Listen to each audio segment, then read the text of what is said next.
Please be seated.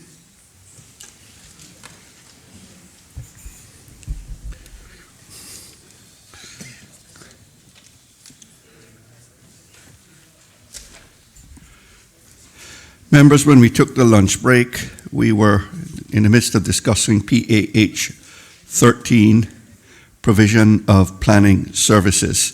So we now return to this vote and continue with questions. Member for Northside. Mr. Chairman, some of my questions now cross over between PAH 14 and PAH 13, so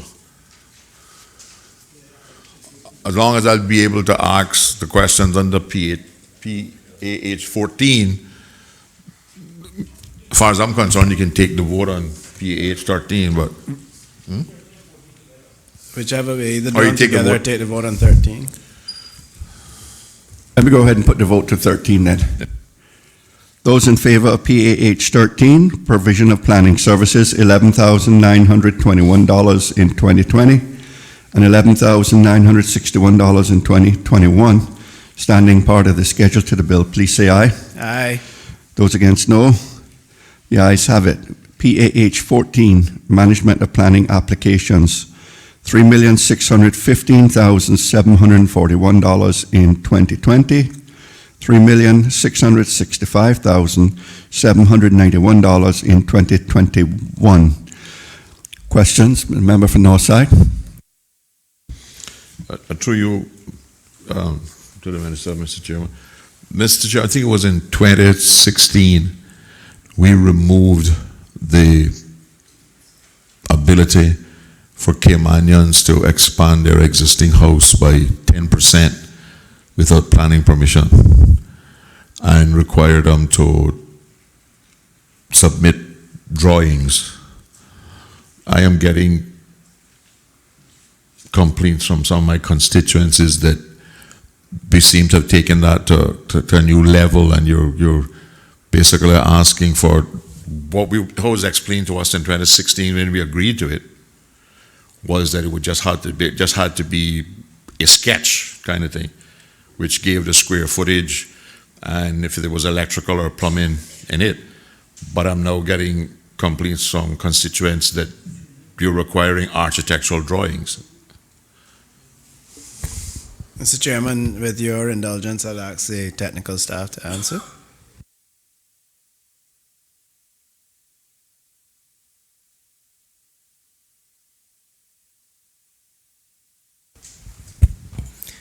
Good afternoon, Mr. Chairman. Haroon Pandiri, Director of Planning.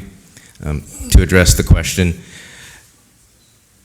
yes, sir, we've established fundamentally a template design, and under the development planning law, under Regulation 6, it sets out the various requirements for an application for planning permission. So as such, when an application is filed, in order to meet the statutory requirements, it would have to conform to the requirements of that regulation in terms of production of a site plan, that's to scale, production of architectural drawings that are also to scale. Those drawings then translate into the various drawings for mechanical, electrical, plumbing, and structural drawings as well that are required for a building permit. My recollection, and I could be wrong, was from the minister at that time, was that when he was taking away that privilege for Caymanians who have enjoyed that for so long, one, there was going to be no fee, and that the regulations for that purpose, up to that 10%, was going to be adjusted so that all you needed was a sketch of what you were doing. You're now saying that the planning department is now saying that you must have all the requirements of a normal planning application in order to add 10% onto your house or less. Mr. Chairman, through you. Yes, sir. The regulations were amended, as you said, with regards to the fee. However, the regulations were not amended with regards to the submission requirements. Is it possible to amend the regulations in terms of the submission requirements to make it less onerous on somebody who wants to because this is how we Caymanians lived. This is how we Caymanians got a home. We built a small house, and as a family grew, we were allowed to add on a bedroom or a bathroom, and eventually a 1-bedroom, 1-bath house could become a 3-bedroom, 2-bath house. Because they're finding it difficult to get people who will do the drawings for them, unless it's some, $1,000 or $1,500. And if you're going to require structural drawings as well, that's another engineering fee. And I'm wondering if we can't find a way to fix the regulations that limits it to that 10%, right? But it is less onerous.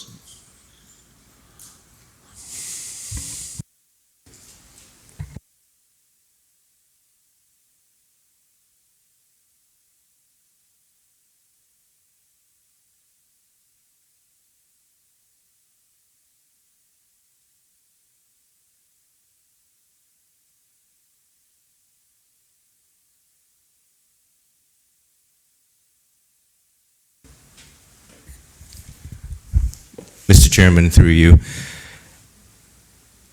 Initially, we did look at the possibility of amending the submission requirements, as the member had suggested, where, because the requirements to apply for a permit require the same drawings, that's where it fundamentally didn't work out to be advantageous to change one component of it when the same drawings would have to be produced in order to apply for a permit. Additionally, with the application for planning permission, because setbacks would have to be verified, it required that the plans be properly dimensioned and certified as it relates to those dimensions as well.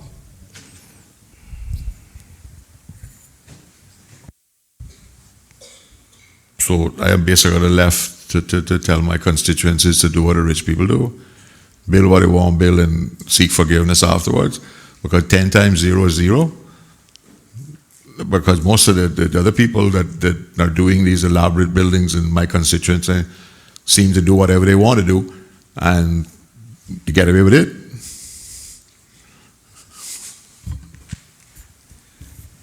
Through you, Mr. Chairman, as it relates to the question as it relates to the submission requirements, we have reached out to the Department of Lands and Survey, and they have come up with a process by which they're able to produce a very rudimentary site plan for persons. So when they attend Lands and Survey, they get a copy of their land registry and registry map. They're able to produce that site plan for them as well. It then allows them, and it is to scale, it meets all the submission requirements. They're then able to take that and create the additional documents that are required. But that's not public knowledge. Well, it's public knowledge now, I hope. Right?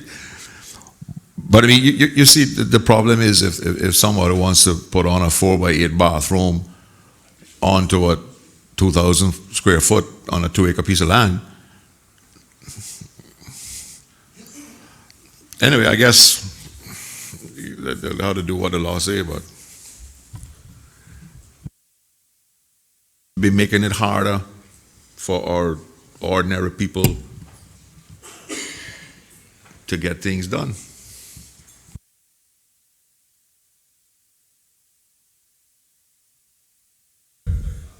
Chairman, I asked the chief officer earlier that when the planning regulations conflict, or when the permissions granted by the Central Planning Authority, because oftentimes they don't meet the requirements of the development and planning law, because they offer,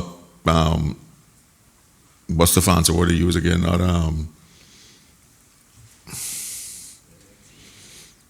variances, right?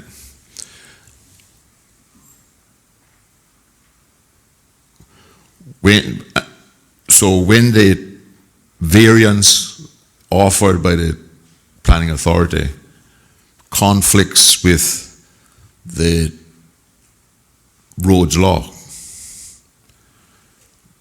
who should I turn to get the roads protected.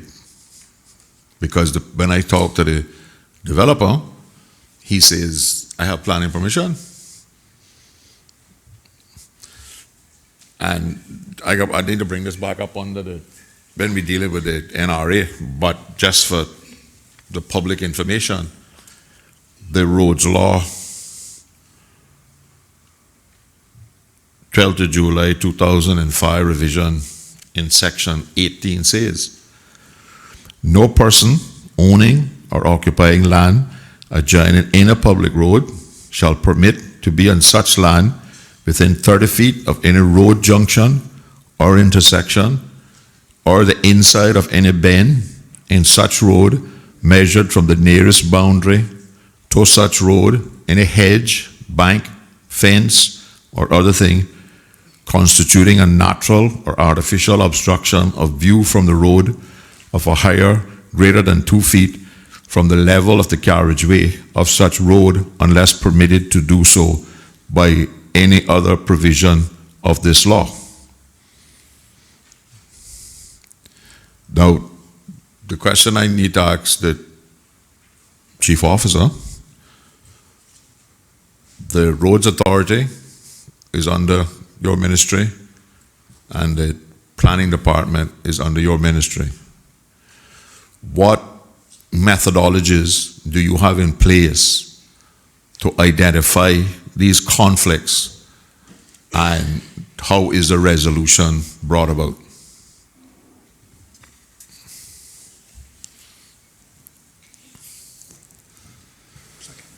Through you, Mr. Chair, to the member Alan Jones, Chief Officer. I'm not aware of the actual specifics in the case that you're referring to, sir, but it does clearly highlight some inconsistencies that need to be addressed. As far as I'm aware, when a planning application is submitted to the CPA, normally the NRA would be consulted.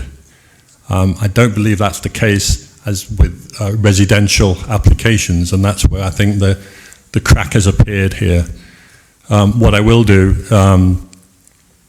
is give an undertaking to take this matter forward and try and deal with this inconsistency, because clearly we can't have one law contradicting the other.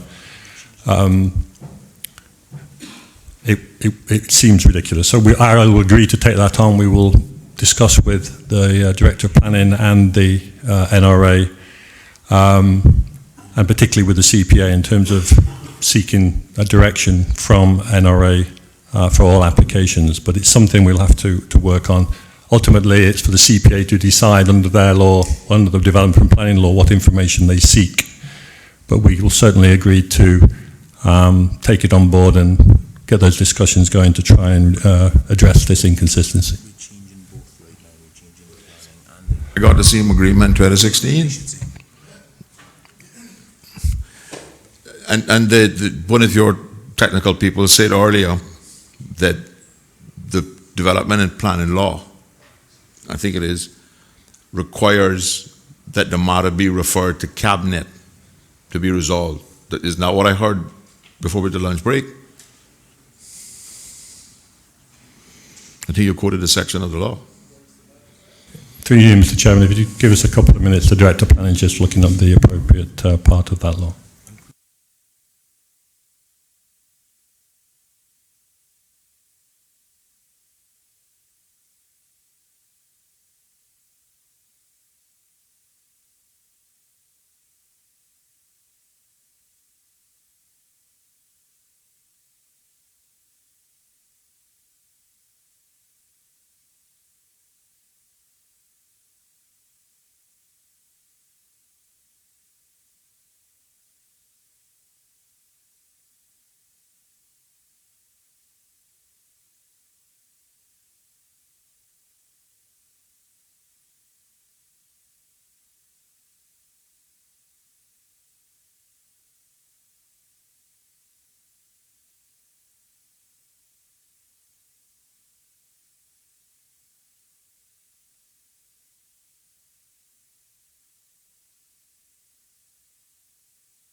sorry for the delay, sir. We're still looking for that particular clause. I think I'm correct in saying, though, that my team had looked at it earlier and we're not in disagreement with what had previously been said. I'm going to hand you just to the Director of Planning again, who can give you a little bit of more insight into some of the work that we're doing in relation to fences.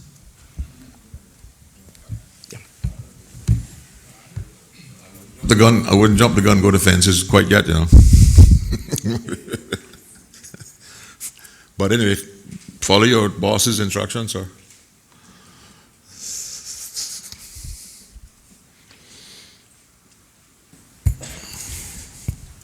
Through you, Mr. Chairman, Haroon Pandiri, Director of Planning. In relation to the question, we have amended our internal procedures as well as in consultation with the Central Planning Authority, who ultimately have decision-making as it relates to consulting other agencies under the development planning law. So at present, we've amended our procedures to circulate for comment to the National Roads Authority any application, whether it's related to a house, duplex, or any major development involving a fence or wall with a roadside setback to the National Roads Authority for consultation.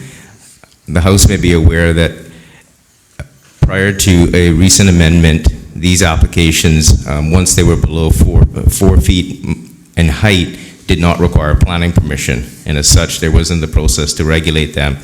So that the law has been amended to ensure that any wall or fence within a roadside or seaside setback, regardless of height, requires planning permission, and as such can then be regulated, and the necessary consultations and advice taking from the relevant technical agencies.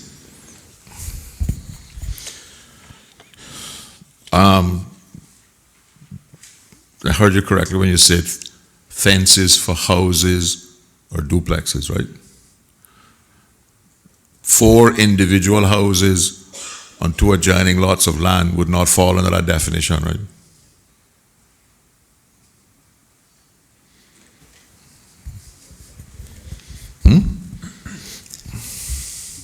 Mr. Chairman, through you, yes, sir, they would still be classified as a residential development. They would be still looked at as single-family houses.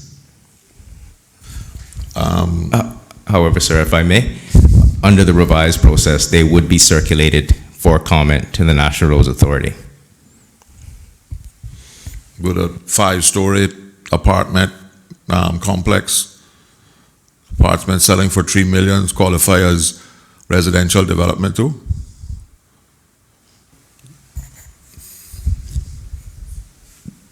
Mr. Chairman, through you, although being residential, they would be classified as multifamily. They would not meet the criteria of being a house or duplex. So as such, as a matter of course, prior to the change to the operational procedures, they would have been notified and consulted with the relevant technical agencies, including the National Roads Authority. But you do realize that Section 18 of the Roads Law does not recognize any of that specifications or qualifications. It doesn't say whether it's a duplex. It says no person occupying a land or developing can put a road, anything that affects the line of vision that is more than 2 feet above the road gradient, not that you pile up on your land 2 feet up in the air, and then you go 4 feet from that, so that you're 6 foot above the road, but you come under the 4 foot requirement. Who, and this is not to you, especially this is the chief officer, who do I turn to get Section 18 of the Roads Law enforced?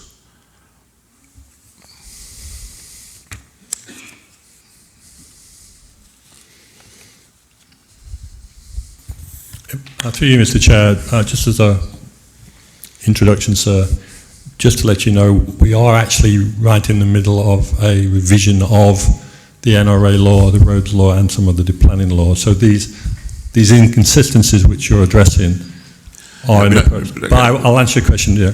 I just wanted you to know that we are in the process of actually revising these laws. In terms of the enforcement, off the top of my head, I'm not exactly sure how to answer that. Obviously, the NRA, the CPA need to satisfy themselves that when they're taking advice from technical entities such as the NRA, that they take into account all the legal requirements covered in other legislation that that other entity might oversee. I would venture to suggest, not knowing the particular circumstances in this case, that if and when, or when the NRA are consulted by CPA, it would be incumbent upon the NRA to remind the CPA of the legal requirements under that NRA law. Okay. The roads law in section 21, and I'm assuming that it is your responsibility as chief officer to know what the laws under which you manage the various departments and government says.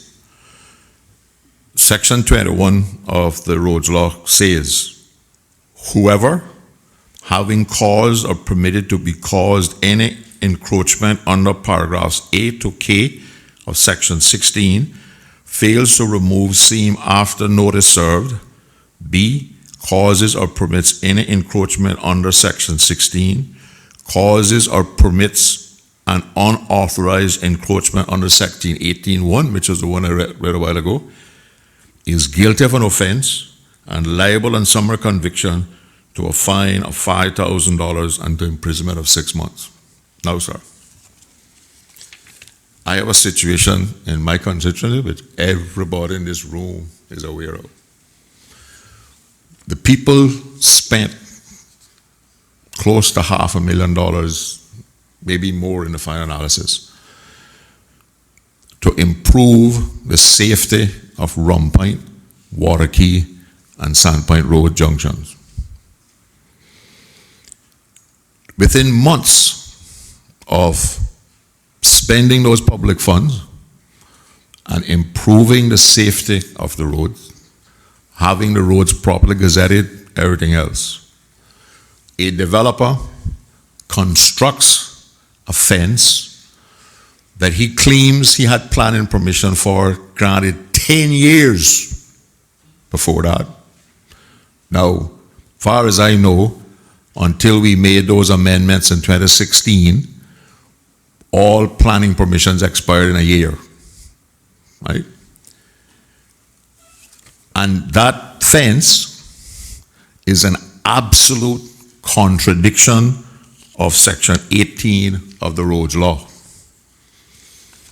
This is the fourth finance committee that I'm raising this issue at. The danger exists today. All the money government spent is to naught.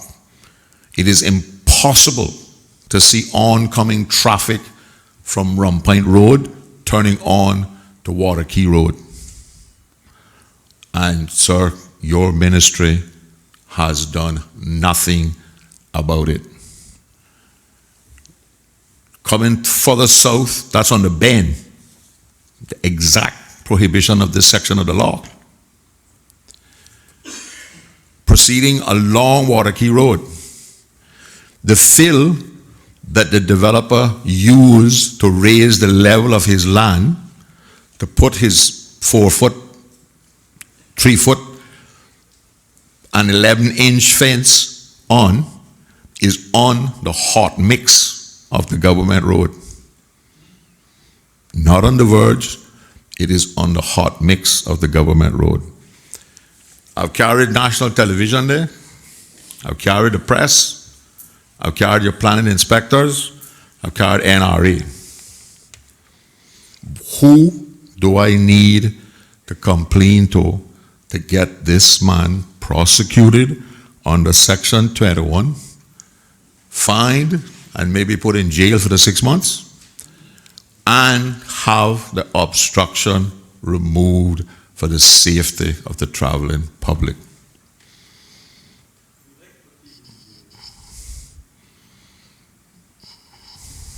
Through you, Mr. Chair. Clearly, so we have a legal dilemma here. insofar as planning permission. There's no legal dilemma, sir. No, I'm not. I'm tired of hearing that the law can be amended and we can do something about it and we can get these conflicts. The man is breaking the existing statute. What is your ministry going to do about it? If I could just continue through you, sir. When I said a legal dilemma, that is that planning permission has been granted legally for this, and yet there is a provision in another law that prevents part of that application under that other law, which is what I mean by the legal dilemma. I have to say I'm not a lawyer, so I don't know in relation to in that circumstance what the solution would be. We would need to get some legal advice on that, and I can't speak to that here. But what I can do is reiterate my guarantee early on that I would take this up with the board, but ultimately the board of the NRA are the ones that people should look to immediately for enforcement. The ministry does not run the NRA and manage the National Road Network. The National Roads Authority does, and it has a board. So we are happy to take it up with them in conjunction with seeking the necessary legal advice as to see how we rectify this conflict. But without that legal advice in front of me, sir, it would be very difficult for me to give any firm undertaking as to which law took precedence. We'd have to speak to the Solicitor General and get some advice. Mr. Chairman, I ain't no lawyer, either. But I don't need no lawyer to tell me that what exists at Rumpoint contravenes this section of the law. What in this section that I just read to you, which is clearly contravened by this concrete wall. We're not talking about Frank Sound now, we're talking about Rumpoint. Right? But Frank Sound is just as bad. Right? What in this, and as I understand it, and if I'm wrong, I speak subject to correction, you're the chief officer for roads and you're the chief officer for planning. Yes, you will say the roads authority is under a board of directors. That board of directors is subject to your directives as the chief officer. Excuse me, through you, Mr. Chairman, if you wouldn't mind, I just need to clarify that. That is not correct, sir. The minister can give some policy direction to the board, but the chief officer has no such authority. And also in relation to the Central Planning Authority, as we discussed recently at Public Accounts Committee, the Public Authorities Law does not apply to the CPA, and therefore the chief officer has no direct oversight of that authority. That's not to say that as chief officer in the ministry, particularly when we have the two authorities in there, that I can't and I won't try to bring the two together to discuss this point, but I do not have the authority under law to direct the NRA to do anything, sir.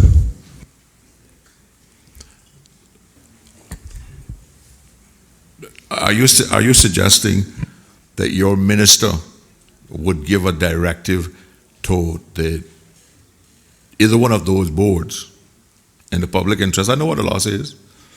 I didn't tell you to tell them how to enforce the law, you know, without consulting with you as the chief officer. And you were the chief officer with the previous minister that the same problem existed under?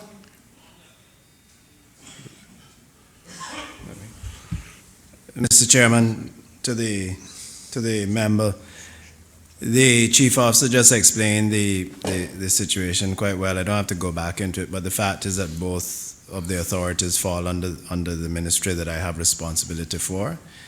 The law in question is that of the National Roads Authority. I will take it up with the chairman of the National Roads Authority, and we will carry out the necessary investigation and seek legal guidance on it, and we'll see if I can bring the two parties together for a resolution on this once and for all. And whatever the outcome, Mr. Chairman, I will communicate with the member.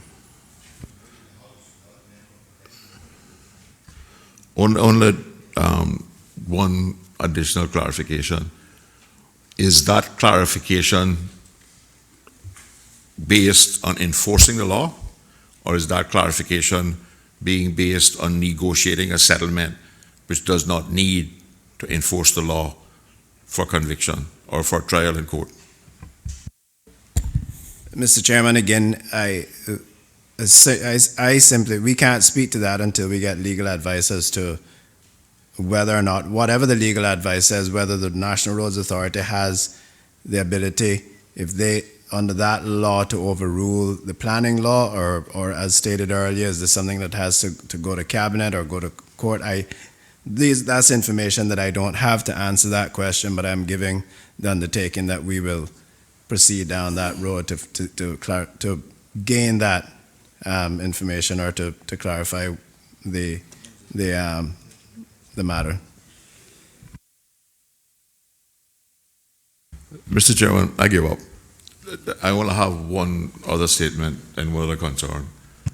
Every time we review these laws, every time we amend these laws, we make it easier for the money people to get away with breaking the law, and the small little man in the Cayman Islands has to comply with the law. And I have grave concern of what I hear being suggested for reviewing these laws, because I fear that my people are going to be a lot worse off. I did have an indication from the member for East End. Go ahead. Mr. Chairman, I want to change it a little bit. And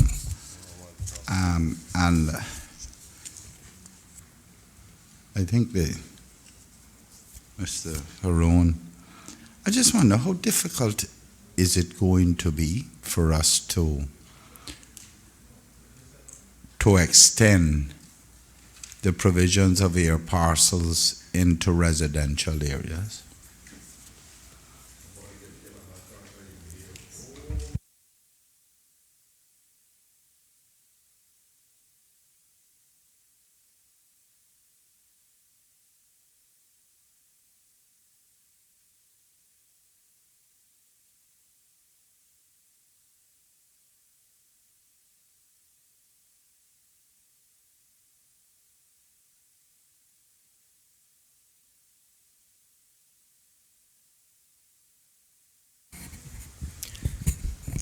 Through you, Mr. Chairman, Haroon Pandu, Director of Planning. To the member's question, just to clarify, you're referring to the volumetric parcels in the application? Yes, volumetric air parcels, and not necessarily throughout, but it could be specific zoning residentials. Through you, Mr. Chairman, thank the member for the clarification. The application of volumetric parcels under the development planning law is treated as a subdivision, so they can be, it is applicable to all zones.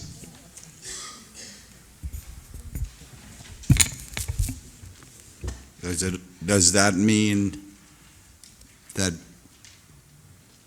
it does not recognize coverage? Land use coverage of the, what's the percentage, 25, 75? Or certain zones, we have, what's it, 25% coverage or 75% coverage? I may have that backwards, eh? 75% coverage of this, or 25? I don't know, one percentage is that.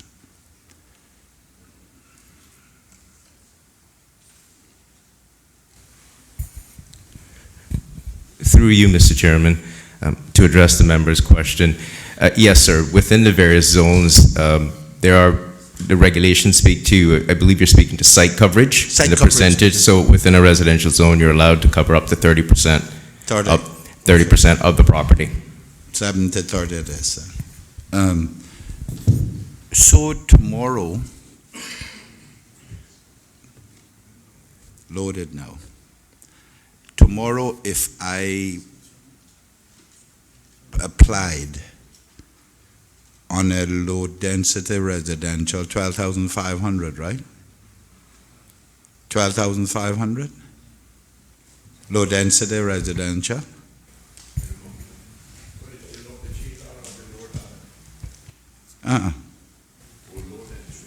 Low density.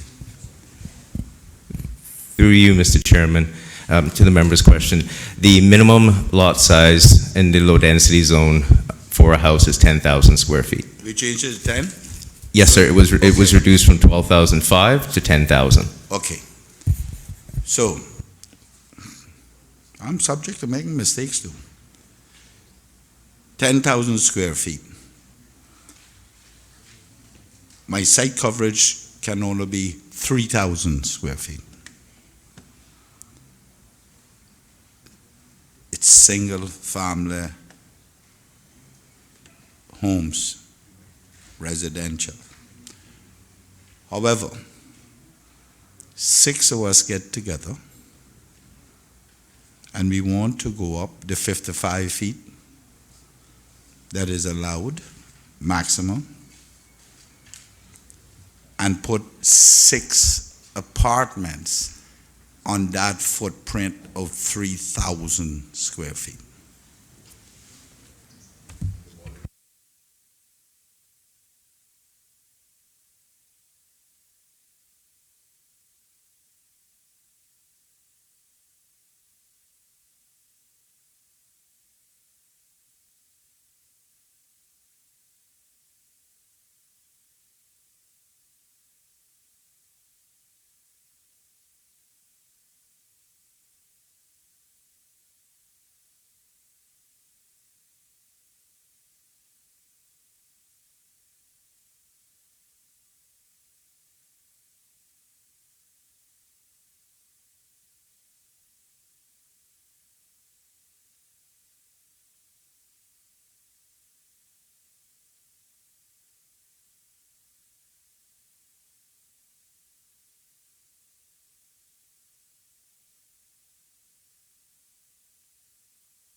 Through you, Mr. Chairman, in addressing the member's question, just so that I'm clear, I would like if I could address it in 2 parts, if that's, yeah, okay. The first part as it relates to the volumetric parcels. So the volumetric parcels, there are provisions within the development planning law that speak to the requirements for setbacks, and it also excludes that these setback requirements if it's a building. So the setbacks would be taken from the base parcel and would then extend up through the volumetric parcels, which have all the rights and attributes of land. So the site coverage would be established on the base parcel, and then it would continue up through the various volumetric parcels. As it relates to the residential zones, the maximum building heights are 3 stories or 40 feet. Okay, let's do it to 40 feet. You can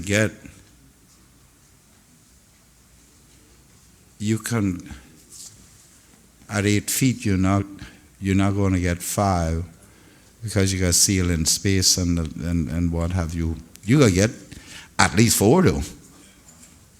You can get 4 stories and stay within your 40. Unless, of course, we do what the people do, we do some embankment. Those who have the money that can build up the sides. Go ahead, son. Through you, Mr. Chairman, the development planning law sets 2 absolutes, so it's a maximum building height of 40 feet or 3 stories, whichever is less. So you'd be capped at 3 stories. Okay, so we're getting there. Now, Mr. Chairman, Mr. Pandu is getting where I want to be, and that is how difficult it's going to be to allow us to do all that and go to the 55 feet, really, that I think it's 55 feet to the parapet that we were allowed, or that has gone up now too, I believe, maybe. It used to be 55 feet. How difficult is it for us to do that? I know it may be a policy decision that the minister should be answering, but the other problem with it is that the amount of parking spaces that are going to be required. We walks into that. These are the type of things I want to hear, how difficult this is going to be, because my objective here is not to embarrass anyone. I'm trying to see if it's necessary to engage the government for us to try to assist young Caymanians coming home, where young Caymanians, 5, 6 of them come home, and in 1 year they can afford to borrow, they qualify for $200,000-300,000. That's over $1 million. That's 5, 6 of them can go and build apartments, and $1.5 million can build a 55-story high building with just apartments, none of the fancy stuff. That's where I'm trying to we're then going to fall into the difficulty of parking based on occupancy.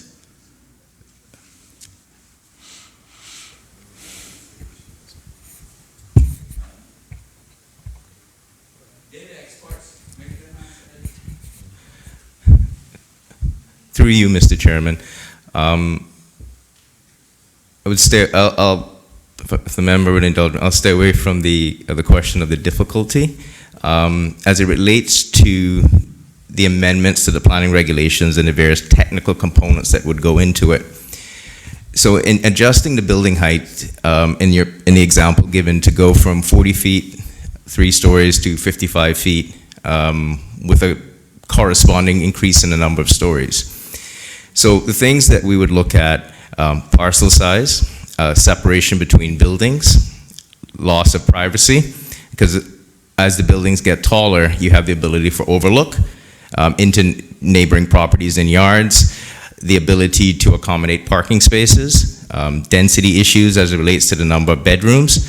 So I would stay away from, as I said, speaking to difficulty, sir. It's just that those would be the technical components that would have to be considered in pursuing an amendment of that nature. Yeah, I figured that's where we were going.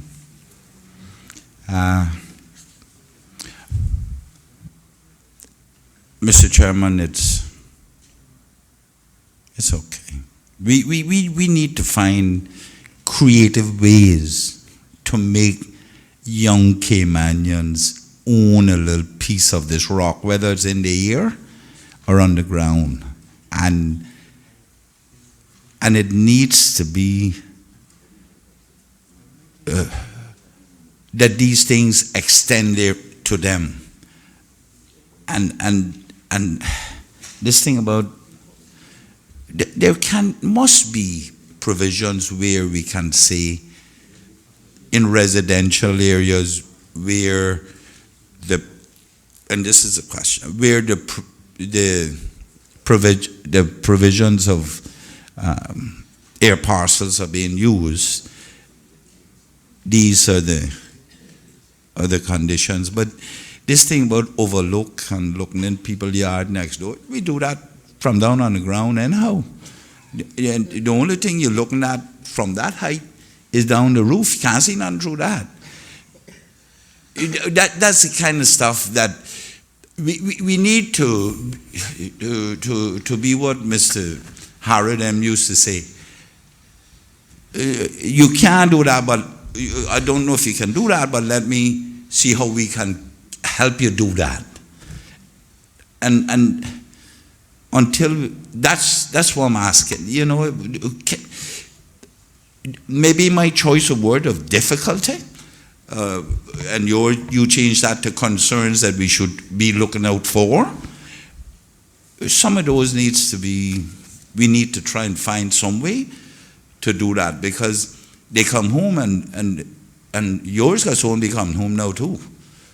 And they got to pay $700,000-$800,000 for a nice little apartment. Why can't, if their parents, such as you and I, can't afford $700,000-$800,000 up to $1 million with these stratas and the likes, why can't they use the first thing they qualify $200,000-$300,000 and they all get together as friends and build their own little building? That's the kind of stuff we need to. I don't know how we're going to do it, but I need somebody in planning, and in particular you, to think about how we are going to extend that provision so that these kids can get something. Mr. Chairman, through you, in response to the member's question, just to clarify, and I do apologize to the member, was looking at it, I interpreted your question to be on a parcel-specific basis. So those were some of the things that we would look at as it relates to the surrounding land use.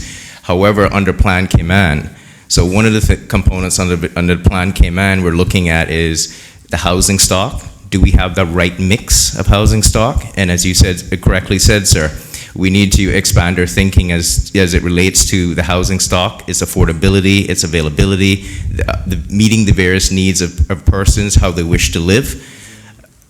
And couple that with the zoning criteria, where, being able to respect development that has already occurred, but allowing the flexibility for future types of developments that meets the needs of individuals returning home.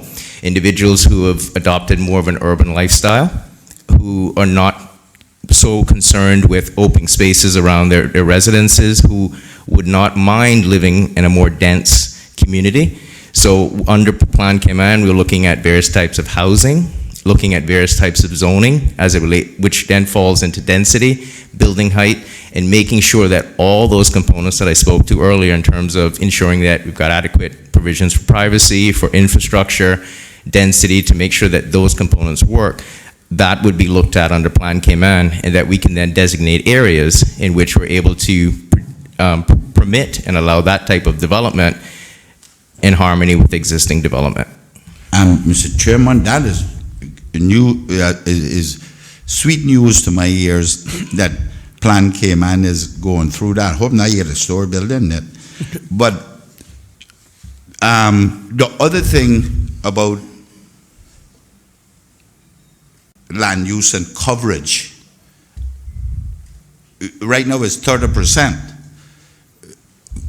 Creatively, we can say it can be up to 60%. Can sort of reverse that. So you put 3 apartments on the bottom floor and 3 on the top floor and only 2 floors. You understand? And 1 lift, which cars very little, and your stairs on the outside, contemporarily built. I see I'm doing them South Sound. That's the only place we can do this, or what? When our children coming home and it can buy a piece of land for $60,000 to $70,000 that is half acre, we can tell them they can go up 2 floors, 3 floors. But if you constrict them on coverage on the bottom, then you're restricting them on how many apartments can go in there. So we need to be creative and reverse that and say 60% coverage, because it only got to be 6 cars on that driveway. The rest of them park on public road. Same way everybody's else doing. Member, I want you guys give way now to member If it was about the possibility of moving the coverage. Okay, I didn't detect a reversing question that. there, that was all. Okay, but I'll give you. Through you, Mr. Chairman, in response to the member's question, yes, sir, those are all components that we can look in under Plan Cayman. As I said, it's balancing the existing existing development surrounding these parcels, so that we achieve the right mix, so that the development that occurs on one particular parcel does not necessarily hinder an adjacent parcel. But yes, sir, these are all things that under Plan Cayman that we can explore, and we are exploring. Member from Savannah, I think you had a question. A couple of comments and a couple of questions. I'll try to bring the discussions a little bit back down on the ground. In listening to my colleague from Northside, as he discussed with the situation with evidently between the CPA and the NRA, certainly sound like a classic case that the left hand not letting the right hand know what to do. Mr. Chairman, this question is really to the Honorable Minister. When the last time he been as far up as Savannah on the roads? Week ago, Saturday, I think. Yeah, and this is not to be funny or anything. As I travel this 2, 3, 4 times a day, each time I get on those roads, I get more scared. Have government or the powers that be noticed starting going east on the Linford-Pearson Highway on the left, those mammoth 2 developments there. Almost across the road, looks like a mini city being built in there. We go up to Red Bay, across from Hurley's, another massive one going down there. Go up 200, 300, 400 feet, there's another one going down there.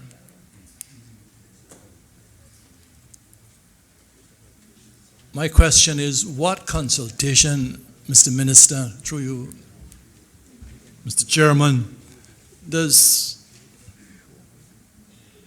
planning, CPA, police, traffic department, how do they communicate in giving planning permission for this?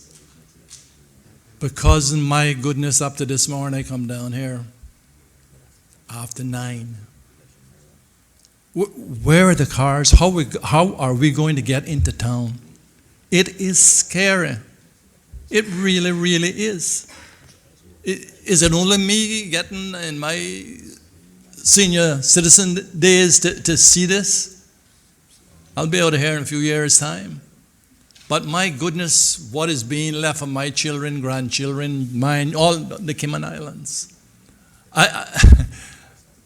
You hear about urgency, Mr. Chairman, on developing something for public transportation. I don't understand how you're going to deal with this. I feel sorry for you in your next year and a half to try to bring some solution to this. And I would urge that before they give any more, and this is not about a democratic right of denying someone a building, but I mean, the saturation, it is unbelievable. Simply boils down that we got too many cars on this island. What are we going to do?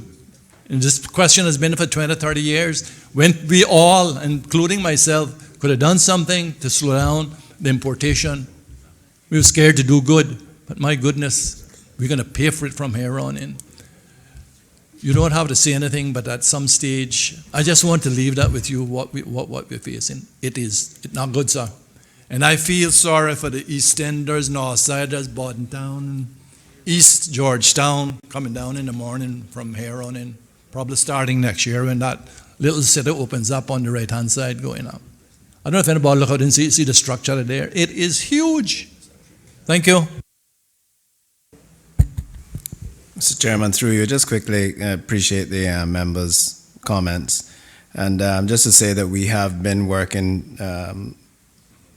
very hard over the last several months in creating greater collaboration between the different agencies, Central Planning Authority, on, as you heard earlier, on the commercial applications, they do have to go to National Roads Authority. We've now included residential.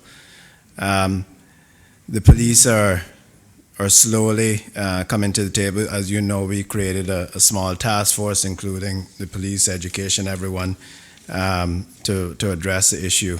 And it is a holistic, we have to address it in a very holistic way. As you know, we have to deal with the public transport.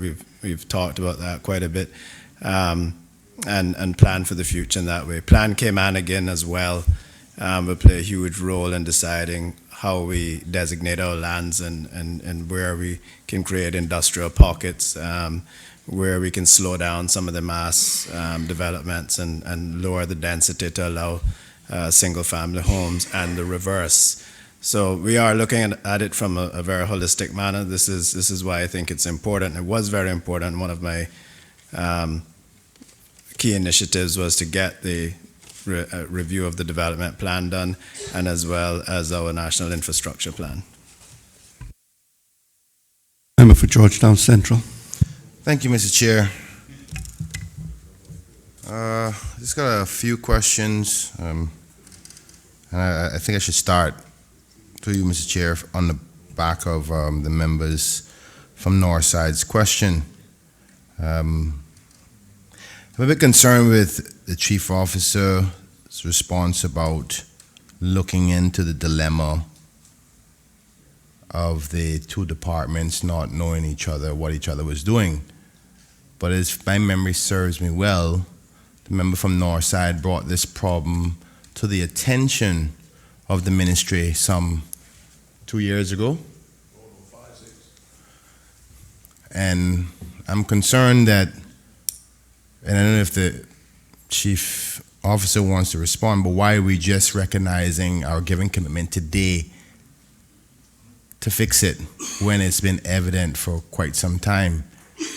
Does it take a member of the Legislative Assembly to shout and scream in the Finance Committee in order for it to be addressed? And then there's the other concern is we say something today and then maybe 2 years from now we're going to come back and do the same thing. So can we take that commitment as value for anything? I'm a new member here. I just want to know how this works. Because I remember seeing the TV news articles when the member brought the news team to Northside about this problem. So if anybody can clear that up, that would be good to know why it's only becoming apparent now, today, when it was obviously a problem that he said he brought to the attention of the ministry from years ago. Mr. Chairman, through you, thank the member for the question. Just to say that as the member heard, this is something that happened a while ago. We have, as the staff have said earlier, we have made some changes. The residential, and I'll just go through one of the key points quickly, is that prior to the changes in regulations, the residential properties did not, the Central Plan Authority did not include or did not have to include the National Roads Authority in reviewing the plans to make a decision. We are moving in that direction now, where the National Roads Authority are given an opportunity to see the applications for, in fact, you didn't have to even put in an application for walls under 4 feet for residential developments. So we are moving in the right direction in that. The situation, as I committed to the member earlier, is one of where one department has given permission for a structure that seems to be in contravention of another department's law. And so we are going to have a look at that and see if we can draw some clarity from the situation. Thank you, Mr. Minister. Through you, Mr. Chair. And maybe the Director for Planning could address this question if directed to by the Minister. Obviously, we've heard about the growth of the economy and the increase in demand for planning approvals and projects and the like, which is good for the economy, it's good for the working class Caymanians. I just want to know if you feel that there's enough staff to meet those demands, inspectors and admin staff and the like, because I think we've increased probably way over 10% development growth over the last 2 or 3 years. Do you think your department is capable of dealing with that demand? Because we're projected to continue to grow.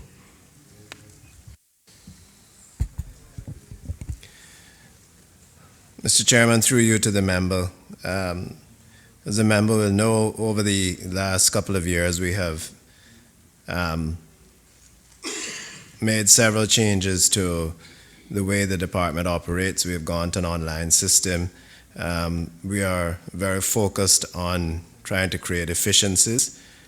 We have also started allowing the possibilities of external plan reviewers, etc. At the moment, we are handling the bulk of the applications. Of course, we all know that this is not forever, but at the moment, we feel that we are handling the bulk of the applications in an efficient manner, and we continue to look for efficiencies that do not include growing the department any further in staff. Thank you. Through you, Mr. Chair, can the minister say if there's been any SWOT analysis as to, and please take this approach in the lightest way possible, right? Not trying to be abrasive in any way, but we're approving a lot of plans, and that growth is good, but managed growth is also better. We know we don't have the workforce available to meet those demands from the local working class. So we have to import much of that through the work permit process. But like you have admitted, and we all know that this wave isn't going to last forever, and it's going to peel down, but we're going to try to ride the wave as long as we possibly can. Have you done any SWOT analysis of potentially stretching that wave out? So, for example, what I mean is, rather than allowing 20 projects in 1 year where we have to import 20,000 workers to meet that demand because we only have 2,000 Caymanians capable to do the trade work, wouldn't it make more sense to stretch it out to say, approve 20 projects for this year, and then it lasts a lot longer? I know I'm not trying to control the market, because the market has to be free in every possible way, but it's a way that we can ensure that the Caymanian working class has a longer stretch of opportunity. How are you managing that, and is there any analysis by pros and cons as to how you handle that? Mr. Chairman, we haven't done any SWOT analysis on that, but I don't think we're in a position to tell developers, well, we don't want you to develop today, we want you to wait until 5 years when it's your turn. It just isn't practical. It doesn't happen. People don't develop unless they feel that they're going to get a return on their development, and of course, when the demand is there is when it usually happens. What I can tell you that the government is doing is that we are working very hard on finding ways of diversifying our economy, and by doing so, if we are growing in stay-over tourism, people build more hotel rooms. If we are growing in the financial sector, then you need more commercial buildings. If we are growing in the technology zone, then you need more buildings and homes for those persons to stay in. If we are growing in medical tourism, then you require more development to support the medical tourism growth. So we are looking at it from a holistic manner in attracting and developing more diverse forms of industries within the country that we can see sustained growth and sustain our growth levels over the next several years to come. And I think that is the right approach to take on that matter. Thank you, Mr. Minister. Through you, Mr. Chair, I would agree you can't tell developers what to do, but you can use incentives to help them maneuver timing. And it's something that you could probably investigate, but I'll ask a different question then. In respect to the staffing, I see that there's a number of turnover within the planning department, particularly with inspectors for plumbing, electrical, and the various different inspections necessary for approvals. Is there any particular reason why there's a large turnover? I know that you've recently had one of the senior persons leave again.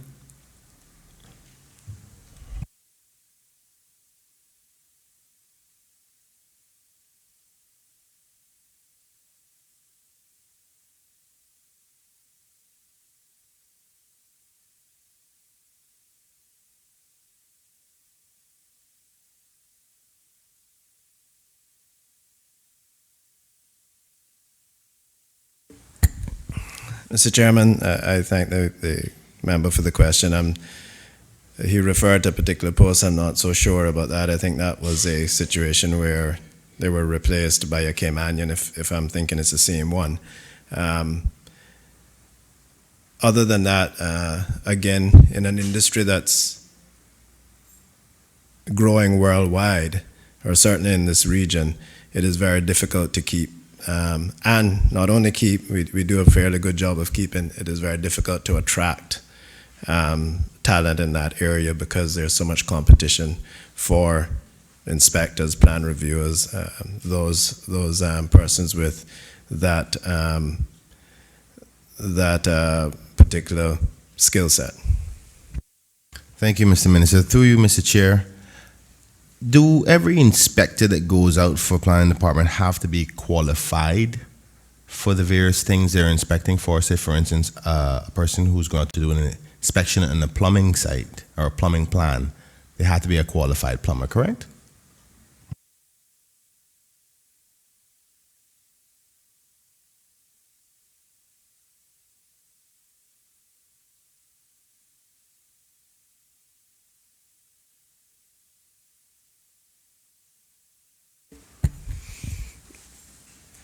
Mr. Chairman, through you to the member, they would not necessarily have to be a licensed plumber. They would have to be a qualified inspector.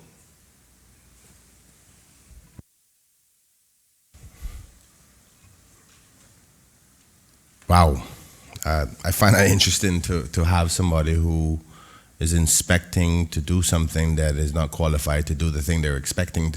That sounds kind of illogical. Maybe you can explain why that is possible. So the listening audience, because I know the average person who knows nothing about this industry may say, hold on, a person not licensed to be an electrician is inspecting my electrical work. That doesn't sound right. Or maybe it's just me. Maybe you can explain why, how that is okay. Mr. Speaker, Mr. Chairman, through you, sir.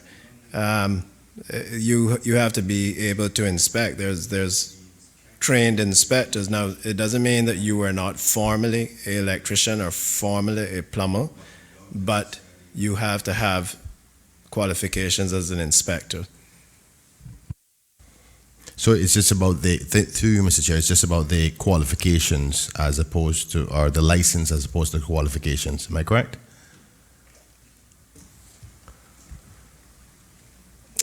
I know you were speaking earlier when I said it doesn't mean that the persons were previously plumbers or previously electricians or whatever, but being a licensed electrician or a licensed plumber doesn't necessarily qualify you to be a Inspector, a certified inspector. So but the inspectors have to have certain training to be able to do inspections, not necessarily to do installation.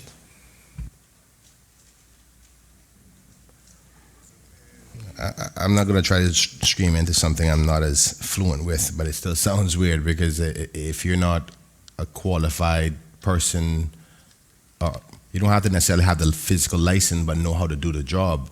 If you don't know how to do the job, how can you inspect the job? Maybe it's a technical thing, I don't know. But we could move on, Mr. Minister. Can the minister say, or the chief officer, or the head of department, say how long does a red card last for a person, a Caymanian who was building their house? How long does it last for? 10 years. 5 years. 5 years usually 1 year. We changed that to 5.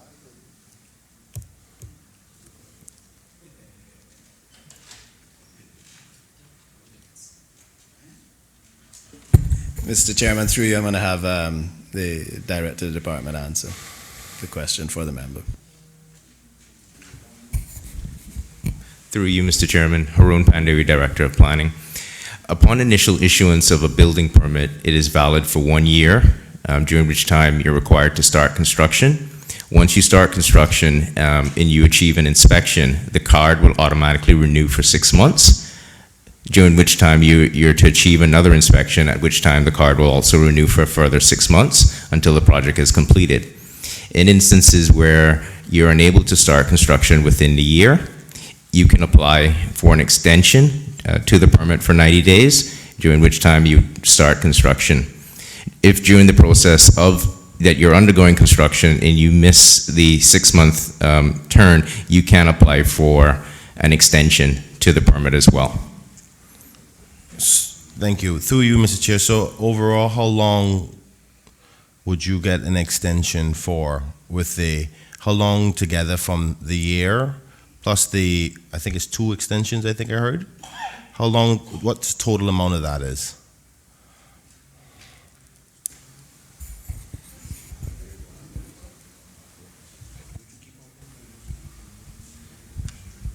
Through you, Mr. Chairman, just to clarify the member's question. So initially you get the 1 year. If you do not start construction, then you can apply for the 90-day extension, and you're permitted 2 of those. So that would give you the 18 months. Now, if you start construction, are you speaking to not achieving an inspection within 6 months for the card to automatically renew? What I'm trying to get at, and maybe I should just tell you the background so you can probably better help me. Here's what I have an issue with. We know how difficult it is to go through the banks today to get a home with the cost of living the way it is, enough money to get a contractor to build it. And we still have a large amount of Caymanians who will decide to say, let me try to build my home on my own. And they will piecemeal, save a little money, a few months, get a couple blocks, get other friends and family who are in the industry who is qualified to do it to start. But that may not always go according to the timeline that's allotted with the red card. People find difficulties, somebody gets sick, that little savings that I was planning for to meet that deadline is screwed things up, so to speak. I'm concerned because what I understand on a few occasions is persons who try to go around that route to save money rather than going through the bank or being held to the bank is whenever the red card runs out, they have to pay a substantial amount of money back to planning to get it restarted again. And I think this is probably where the thinking came from with the former legislators before I came to allow a 5-year period, because we were focused more on back then when Caymanians were building their houses on their own. Time, slowly but surely, they would eventually have their house maybe within a 5-year period. What I'm understanding to happen now is that period is shortened, which forces them to be in a financial situation, because if they don't make that, based on what you just said about a 2 years, 8 months mark, with the extensions added to it, they then have to pay for a brand new red card, which could be within the thousands. Am I correct? Through you, Mr. Chairman, prior to responding to the question, if I could just clarify one matter, please. Okay, so in relation to the 5 years, that applies to the grant of planning permission. So once you achieve planning permission, you have up to 5 years in which to pull a building permit and start construction. Once you pull your building permit, you vest planning permission. So that's where we end up in a situation where someone can say, can rightfully say, I achieved planning permission for this project 10 years ago, but once they pull that, what we in the industry term a red card, they've vested planning permission. So that's on the planning side. So now once you've pulled the building permit, and I believe this is where you're speaking to, so I've achieved and I've pulled the building permit and I've started construction. So as I said before, you have that 1 year in which to start construction. Once you start construction and you have ongoing inspections within that 6-month period, the card will renew. I believe you're speaking to instances in where the permit is pulled, construction has started, but the break in construction has exceeded the 6 months. Okay, that's where you have the instances in which you can apply for a renewal of the permit for the 90 days for the $50 fee, processing fee, to renew the permit, during which time you have to then call for inspection within the 90 days. Just by way of background, if I may, what that seeks to do is to cover 2 instances. One, in which construction is ongoing and there's not a long lag time between a project starting and a project ending. I do take the member's point in terms of persons building out of pocket and the challenge that creates. it's trying to balance the ability for persons to do that with the surrounding potential impacts on a neighborhood of having a project that started construction and being in various stages of construction for an extended period of time. We then run into issues of, structural defects with steel rusting, spalling, etc., that then remedial work would have to be done, as well as the overall impact on surrounding landowners and consequently property values of having projects under construction in an unfinished state for a long period of time. And then, to add a third point, safety concerns with having a construction site that's not attended to on an ongoing basis. Last question, member, we're going to have to give way to. Thank you, Mr. Chair. I understand all of those other safety concerns, community concerns, and the project concerns. But the concern that I'm worried about is the price concern. So I understand that you want to put a limit on get this job done within this reasonable period of time. But for whatever reason, if a Caymanian can't meet that demand, you have to pay for the whole planning process to be done, or pay for the whole red card again, which is a substantial amount. So it's not that you can't delay it, it's just whether or not you have the money for it. And you can give an example of what it would cost to get a red card all over again. So you still have those problems about the delay, the effect on planning, the delay on the community, and the safety issues if the person has the money. What I'm concerned about is Caymanians who are obviously not finishing their house because they didn't have the money to finish it in the first place, but in order for them to go back once the red card is up, they actually have to come up with another burden of paying for the red card all over again. And if my memory serves me well, it's sometimes could be well over $3,000, between $2,000 to $3,000. So if they've paid that initial fee first, wouldn't it make sense for the interest of obviously a Caymanian going through that difficulty, maybe have it a reduced price the second time around rather than make them pay it twice? Because obviously a person who's doing that has had some sort of hiccup why they have delayed in the first place. Would you agree or want to add to that?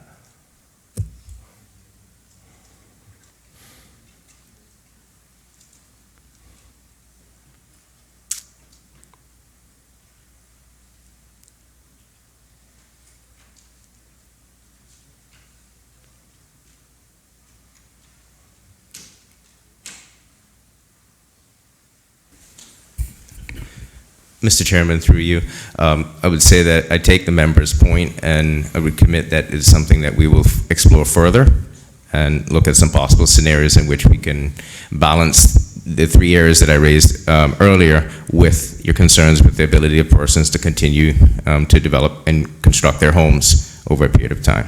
Thank you. And can you give me a timeline in respect to when you plan to get back to us about that consideration? Because it could be 5 years from now, it could be 10 years from now. I'm holding you accountable, so you need to tell me when you're coming back.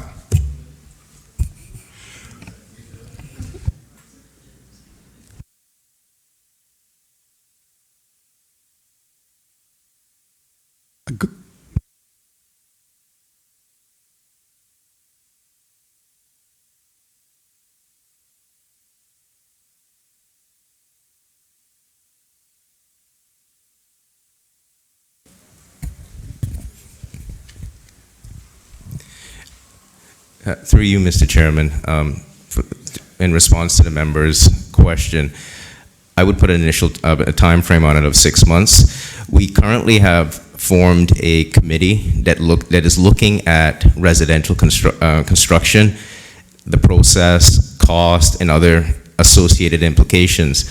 So I believe it would be best to add that to their remit so that they can then consider that, and then we can then put forward recommendations.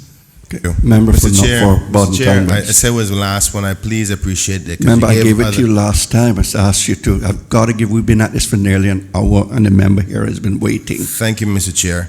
I just want to ask the ministry. I didn't say to go ahead, sir. Ask you to give way to let the louder member from Is there special treatment, Mr. Chair? No, there is no special treatment. Mr. Member, Chair, please don't challenge me. Okay? If I can get back to you, we will do so. Okay, but I want to give everybody a fair chance to ask their questions.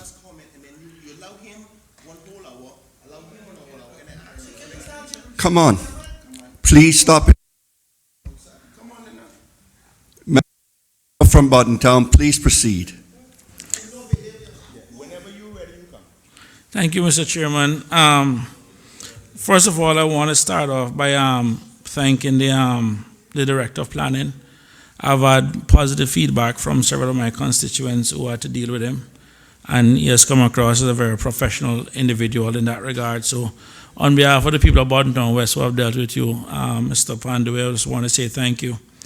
And one of the things I want to get to, Mr. Chairman, through you to the Honorable Minister, one of the challenges I have in my constituents, and I guess others will have it also, is the various subdivisions in terms of the putting of street lights and also speed bumps in some of these subdivisions.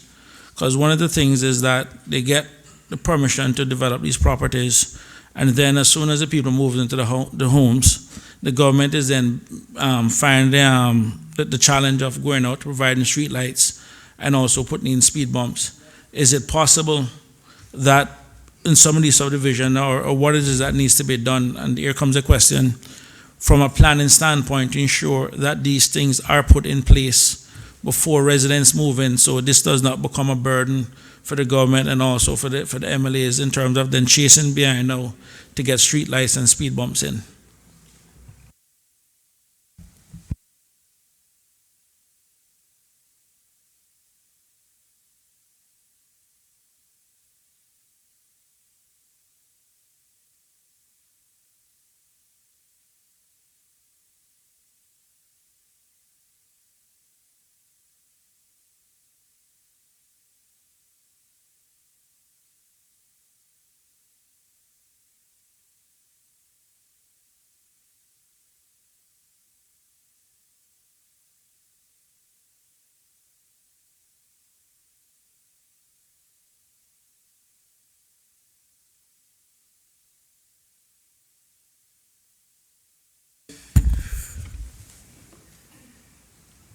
Mr. Chairman, through you. This is not the first time that this has been raised, Mr. Chairman. It's an ongoing discussion.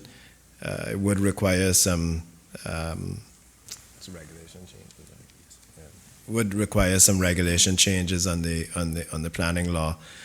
It is something for further consideration. Perhaps looking at the size and density of the subdivision versus. As you know, we have recently, and you heard about the committee that was formed, looking at ways, and we heard the member from East End talking about making it easier for young Caymanians in particular to get a piece of the pie. I think the hesitation has been to implement such a policy across subdivisions that any Caymanian doing a small subdivision would be exposed to these additional fees and infrastructure needs from the planning application, even before they put a house in the ground or anything.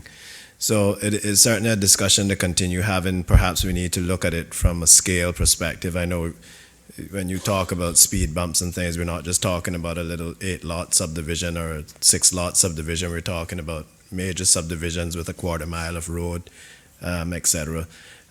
So there's that, or we look at doing a specified infrastructure fee that goes towards putting those in. But I think 6 or 1/2 dozen the others, probably better to have the developer put it in rather than a specified fee that government would then have to turn around and install proper lighting, sidewalks, and traffic control measures.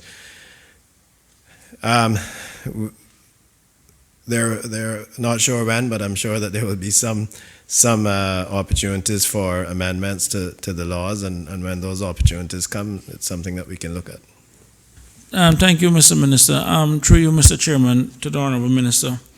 One of the challenges I've found is that many of these subdivisions still have the roads as basically private roads in the developer's name. I mean, I can give a perfect example. I have several developments still in the Beach Bay area where the roads are actually still in the developer's name, and it's kind of really difficult to ask for public funds to basically do works on private roads. So the question and all of that to the Minister is there a policy or process that the government would consider that when they're approving these subdivisions, to have these roads either A, transferred over to the public, or is it a situation where the government is contented to have these roads remain in the developer's name?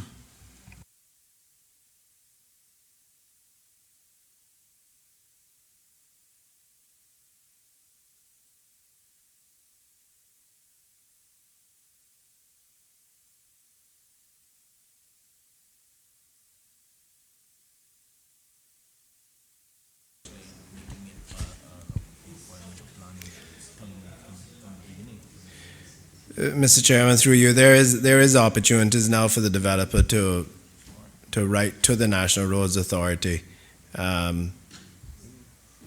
requesting it to be, for the road to be public and by therefore, as well as waiving the compensation, which is a big part. So we don't have to go in and survey and pay for the roads, for the land. So there's that opportunity now. Some have done that. Then once that is done, government will then have to take over maintenance of the road and et cetera. But we all have, as you said, we all have the same challenges in our constituencies in dealing with these private subdivisions. Through you, Mr. Chairman, and thank the Minister again for that response.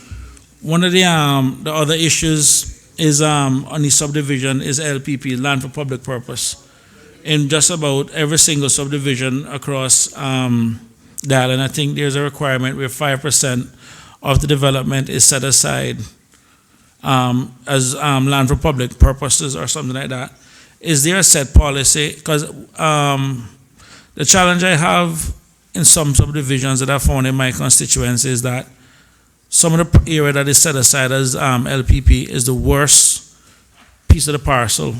And in one case, I literally have a lake that is set aside as a LPP. Now, the whole idea behind this is, as you build in communities, is to have these parks where people can get together. But naturally, if you have a lake or something which is absolutely of no use, then there's not really much that we can do. So the question in all of this, Mr. Chairman, through you to the Minister, is the policy or the process that we need to do to make sure in these type of subdivision where the land is actually of no use, is either A, the developer fill it, or B, they find or set aside a proper piece of property that the community or the residents can use as a kind of community area.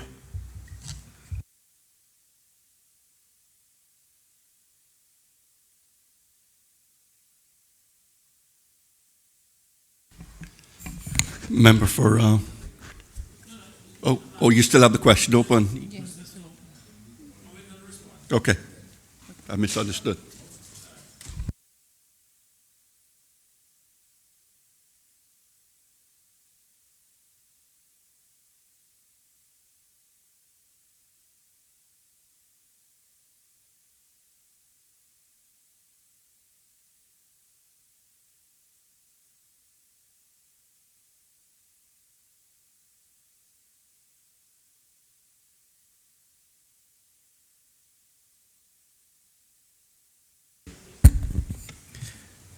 Mr. Chair, through you, I've been informed that the issue where they've been using the LPP for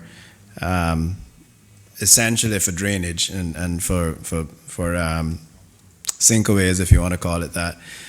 The board have cut that out. They no longer allow that. If they have to put those swales in or that area for storm management, they still also have to provide another piece of usable land for the LPP. It is my understanding that the board have been becoming quite have been focusing quite a bit on this LPP and ensuring that they modernize the views on it, that it becomes more of a proper urban space for people to use and where it's located within the subdivision, etc. So there has been some interest from the board in this, but in answering the question about the one where the lake, that is no longer permitted.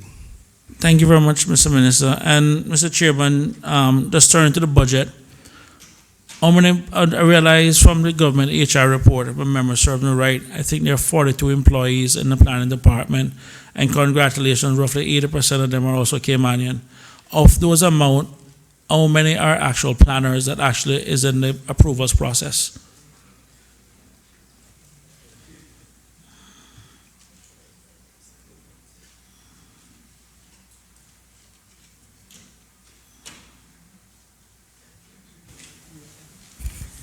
Through you, Mr. Chairman, Haroon Pandew, Director of Planning, to the member's question.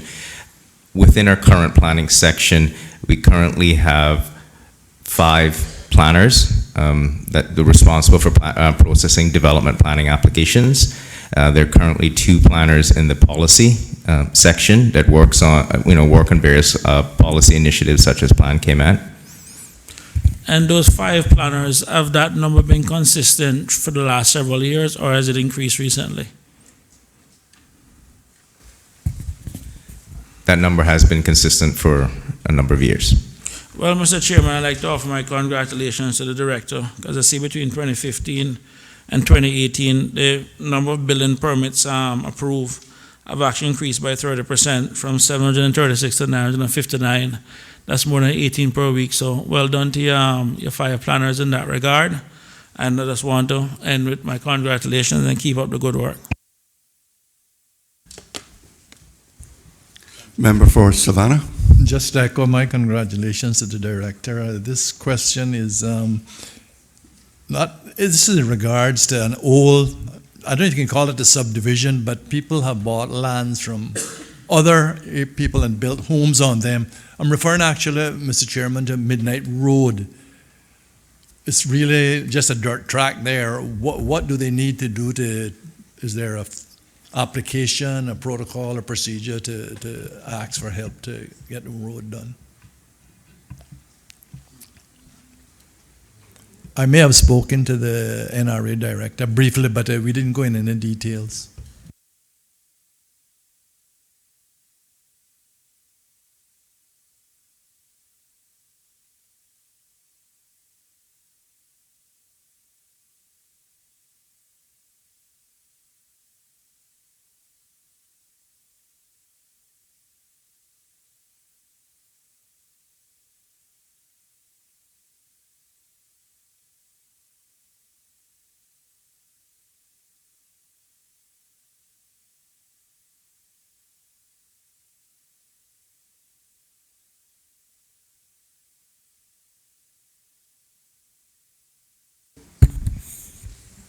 Mr. Chairman, through you to the member, we think we know the area the member is talking about, and it's actually an easement and not a public road or a proper access.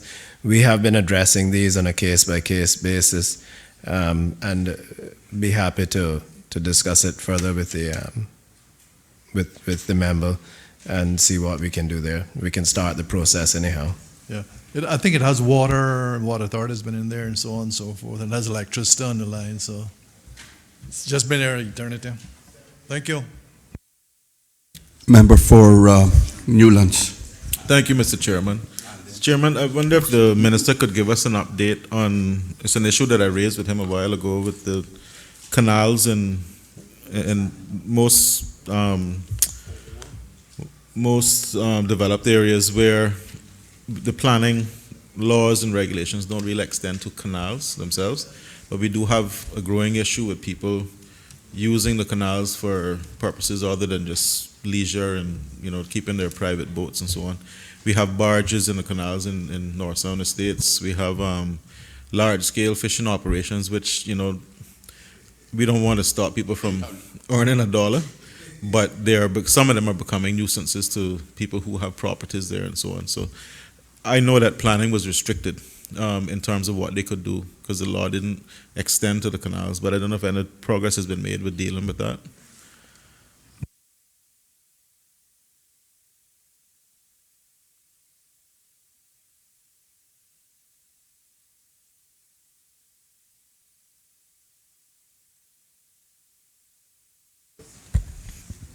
Just to let the member know, Mr. Chairman, through you, that we have received amendments to deal with it, and it's coming as part of all the amendments I was referring to earlier on the planning laws. I just want to thank the minister very much for that. Member for West Bay North. Yes, Mr. Chairman. I too would like to give special thanks to the Director for Planning.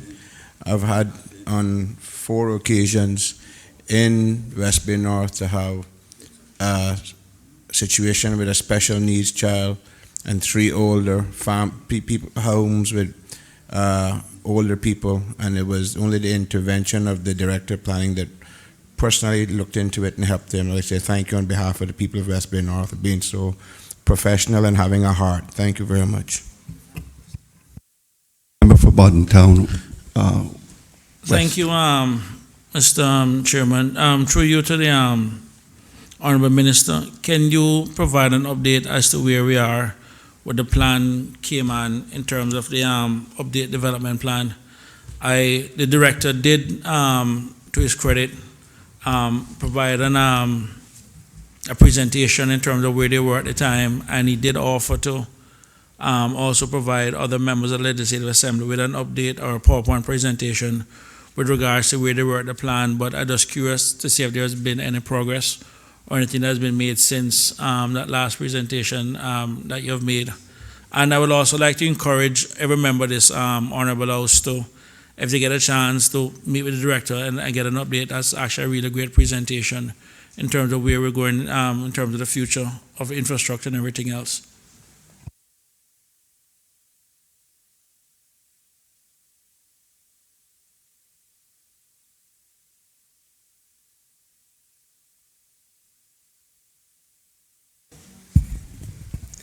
Mr. Chairman, through you, Haroon Panduri, Director of Planning.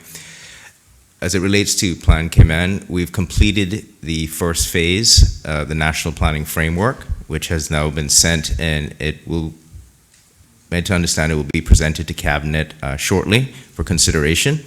So that would cap phase one, outlining the strategic goals and objectives. We have begun work on phase two, which is the area plan for the 7 Mile Beach corridor. So we've started doing some initial baseline assessments and data, and we will be moving into the full development of that area plan and consulting with residents and persons with interest in the area as we develop the specific area plan for the 7 Mile Beach corridor, and we'll then move out to the other areas of the island. Thank you, Mr. Chairman. All in favor of PAH 14, Management of Planning Applications, $3,615,741 in 2020 and $3,665,791 in 2021. Standing part of the schedule to the bill, please say aye. Aye. Those against, no. The ayes have it. PAH 16, Licensing of Drivers and Vehicles, $974,755 in 2020 and $934,456 in 2021. Are there any questions? Member from East End. Thank you, Mr. Speaker. Mr. Speaker,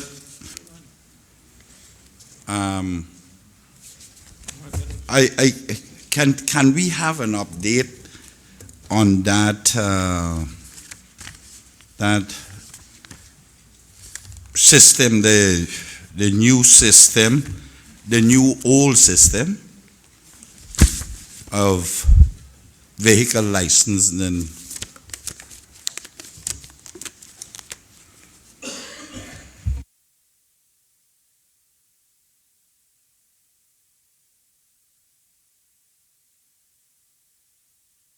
Mr. Chairman, with your indulgence, I'll have one of the ministry technocrats speak to the question.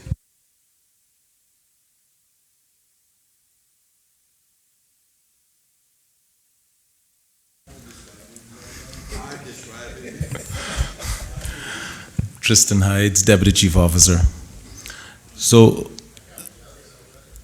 So first of all, Mr. Chairman, through you, I think it's fair to say that the EVR, we've had some growing pains, but right at the moment, the system is operational. We've rolled out the antennas or the RFID stations in 2 locations. One is operational, and the other one is being tested as we speak and should become operational very shortly. how many Just 2 locations. were we supposed to put it? Well, that was the first phase, sir. We always envisaged more locations. So we do have some other locations to come online next year, How many? Mr. Chairman. Sorry. Mr. Chairman. I thought we had discussed this and they were all supposed to go in. Yes, sir. Mr. Chairman, through you, we have 1, 2, 3, 4, 5, about 6 locations, 6 more locations to be installed. And as a matter of fact, the ministry, we had talked about it, and we're also now considering the school zone areas to be also included in those, because we want to use it for speed enforcement. Why is it that they cannot be all rolled out? In the 4 years that we have been implementing this? Well, sir, like I said, we admit that we've had some technical issues on the integration of the old system with the new system. But, Mr. Chairman, through you, I think that we've crossed those hurdles right now, and so the antenna locations, the first one was a little bit difficult. But once we've gotten it all sorted out, for instance, the second one, which happens to be at on the DART tunnels, were installed very quickly, and the company is coming down to just certify them. I think it's on the 2nd of December. Tell me, were they contracted to work this out, to install all this? Mr. Chairman, through you, it was a package deal, yes. So it was the plates, the readers, the mobile units, all the computer system. The computer system, correct. Mm-hmm. Installation. Installation? Yes, sir. And what kind of contract you had signed with them? No delay penalties, nothing?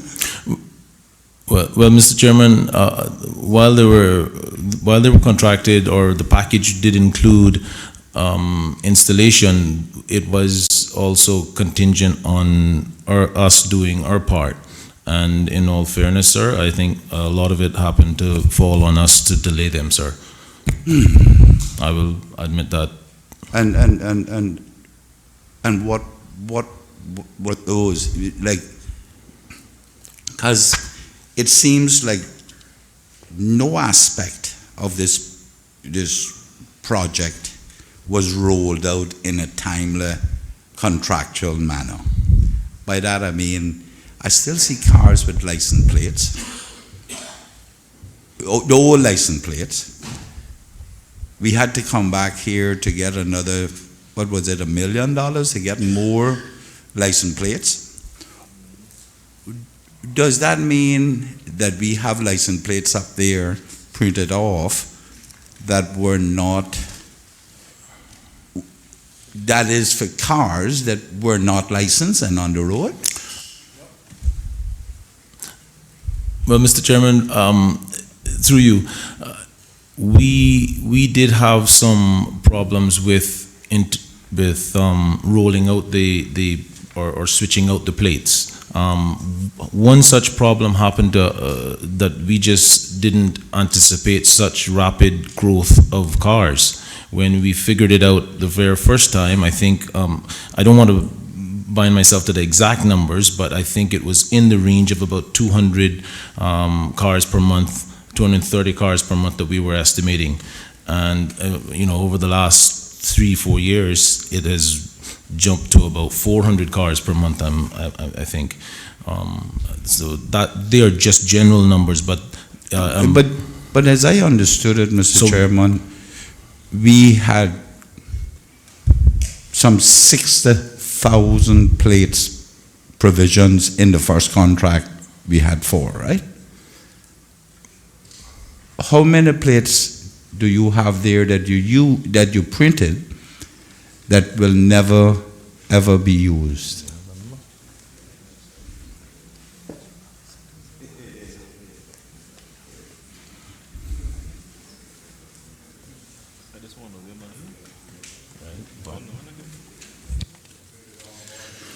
Mr. Chairman, through you, so we started that initial printout or molding of the plates, and we have about 2,500 cars sitting at DVDL or plates for cars that are up there that we want to roll out. As far as Mr. Chairman, as I recall, and I know my memory may fade me every now and again, but not that often and not that short period of time. In April, when we came here to get additional funds,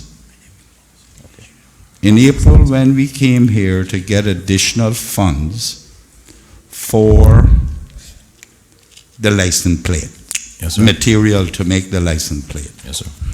we were told that we were doing it Saturdays. We were paying overtime to make sure these April, May, June, July, August, September, October, November. Follow me now.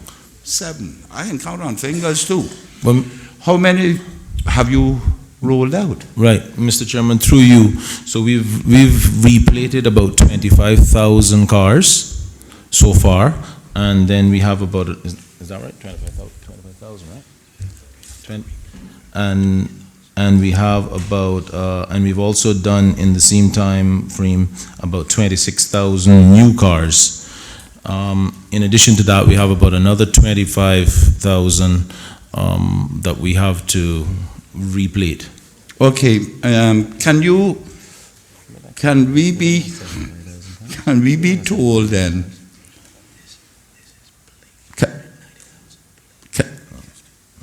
Sorry, sir.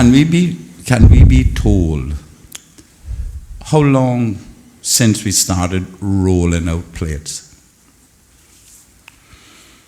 Since we started making plates? Yeah. So we started making plates, Mr. Chairman, through you in 2017. When was this thing installed?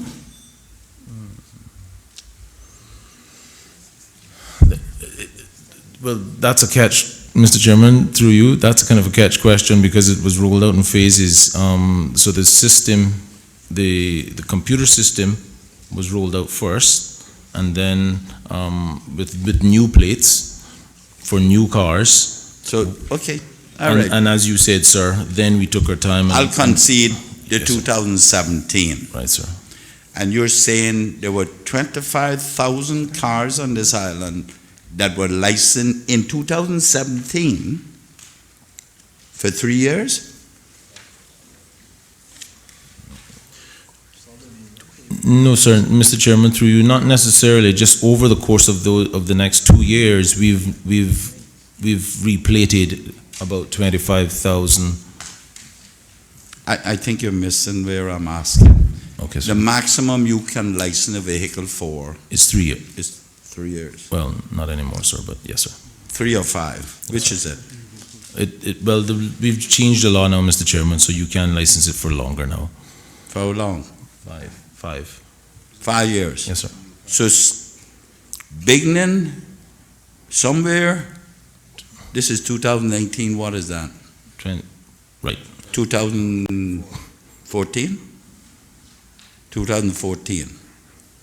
In between 2014 and 2017, we have licensed 25,000 cars that was for 5 years. Thus, we have not issued them with their license plates. Is that correct? No, sir, Mr. Chairman, through you, no, because you were counting the 5 years back from now, then. yeah? Yes, sir, but back then we couldn't license them for 5 years. We had to license them But for you 3. say, and I'm doing that on the basis that you just said to us 5 minutes ago that there are 25,000 cars out there with plates that needs to be changed. Yes, sir.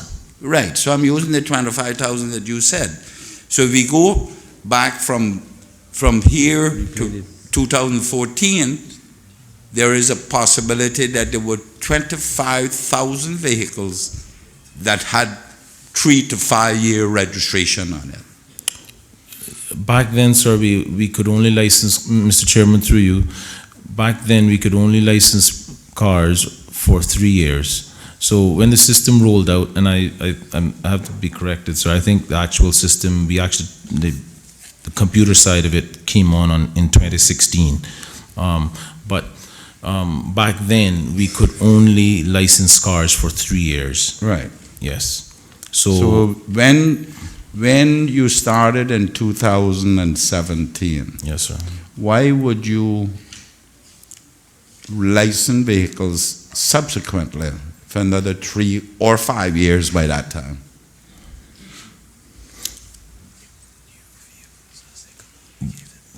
Mr. Chairman, through you, as new vehicles came online, we felt like those new vehicles could be licensed for 5 years because, new. But none since 2017. Yes. None since 2017. No, since 2017, we were licensing them at 3 years. Correct. And But none with old license plates. They're still they have been changed. changed, correct, sir. Correct.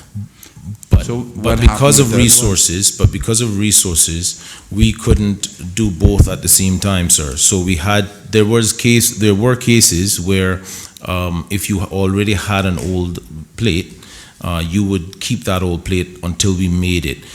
However, because of the demand in vehicles, we had to actually take some of the plates that we had designated for replating and actually use them for new vehicles. And hence, Mr. Chairman, through you, why we came back to you all and asked for more money to get more plates to do it. Understood. And in all fairness, sir, we have to do it again because they're still growing. So you're telling me we need to find more material for plate material? More 45, right? Yeah, but how much more are we going to order?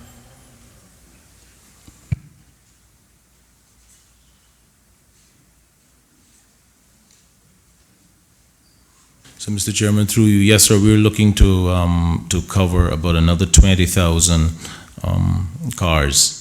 So that's 45,000 more? 45,000 more? Yes, sir. Wow. It's time to cut down on some vehicles entering this country now. That's true. So it's people. We need to cut them down there too, look like. Not necessarily, but we need to find some other means of doing it. Reduce it by third or so. One vehicle for 30 people, maybe. Mr. Buses, yeah.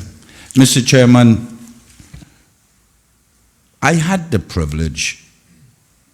I know part of this system includes, which I have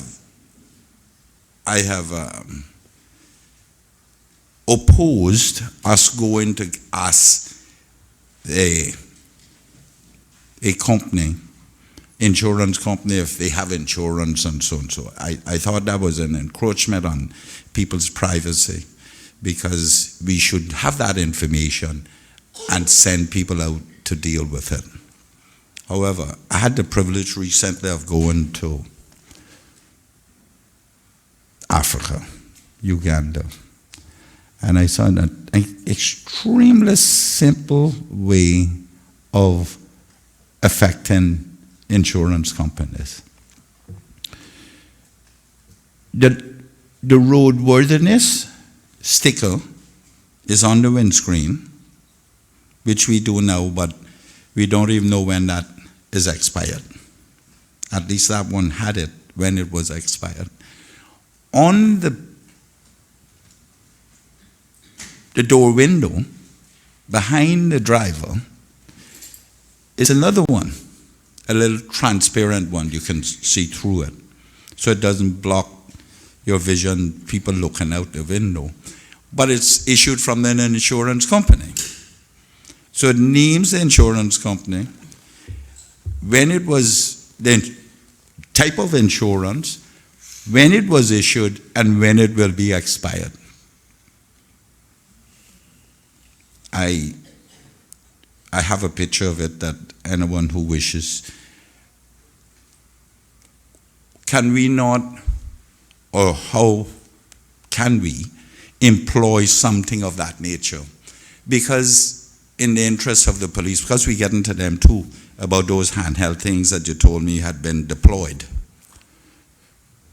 Can we look at something like that? Because we don't have reinvent the wheel, but we can use some of the ideas. Mr. Chairman, through you, yes, sir, we agree. We are looking at a few of those options. That is one of them, sir.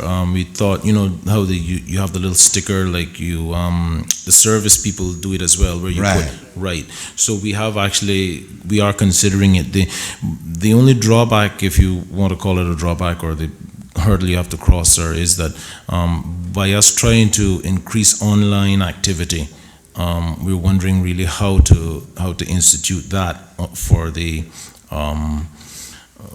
people that go online and don't necessarily have to come into DVDL to actually relicense their car. But we've got some other ideas as well, sir. Well, you can, on those who go on online, you put this affidavit there, and the false information provided is you're subject to prosecution. And they have to put in a date saying when their car insurance is expired. So Yes, sir. so I'm glad that we're looking at something like that. Now, may I move on to the... Mr. Yes, Chairman, go ahead. sir, through you, sir.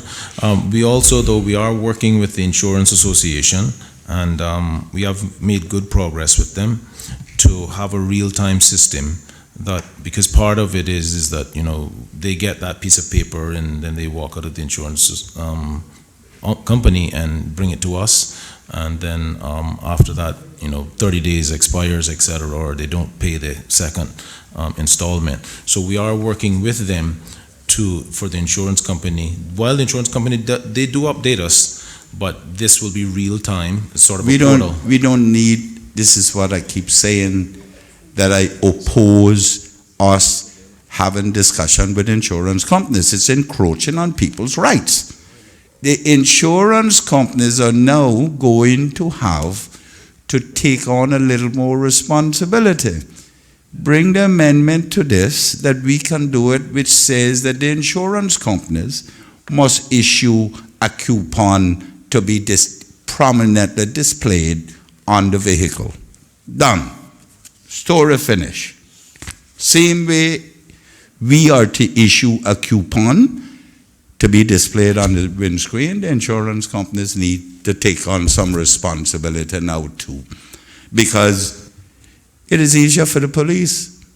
The police goes to the window of the driver, and the door right behind him, the driver, has a coupon.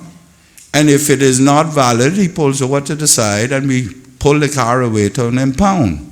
That is how it's going to have to be. It's unfortunate we have to put the mechanisms in place, Mr. Minister, but that's what we need to do. If people's behavior will not conform with the wishes that are currently legislated, we need to put other considerations in place to curb their behavior. Mr. Chairman, I thank the member for that, and as Mr. Hyde said, it's one of the considerations we're looking at. I think it's a sensible one. We'll certainly have a very close look at that. Okay, let me now go on to these handheld things and this provisions for notifying you by cell phone. I was pleasantly surprised. I know I'm smiling. They think gonna cut me out. I debated this in my response to the Premier's budget debate about whether or not this system was ill-conceived. I still believe it was. And we were supposed customers were supposed to be receiving text messages about their vehicles and when the license was going to come due. That was Wednesday the 13th. I have a little vehicle that is parked on my driveway for most of the time. Maybe once every 3 months it's driven. Surprise, surprise. It expired on the 18th. And on the 14th, they sent me a text message saying I needed it inspected before the 18th. First vehicle. I got many vehicles, but it was quite a pleasant surprise. And I thank you all very much. But what about the rest of the people? Mr. Chairman, through you, we do send those text messages out to by mass, sir. And it should fall 30 days out unless it's a weekend and then it rules on one way or another, sir. 14th, 18th, not 30. And I can tell you, the Premier say he gets his all the time. Must be special dispensation. Because this is the first one I've ever had. And I licensed my vehicles the other day and I didn't know they were licensed. They were expired. And you know how I found out the other day they were expired? I came to the road safety meeting and a light bulb went off in my head to say, check my insurance and my license. I could have been in jail. I was expired by 5 days at that time. So I didn't get it, but I got the one since I debated it. So I want to congratulate you on that. So, Mr. Chairman, just to let you know, sir, we send out about 700 text messages per week. Well, that wasn't included in them. But we do admit, and we are looking into, there may be some little error there that... Little one? Yes, anyway, sir. That's all right. We'll get through your 2 days. I want to know about this other 2 day that someone injected Mr. Miller and I with codeine to numb it up. We were told that those handheld units had been deployed to the police force. Was that an accurate statement? Yes, sir, Mr. Chairman, that was an accurate statement. Okay, but they weren't working. That's the caveat?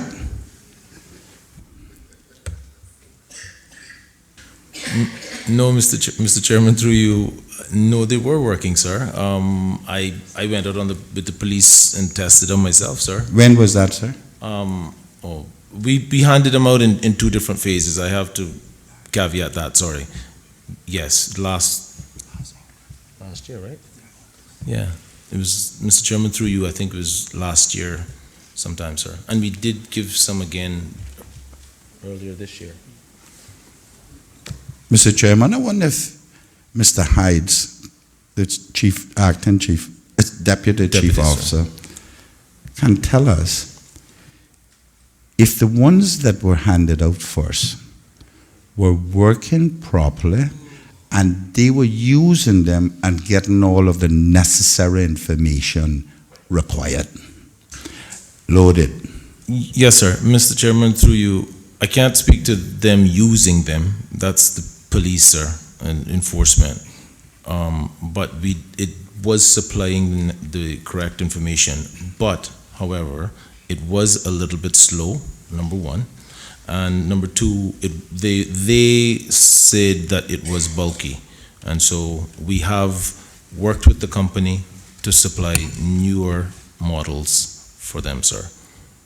Remember, Mr. Chairman, we asked, we had offered just before you in April, and we asked offered about cellular penetration in order to utilize cameras and the likes.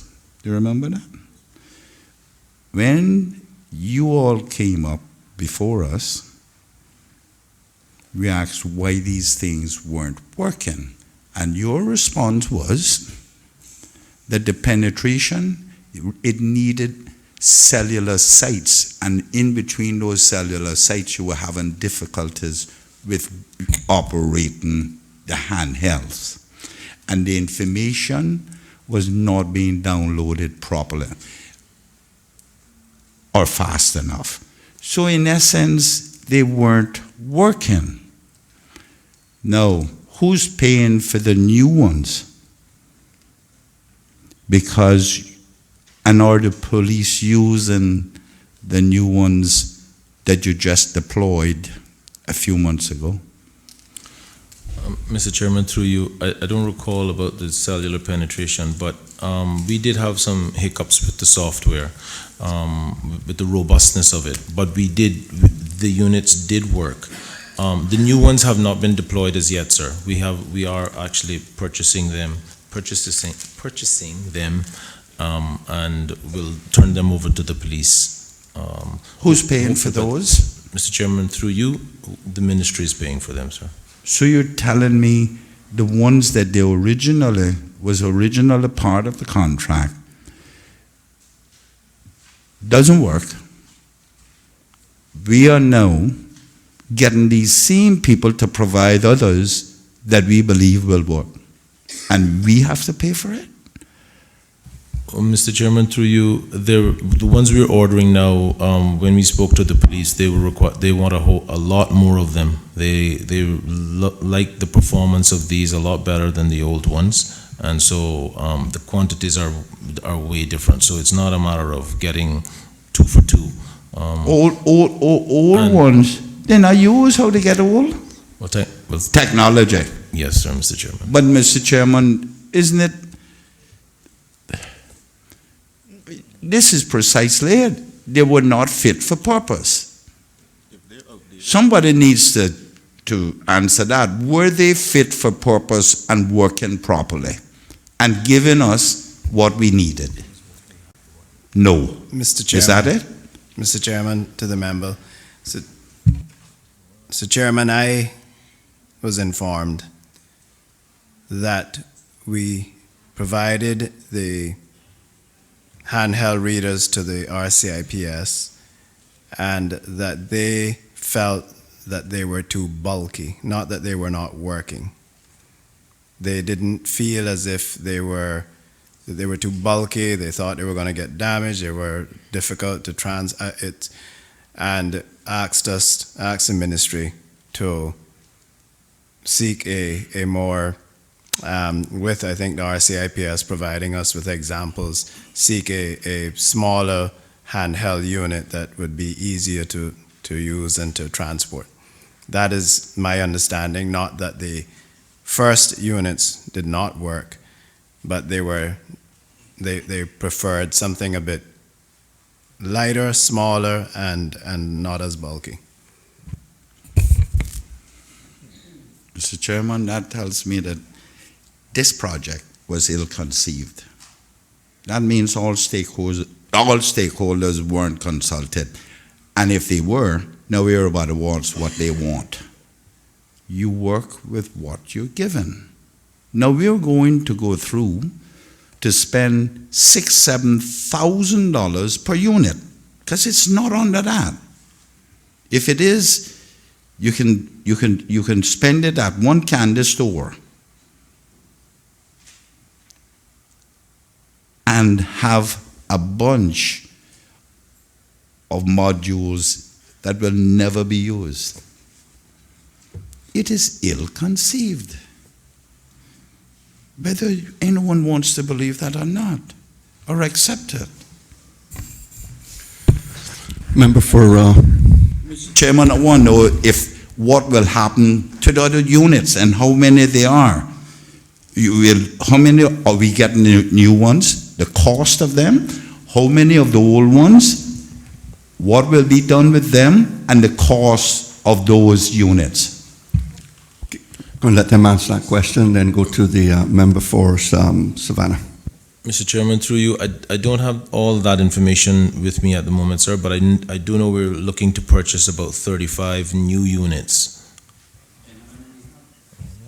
5 or 7? Mr. Chairman, through you, I think it's 7 units. 6 or 7 units, if my memory serves me correct, sir. Mr. Chairman, what's the purpose of ordering 7 units now versus 35 units It's obvious this thing wasn't thought out. If we are now needing 35 units, and initially we only bought 7, we didn't think that the police were going to use them. Only 7 cars could have them. No, Mr. Mr. Chairman, we have had inherited this, and we have admitted, and I will admit that there have been challenges. We had IT challenges. We've had several challenges. Member The good for news is Savannah. that the 7 units, the police were not happy the first trial, the first rollout of those, so we have discontinued those. We did not purchase any extras. We did not purchase any more. And as we said earlier, with technology, things change quickly from when the system was designed to where we are now. So we are moving forward, and we have tested a newer, more advanced, and easier handling unit that the police are happy with, and so we have ordered the full complement, sir. I appreciate the minister, and he wasn't there when this thing was implemented. But the minister must appreciate that we, this legislature, whether it was this makeup or not, this legislature was asked to appropriate the public funds to put a system in place, and it was ill-conceived. And we have not received value for money. And that must lie squarely on the shoulder of whoever developed this system, went out and researched it, and came back to this country and sold that Nancy story to this legislature. Member for Savannah. Thank you, Mr. Chairman. Just a couple of quick questions. One of them is an after-the-fact question. When, this is back to the plates, when you decided on the plates, I was just wondering why you didn't use, like in the States, 1 plate, that you decided to use 2 plates here. In the States, they just put a little sticker on the back of the plate, and that goes on. Why did we end up doubling the cost, at least for the plates? Mr. Chairman, through you, it was discussed at the time, and in conjunction with the RCIPS, they preferred to have 2 plates, one in the front and one in the back, sir. And so that's why we went with it. The other question, Mr. Chairman, I saw in the paper that we're amnesty. I noticed that during the amnesty there were 8,000 vehicles. Is that figure right? Mr. Chairman, through you, yes, sir. How long did some of these take? Because if that was 1 year, as I pay over $200 for my little truck, and I know the member from Borden Town West is not here, but my mathematics roughly shows on the $1.6, $1.7 million. How can a government or anybody else allow something like that to happen? How long these people have been driving with expired license plate? You and I, if we get caught, to put us up northward or something, or pay a hell of a lot of money.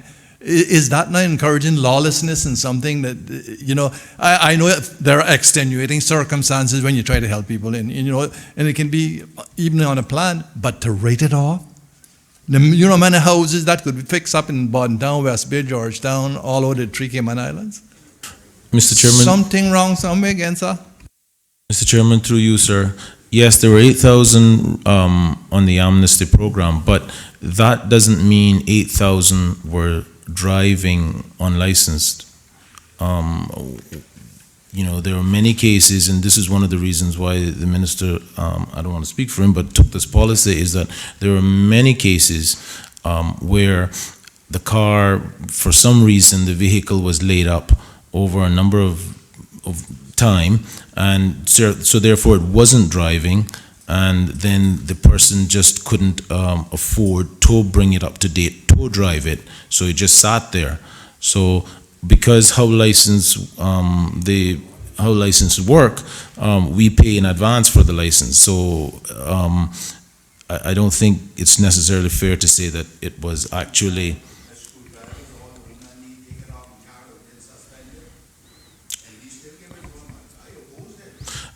Mr. Chairman, through you, agreed, sir, but there was other penalties for even doing that, sir. You had to pay to suspend it, so many people just parked it and left it. Just one final question. When those people came in, I know there was a hiccup with getting the new plates. Would they issue the new plates to replace once they relicense?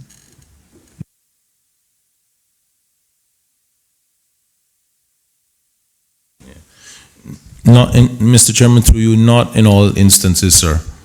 Some were suspended and kept their old plate. Member for Northside. When is the next time that's the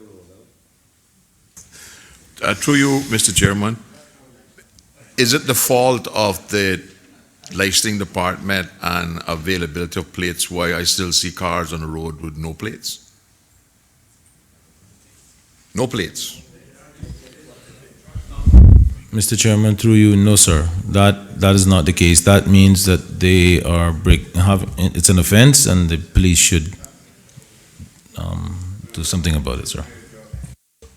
But certainly, Mr. Chairman, Mr. Miller, certainly the licensing department has the same authority as the police department. If that car is not roadworthy, they can stop it.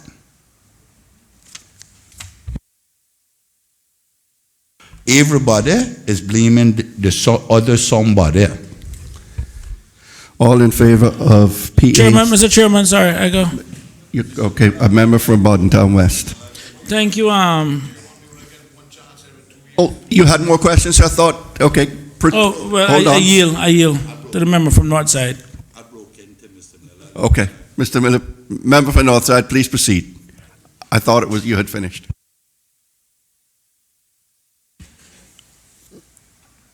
Through you, Mr. Chairman, it's not a situation where these cars with no plates now were originally given paper plates.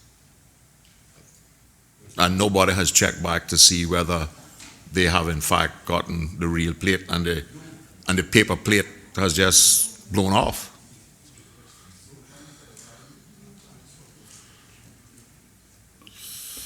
Mr. Chairman, I'm reliably informed that all temporary plates, which is what you're referring to, the paper plates, should be off the road, sir. Should be. Should be, Your sir. system, No, your system does not allow you to determine that every single person who got a temporary plate now has a permanent plate.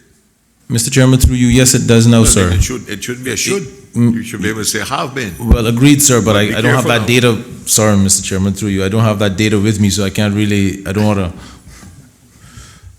Through you, Mr. Chairman, a couple of weeks ago, I crossed a truck on the road that was hopelessly overloaded and dangerous. So I called the police in Bordentown to intercept the vehicle. Of course, I continued to follow the vehicle.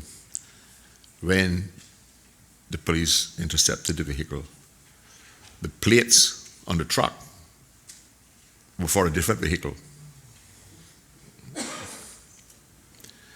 And I thought that this whole electronics process and stuff was designed to at least eliminate that or prevent it. Because obviously the person had, whether they didn't turn in the plates that they had before, but they had an extra set of plates that belonged to something. Mr. Chairman, I can't speak to the exact case, sir, but the plates are designed with some tamper-proof mechanisms in it. So it could have been that he just never put it onto or the person never put it onto the original vehicle to begin with, or something to that nature. How? In other words, he could have, the person happens to own a garage, so he could have 5, 6 vehicles that he's used the same set of plates on. Well, I don't know whether they were new or but having said, Mr. Chairman, through you, having said that, sir, once we get these 6 locations up and running, that should deter that quite significantly because of the locations that we plan to do them. Just to let you, the House know, sir. That's the next question. No, sir. So, Mr. Chairman, through you, West Bay Road underpass, the old West Bay Road, the West Bay Road abreast Heritage Club, where the old, or the West Bay Road ties into the Yacht Club roundabout.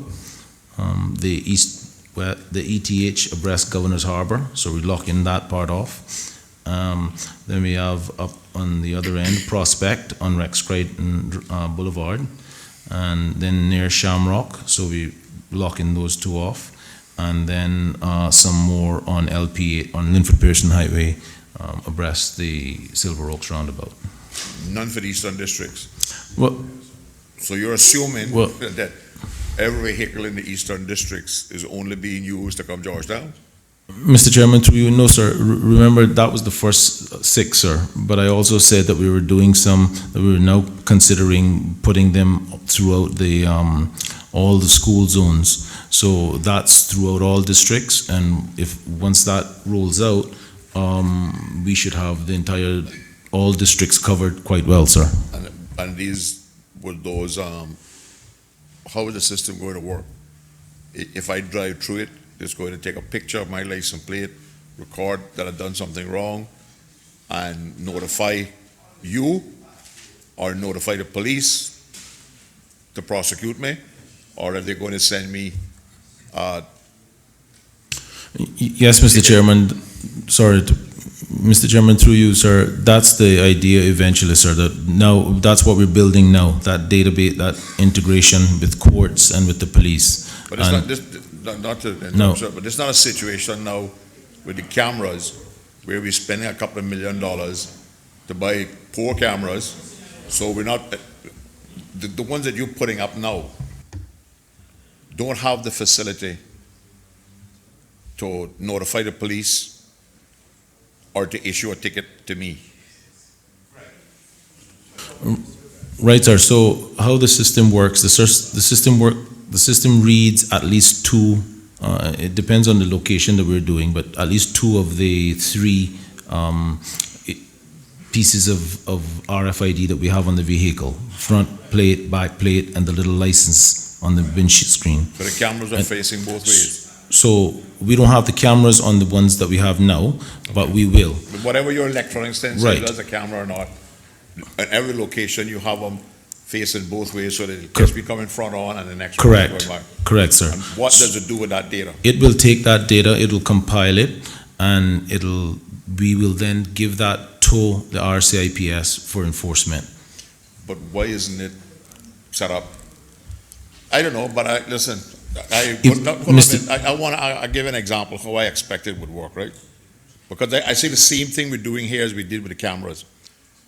I rent a car in Florida. I drive through all of the tolls. All I see, blip, blip. And I come home two weeks later, I get an email from my rental agency saying, we're charging this toll to your thing. If we go still expect some human being to transmit this information to the police, some policeman to come all the way on our side to tell me that my car is expired? Mr. Chairman, through you, no, sir. Eventually, that's what we want to do. That's exactly what we planned. That the system does all of that for you. It'll mail you your ticket. We've already changed the law to accept electronic tickets. So eventually, yes, that's exactly what we want to do, sir. My question is, why are we doing it eventually? Why isn't the first camera that you put up capable of doing that? It will, sir. Or whatever the sensor is called. Sorry, Mr. Chairman, through you, it will, sir. The issue is actually we have to write programs to do all of that, and that's what we're doing right now with. And the man coming up next can help you write the program. Yes, sir. He will. Okay. all Yes, right. sir. He Okay, will, no sir. problem. And just to let you know, sir, I'll give you one little piece of data, Mr. Chairman, through you.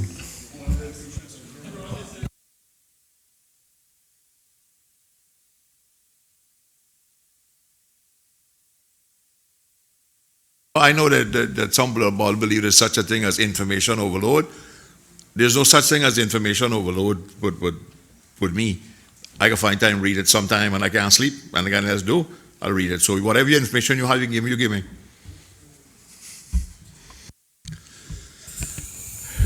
Okay, we've been at this one now for over an hour. I'm going to put it to the vote. No, Mr. Chairman. You did have the, okay, fine. I'm coming back to you, and then we're going to put it to the vote. Proceed. Thank you, Mr. Chairman. Through you to the Honorable Minister. I'm just trying to determine in terms of the quantity that we're purchasing here, in terms of where the assumptions, what was driving the assumptions.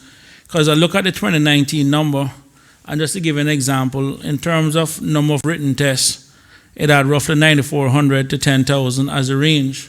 But as I'm looking at the information for 2018 from the company statistics, it had 7,865, so that's a significant jump. And then also in the number of road testing of drivers, it had 7,000 to 7,100 for 2019, but the 2018 number was actually 2,300. So I'm trying to determine what happened in 2018 to 2019, where it went from 2,300 in terms of road tests to 7,000 in 2019. So I'm just trying to understand what was driving that.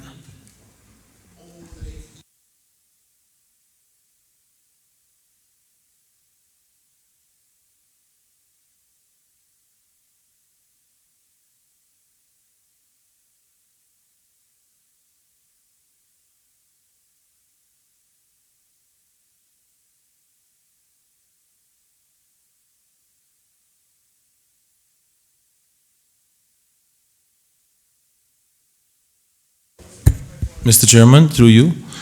So it's a result of about 730 written tests per month and 450 road tests per month, sir. Yeah, but I'm trying to understand what's the 2019 number. I mean, do you guys have the stats for 2019? I'm just trying to understand why the road test went from 2,300 in 2018 to the 7,000 in 2019. I'm just trying to understand if it's a population issue, if it's kids coming up. I'm just trying to understand what's driving the increase between 2018 to 2019. It's a significant jump.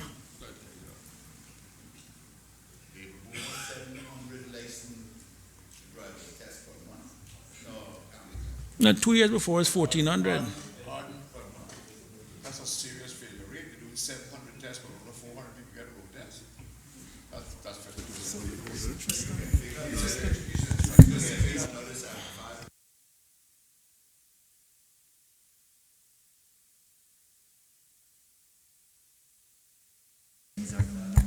Mr. Chairman, through you, if I could come back and give you Okay, that's fine. I mean, you can submit the answer to me in writing later on, because what we use this information for is to look at the long-term planning, because if you look at the year before, the road test was only 2,000, and the year before that was 1,400. Right, sir. So if in the space of 3 years, we're going from 1,400 to over 7,000, I mean, that's a significant amount of people that's coming on the roads. And at a minimum, I think that's something that the minister and everyone here needs to understand. If we're having this much more people coming on the road annually, then it's a bigger issue that we have coming up. Well, next question, Mr. Chairman, this is my last question. And they can submit the response to me in writing. I'm fine with it. I've seen some brand new vehicles, 2020 and so forth, 2019, 2020, vehicles with some license plate numbers that are actually not consistent with the number brand, because I've seen where they've gone back to like some of the earlier numbers, and I'm trying to understand, is it a situation where they printed those plates and then the people didn't come for it, or is it that, I'm just trying to understand what's the polish or what's driving recycling numbers now from one plate to the next. Mr. Chairman, through you, I can't speak to it exactly, sir, but I think what happened is if they had an old number originally, they could get that number reprinted in the new form, in the new plate, sir. Maybe that you can keep your number, sir. So if a person brings in a brand new vehicle for 2020, you can basically put back the same license plate number from, say, 10, 15 years ago if you just changed in your car? Well, I can tell you the person didn't want to keep this one.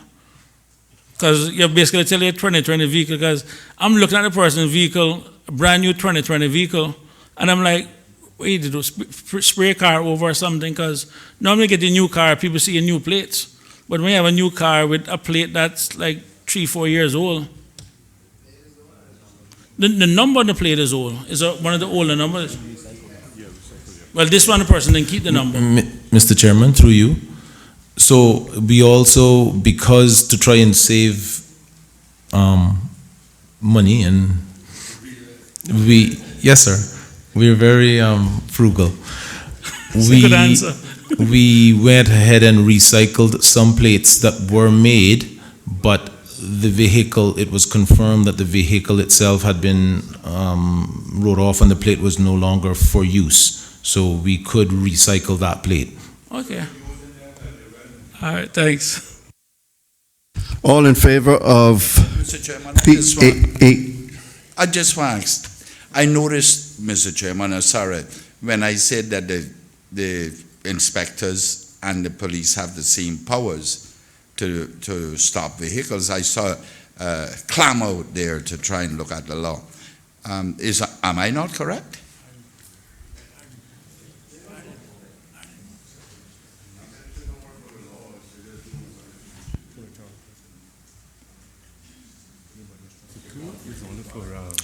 Mr. Chairman, through you, I'm told, no, sir, not quite.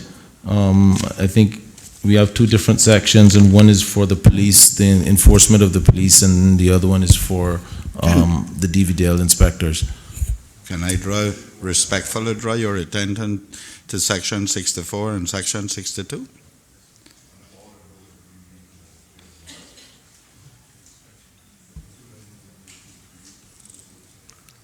Let me read 64 first for you.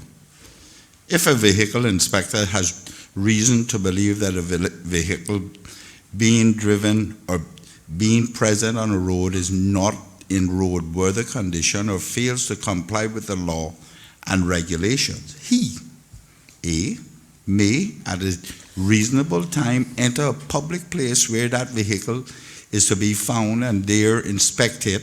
And public place is extended to parking lots now, remember that.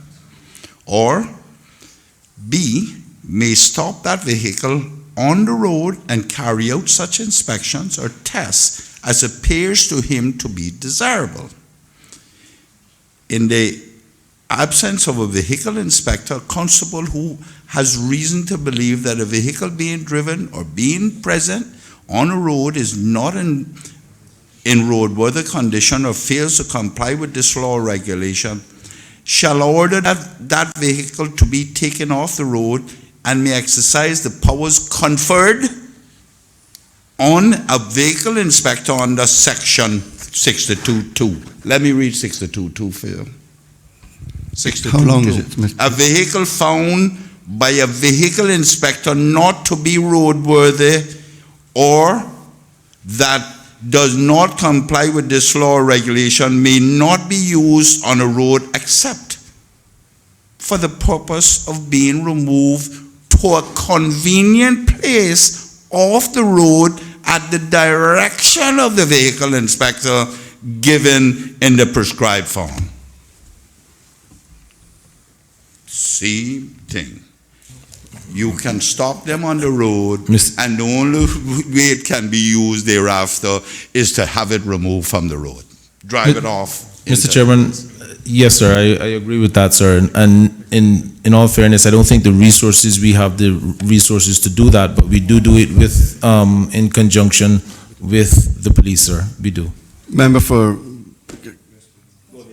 West Bay North, then we're taking the vote. Okay. Come on. To the licensed inspectors, if a vehicle comes in, even brand new, through you, Mr. Chair, and it says, this vehicle may not conform with all applicable federal motor vehicle safety standards in effect on the date of manufacture. It is not intended for use or to be operated on a public roadway or in public access areas. would you all pass that vehicle if that is tagged on the vehicle, on the truck? You want me to read it one more time just to make sure? No, sir, Mr. Chairman. I know what you're talking about, sir. And these tags were removed. I mean, but what would you all license such a vehicle? Well, Mr. Chairman, we would verify that. We'd verify in this instance about the vehicle in question, and once we're satisfied that the vehicle is roadworthy, the director does have the power to do it, sir. So our standards are lower than other people's. But remember, I think we litigated that issue, I think, earlier, not necessarily with these, but it was with the Port Authority, if I remember correctly. Okay. Okay. But we had this discussion before. Okay. Mr. Chairman, if you wish, sir, we do have the letter from the manufacturer that actually tells us that the vehicle is roadworthy, sir, and that the reason it wasn't roadworthy in the U.S. was because of EPA standards for the engine. And we don't have those such standards here yet, sir. Member for Northside. So I keep hearing the ministry saying they don't have the resource to do this, they don't have the resources to do that. The resources we have don't allow us to do this. Does this budget represent the resources that you requested to provide these services for the people?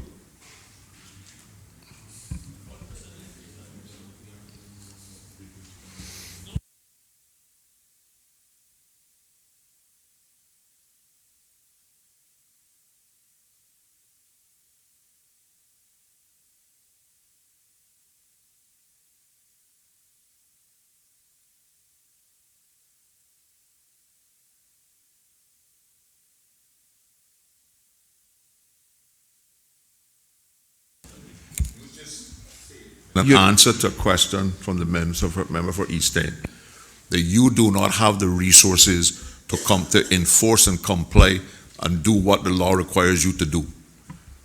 My question is, why don't you have the resources? Well, Mr. Chairman, through you, the minister has, the government has given us, or in this budget, getting us another inspector, sir, to assist. You have all the resources you need to fully enforce the laws under your ministry, etc., etc., etc. Mr. Chairman, I believe going back to the member from Northside and the earlier answer to the member from East End, the question, and as a member from East End pointed out in the law, the abilities of the inspector. The answer was that that this is something that the inspectors carry out in cooperation or in partnership with the RCIPS. We are not in a position, we don't have patrol cars, the necessary training to chase vehicles down to stop them to do roadside inspection stuff, but we do work along with the RCIPS on roadblocks, etc., to carry out such inspections. So that is where we are on that particular one. Mr. Chairman, through you, if you will indulge me, I do have a letter here. I think we moved away. There was a question on the roadworthiness of the Port Authority vehicles. I think that was the member from West Bay North. But if you want to answer that, I was just thinking, that's why I came back to my seat, Minister. You're trying to do energy policy and environmental and climate change and bring in vehicles that subscribes to reducing all those, and they're allowing those that are does not comply with the EPA, and that is environmental. That acronym stands for Environmental Protection Agency. They're allowing them to come in and they're going to smog up the environment.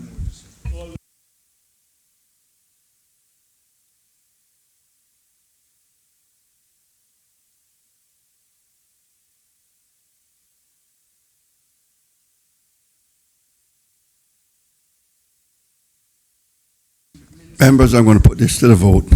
PAH 16, licensing, all in favor of PAH 16, licensing of drivers and vehicles, $974,755 in 2020, $934,456 in 2021. Standing part of the schedule to the bill, please say aye. Aye. Those against, no. Ayes have it. PAH 18, technology support services, $9,689,845 in 2020, $10,084,213 in 2021. Questions? Member for Bodden Town West, caught my eye first. Thank Member you from very much, Mr. Northside Chairman. No, I just pretty much have one question. During a recent report of the Auditor General, we found out that the Government Customs Department had wrote off close to $1 million on a failed IT system that they were looking to implement. And what we found out during the PSC hearing was that the vendor that was chosen was actually chosen over Computer Services Department. And normally it is my understanding that the Computer Services Department is pretty much the government's main, I guess, IT provider of IT resources. So I was just curious as to how is it that a government department ended up competing with a private sector department for work that was to be done by the government, and then of course the company that won, we had to basically end up writing off almost close to $1 million. So the question in all of this, through you, Mr. Chairman, to the Minister, is what is the policy that we have in place with regards to these IT systems? Again, because I just could not understand why Computer Services Department, a government department, was competing with a private sector entity. Because if the work could have been done by the government, I think it should have been done in-house. And the knowledge and everything else remained in-house within the government. And now we ended up basically writing off close to $1 million, if not more, on a process that we followed. That just don't make no sense to me.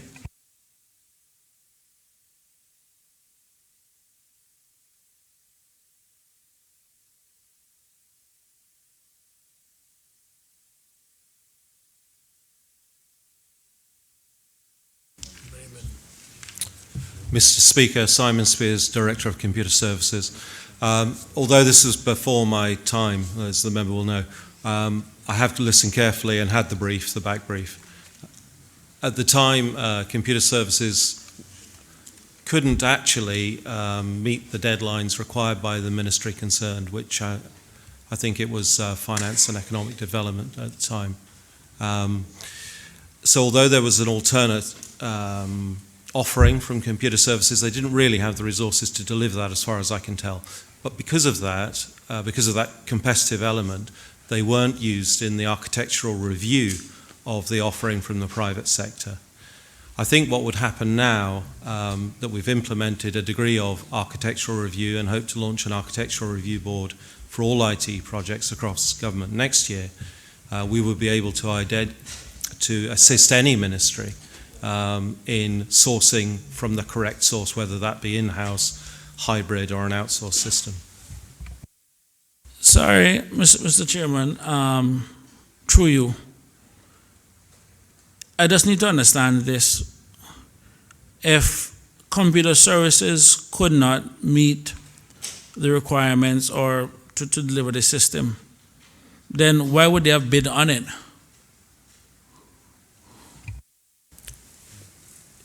Through you, Mr. Chairman, I believe at the time the feeling was that Computer Services should do all application development for government. The simple fact is that even now we don't have the resources to do that. In fairness, sir, I think it's more appropriate to buy from the market where the market is the best place to buy, or work with a local vendor to supply software where that talent exists. We shouldn't do everything ourselves in-house, sir. No, but from a cybersecurity standpoint now, and this is where I'm a bit lost, because you're saying now that this entity, because Computer Services was a bidder, that they couldn't get involved with certain processes. But shouldn't there be steps that once a person is getting ready to plug somewhere into the government network, I mean, you have different backdoors, different channels. I mean, ultimately, we're opening ourselves up now for some level of cyber risk when you start bringing in these outside vendors and outside programs that may write programs to get a backdoor in. I mean, this somehow just seems a little bit off, where if computer services can do something, at all points we would expect for it to be done in-house. And this goes back to our earlier statement I made with regards to the use of consultants, is that we bring in these people, the knowledge transfer stay with them, and in this case, it stayed with them, all the mistakes they made, and we end up writing off the, almost close to $1 million.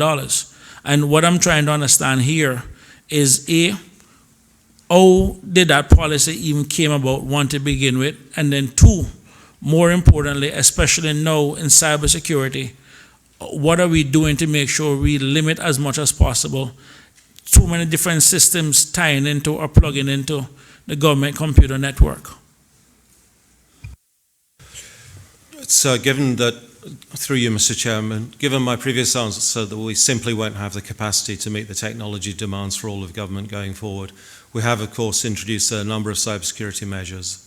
A good example is the work department that has been, the software development has been sourced externally, but there's extensive cybersecurity testing going on before that is actually launched. We also, within the department, have supported an e-government initiative to segment the government network, to isolate access to those who need it in each segment. Thank you, Mr. Chairman. Just following on from a different vein, does the Computer Services Department has the capacity to back up every single department within the government network? So we have, through you, Mr. Chairman, we have a range of recovery point and recovery time objectives depending on the criticality of services in government. The new Chief Information Security Officer has reviewed that.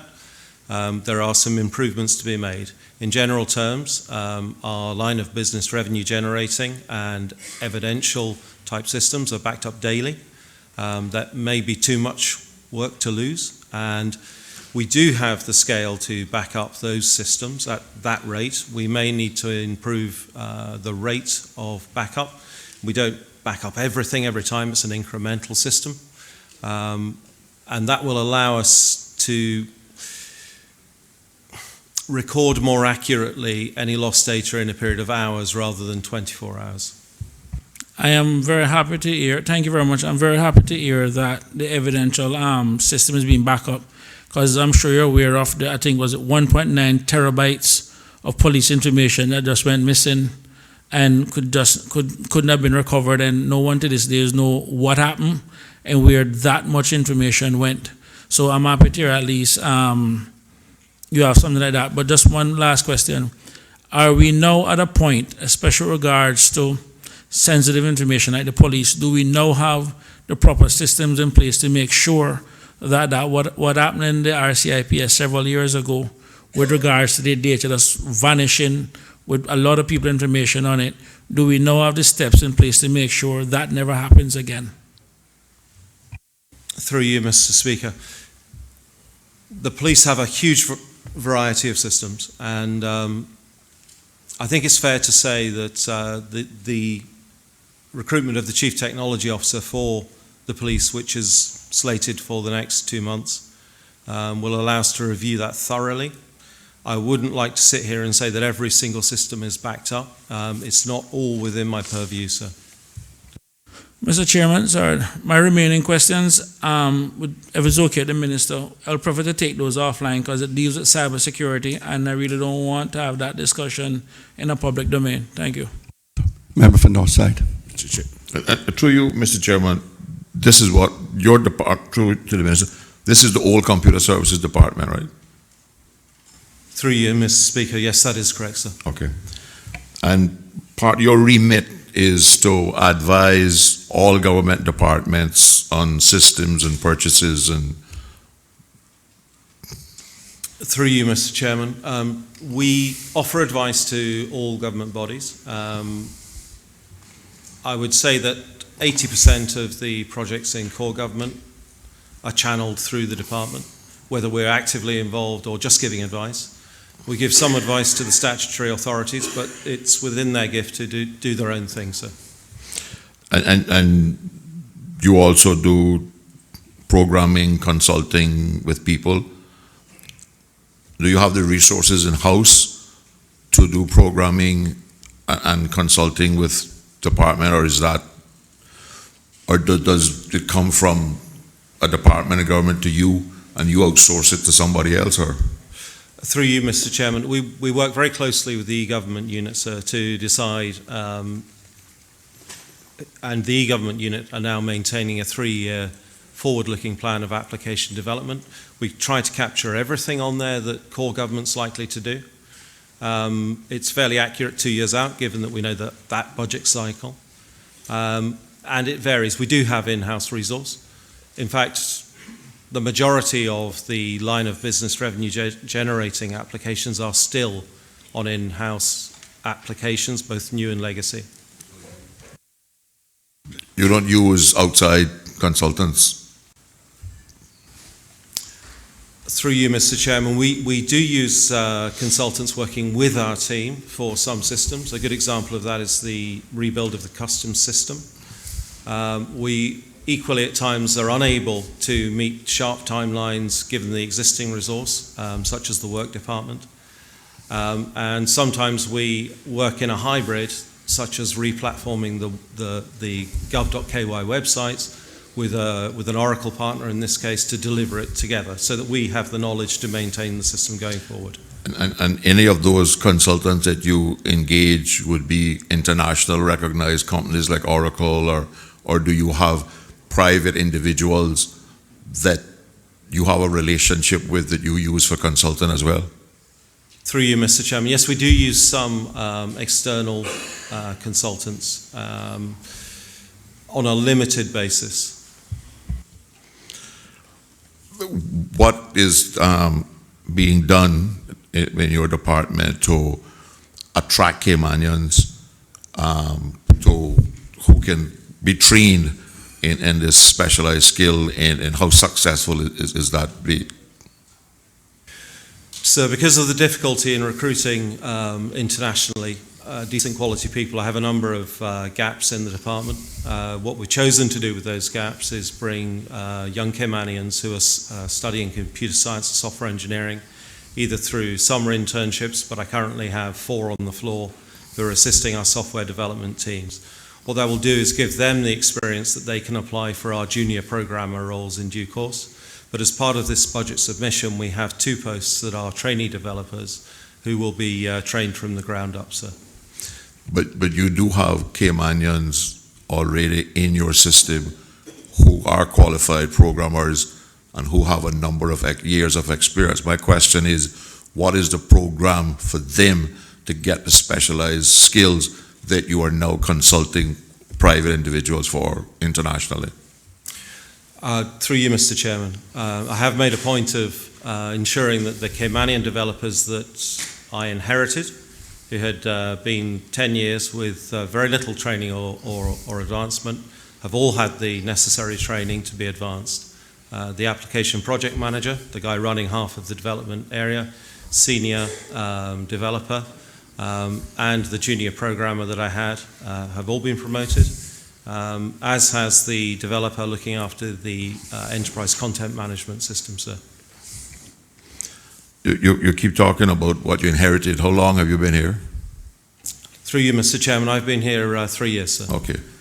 In that 3-year period, have we had any Caymanians who have come back with academic qualifications in programming or networking or whatever the computer stuff that they do? I'm too old to even talk about it. Who have applied to you but didn't get a job, or? Through you, Mr. Chairman, the problem we have identified, yes, there are some who have come in. In fact, all of my new junior hires, of course, have been Caymanians because, we can train the local people. The only international hires we've made in my time have been where there have been no Caymanian applicants, generally for fairly specific skill sets that are not used elsewhere in Cayman. and those were not skill sets that Caymanians could be taught? Through you, Mr. Chairman, of course they can be taught. There has to be the enthusiasm. Because, I don't know what all this cybersecurity is, but I have very serious concerns that they're not Caymanians in charge of these kinds of things. And I don't know what connection somebody else might have. We have a good history of it here, of people from various agencies in other governments winding up in charge of certain critical areas in Cayman, and when we find out it's too late. So I'm not comforted that you are doing enough to recruit qualified and capable Caymanians who can be given that specialized training and bringing them on board. Through you, Mr. Chairman, I share your concerns, sir. I think it's very important that cybersecurity professionals are homegrown wherever possible. 2 recruitments have recently completed, and both preferred candidates are Caymanian. How many Caymanians do you have in training now? Through you, Mr. Chairman, I'm not entirely clear. Across my department or cybersecurity? No, your department, like, yeah. Through you, Mr. Chairman, I currently have 6 on temporary contracts to give opportunities to gain experience, sir. Why are Caymanians on temporary contract? Is that because you only need them for a short period of time, or? And these are not people who are coming back now who are university graduates with degrees in technologies and master's degrees, etc. That you're telling me now that you're giving them temporary contracts, though. And how long are your temporary contracts? Through you, Mr. Chairman, temporary contracts vary greatly. Initially, they're 3 months. They have historically been as much as a year. Sometimes they are people that are going on to university to study software engineering. In that case, it was an 18-month period with us to learn about all aspects of IT before going to Canada to university. Many of them are university undergraduates who are spending time with us between terms, between semesters. Others are those who have been through recruitment, not been the successful candidate also a Caymanian, but if I have spare headcount and a need and the mentors to bring people on that weren't quite there at interview this time, we will at times give them a temporary contract within our existing headcount and budget because they're very useful to us and they learn a great deal from it. A number of those have gone on to work for other companies in Cayman, and some of them have returned to us on permanent contracts, sir. But wasn't it the policy of government that all Caymanians were not given term contracts? They were either put on a 3 months probation and given permanent jobs, but it seems to be that there's some changes going on here now that instead of being able to come in and get probation for a career in government, you're now being given a temporary contract, and what happens when that temporary contract expires? Through you, Mr. Chairman, there's a huge variety of cases here, sir. At times, if I'm missing a senior Oracle application developer, and this is a skill that takes probably 15 years to acquire, and I have failed recruitments, rather than sit on an empty headcount, I would rather bring in somebody to give them an opportunity, even though they're not anywhere close to being permanent in that role. They can assist another senior programmer, learn from them, and that generates the interest to join me as a junior developer as and when those posts become available, sir.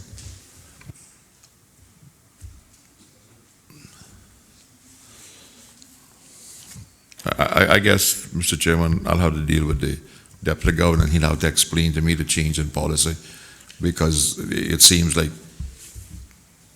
I don't know if I can support that, but I'll talk to him when he comes.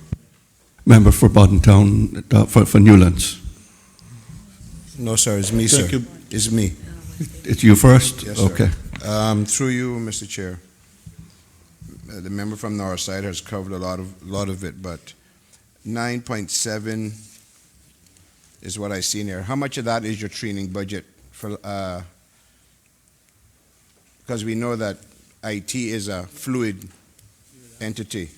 So how much did you use for training last year? Through you, Mr. Speaker, we did significantly increase the training budget when I arrived. That was moved from professional services. We lifted it from 70,000 a year for IT training to 245,000. That's been extremely successful. A number of my staff have been developed and promoted as a result. And that was the last budget. How much you intend for the next budget in training? Through you, Mr. Speaker, there is a cut in the training budget compared to last year's number. We still have overall $135,000, but then I was catching up a shortfall in training for a period of years in the larger training budget previously, sir. How much staff do you have, through you, Mr. Chairman? How much staff do you have in your department, sir? Through you, Mr. Chairman, I currently have 62 staff, sir. Through you, how much of that is Kimanian? Excuse me, sir. So currently I have 46 Caymanians, and that's 75% of my staff. How much of that 62 is senior management? Through you, Mr. Chairman, for clarity, senior management, are you looking at directors or also the team leaders as well, sir? The team leaders and directors. Okay.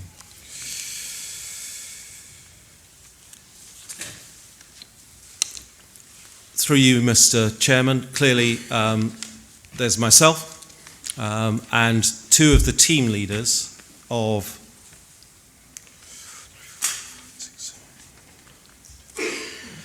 the 12 teams are expatriates, one with PR.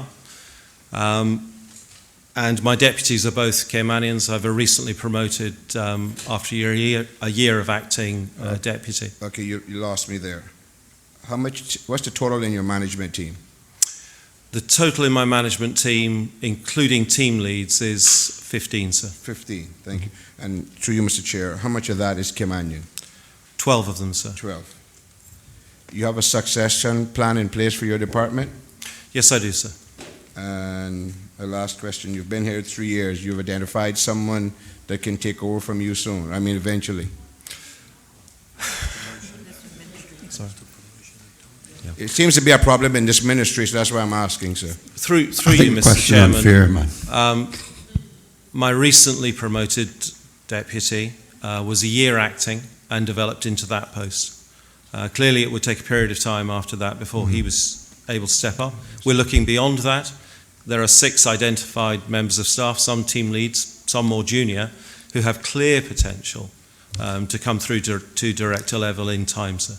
Thank you very much for your effort, sir. Appreciate it. Thank you. Member for Newlands. Thank you, Mr. Chairman. I wonder if the director could give us an idea of how the recovery time objectives and recovery point objectives are established for government, for central government.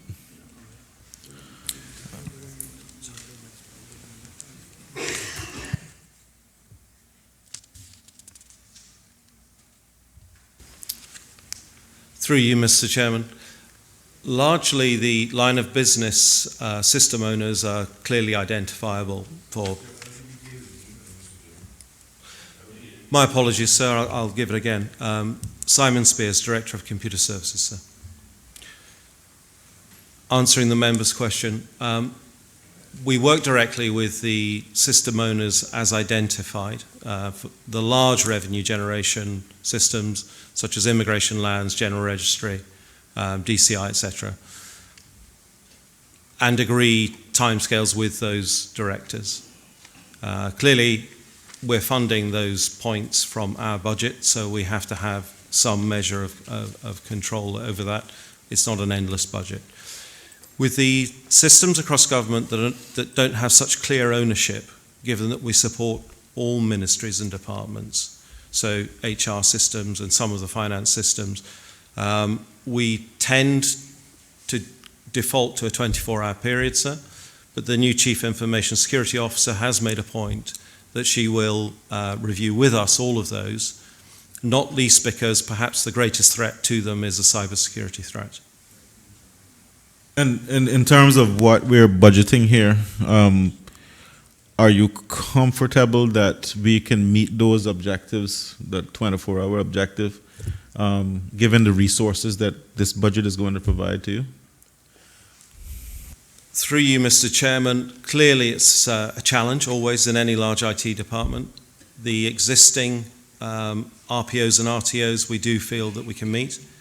We'll have to review carefully the additional demands if we bring those times down.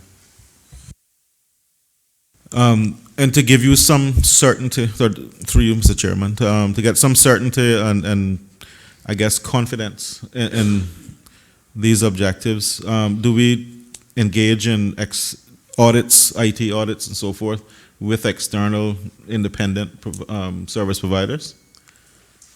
Through you, Mr. Chairman, we did that with the successful vendors at the points of introducing our current systems. I think that is now due, sir.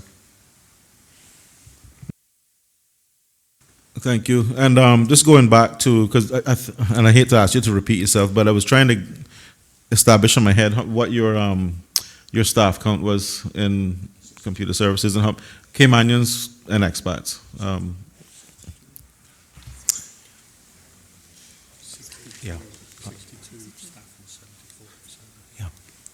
Through you, Mr. Chairman, I have 62 staff, 46 of whom are Caymanian, which is 75%. Of the 16 who are expats, 4 of them have PR, sir. Okay, so they're no longer expats. In the past 3 years, how many new staff have we hired? And how many of those were Caymanian versus non-Caymanians? Through you, Mr. Chairman, if I don't answer this in the way you want, I can be more refined, but it'll take a little more time, sir. I've made 35 appointments in the last budget period. 28 of those were Caymanian. 7 of them were expatriates. So that's an 80-20 split. And there were no Caymanian applicants in any of the appointments that were to expatriates, sir.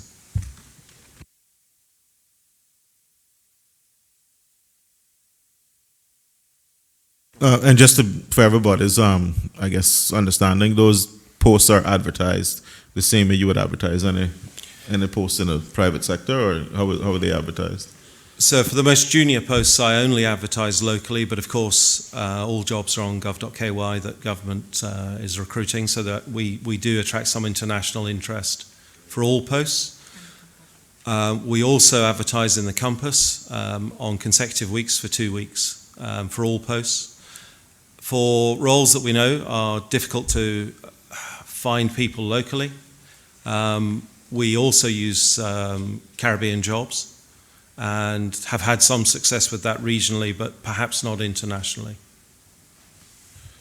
Are we also using the NWDA to advertise vacancies and potentially recruit Caymanians?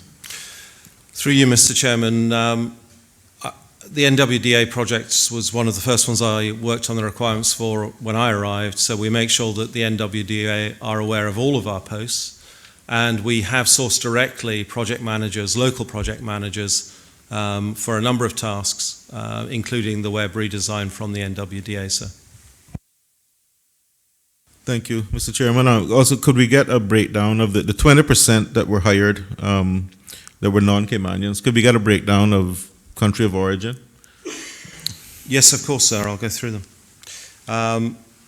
My lead DBA was recruited from, that's database administrator for Oracle, was recruited from Jamaica. We recruited a security system administrator from Trinidad. We recruited an application development framework Oracle developer from India. We recruited a South African chief architect from He was in London, but clearly South Africa. We recruited an infrastructure architect from Trinidad. We recruited a business relationship manager from Jamaica, and we also recruited a business relationship manager internally, originally from England, but with PR status. Are we, thank you, Mr. Chairman, through you, are we working actively with the university college? Because I know they're trying to build a fairly robust IT program. Are we working with them to, at the very least, provide some guidance on what skills and qualifications you would be looking for as you continue recruiting and developing? Through you, Mr. Speaker, yes, we are, sir. And we've also introduced Oracle University to the Department of Education. Oracle have very kindly offered to provide technology and courses locally to help us develop those skill sets that we need. We work with a number of other vendors, including our firewall provider, who is again offering educational credits to local people, not employees. I have 2 UCCI current students working for me on a part-time basis to gain experience and actually to help us maintain the websites while we're transitioning to a cloud platform. And we also take interns from SciFec and ICCI each year, sir. Member for Georgetown Central, then we'll take the vote. Thank you, Mr. Chair. I think my colleague asked one of the questions I wanted to ask you, but I think you may be aware of some difficulties for members of opposition not having a government email. And we've been getting, most average Caymanian probably thinks that we have similar government emails. Has there been any activity to try to remedy that problem? Because we don't want to lose connectivity with our people and making sure that they're, I think they call it bounce back or forwarded to our own emails that we're using. Are you aware of that, if any activity is going on with that?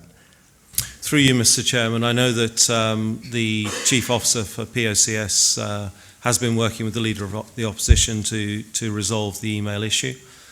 We've offered a range of technical solutions, there always is one, but I'm not exactly sure as we stand which one has been selected or whether different members need different facilities, sir.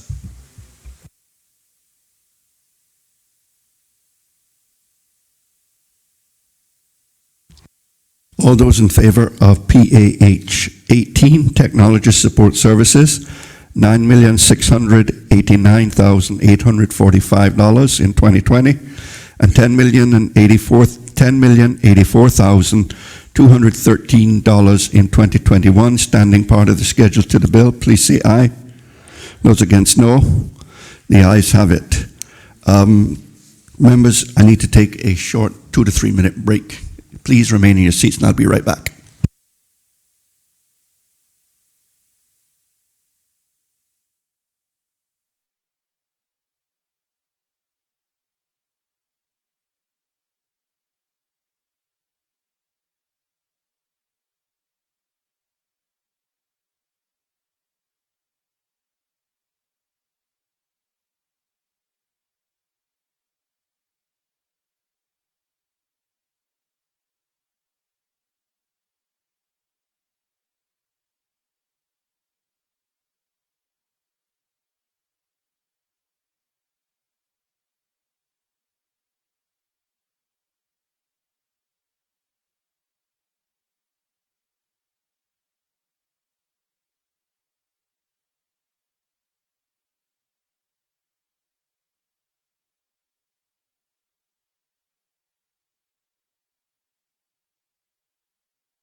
We will finish this, Minister, today.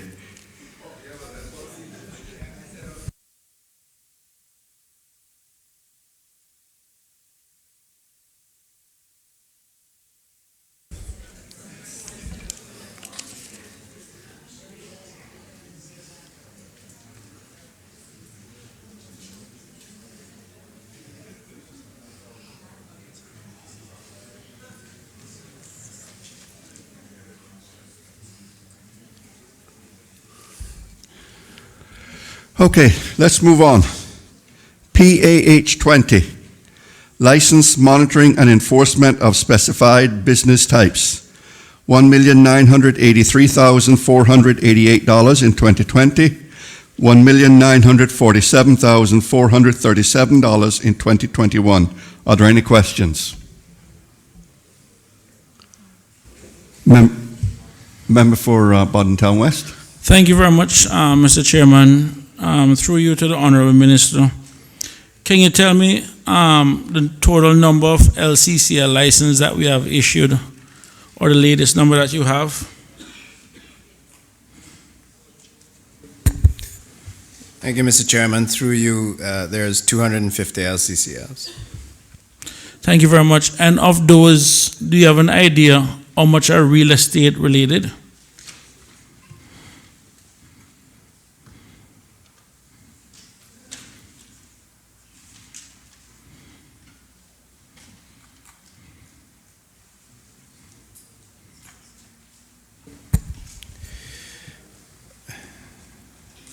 Mr. Chair, through you, don't have the exact number, but I'm informed that about 60% of those are real estate related, not real estate companies, but mainly development. Okay, so those would just be real estate, because I'm actually looking at your website here, and I couldn't help but notice that on the listing from the Department of Commerce and Investment that a lot of the LCCL are real estate agent.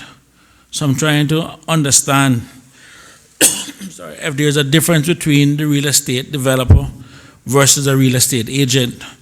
Because I've gone quite a significant amount out of that amount, and I couldn't come up before I started asking the question.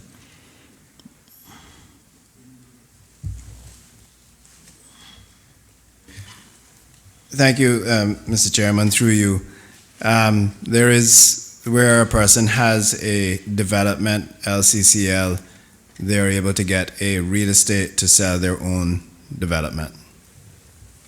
Not external, but just for that development. Okay, thank you.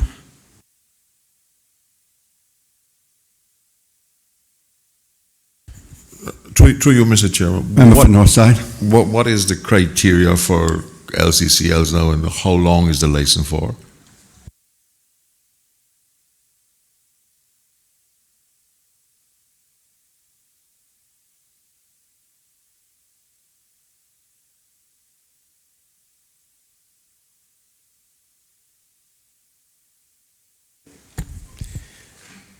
Mr. Chairman, through you, there are 10 criteria, a number I don't have the list right here. I'm sure we can get it if you want, but Caymanian participation being the top of it, need the community, etc.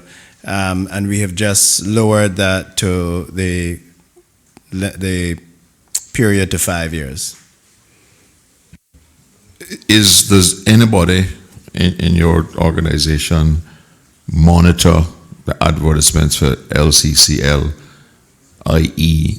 the quantum that they are asking for local participation, and whether that is related in a realistic way to the license that they are getting?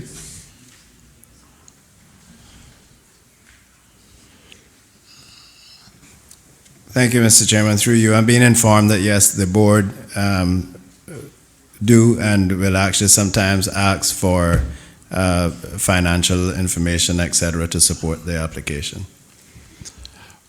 Financial support from the Caymanian who's offering to participate, or? Mr. Chairman, through you, I think it's to substantiate the value of the advertised development.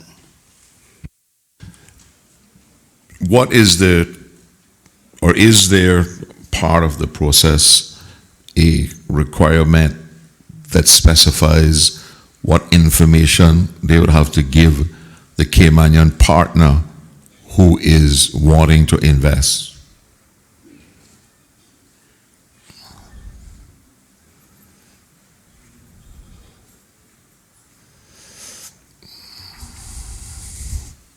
Mr. Chairman, through you, no, there isn't.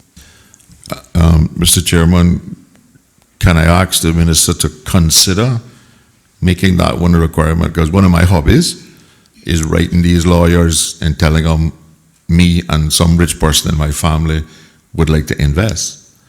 And when we do get the information, several times there is no relationship to what they really want to do to the figure that is put in the paper to own 60% of it. And lots of times they will not give you the information. You first have to put up your bank statements and all sorts of stuff to prove that you have that investment. But I think that there are many Caymanians now who are capable of investing in many of these LCCLs that are being granted. But because they can't get sufficient information about the investment, they are reluctant to make the investment. And then the person goes on and says, well, I didn't get any Caymanian application, and therefore they get an LCCL. Mr. Chairman, through you, I'm certainly willing to consider it, yes.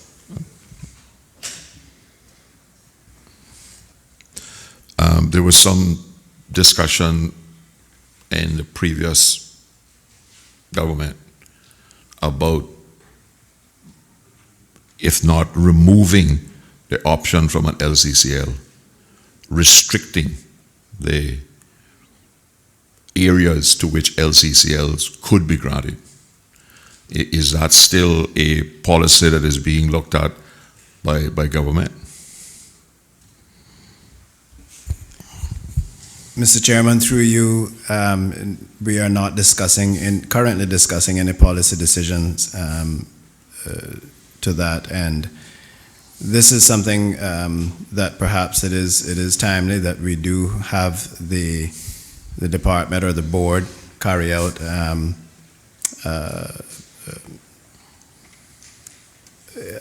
an exercise to have a look at it and perhaps provide some recommendations to the government to consider making some policy decisions in that way.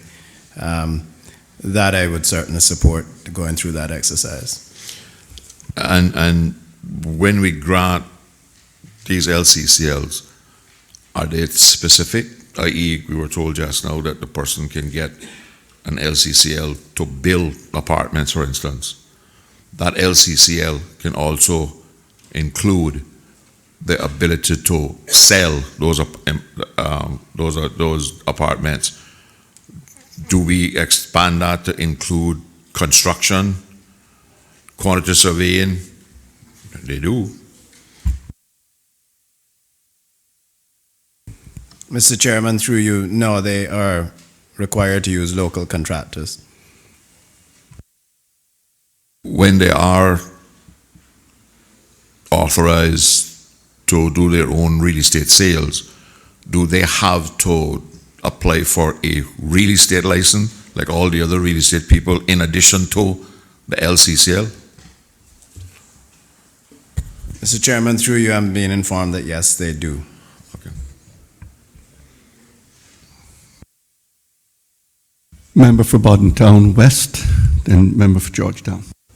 Thank you, Mr. Chairman. Through you, can the minister tell us this honorable house the staff complement for DCI? Ryan Rajkumar Singh, Director of DCI. Through you, Mr. Chair, we have a total of 23 persons. Okay, and can you tell me how much of those, thank you, through you, Mr. Chairman, can you tell me how many of those are within the compliance section? Through you, Mr. Chair, we have 5 persons in the compliance section. Okay, thanks very much for that. I noticed in your quantity measurement for your department the very last quantity, DNFBP, designated non-financial business or profession, those high-risk type, money laundering type areas. I notice the metric is only 35 to 75.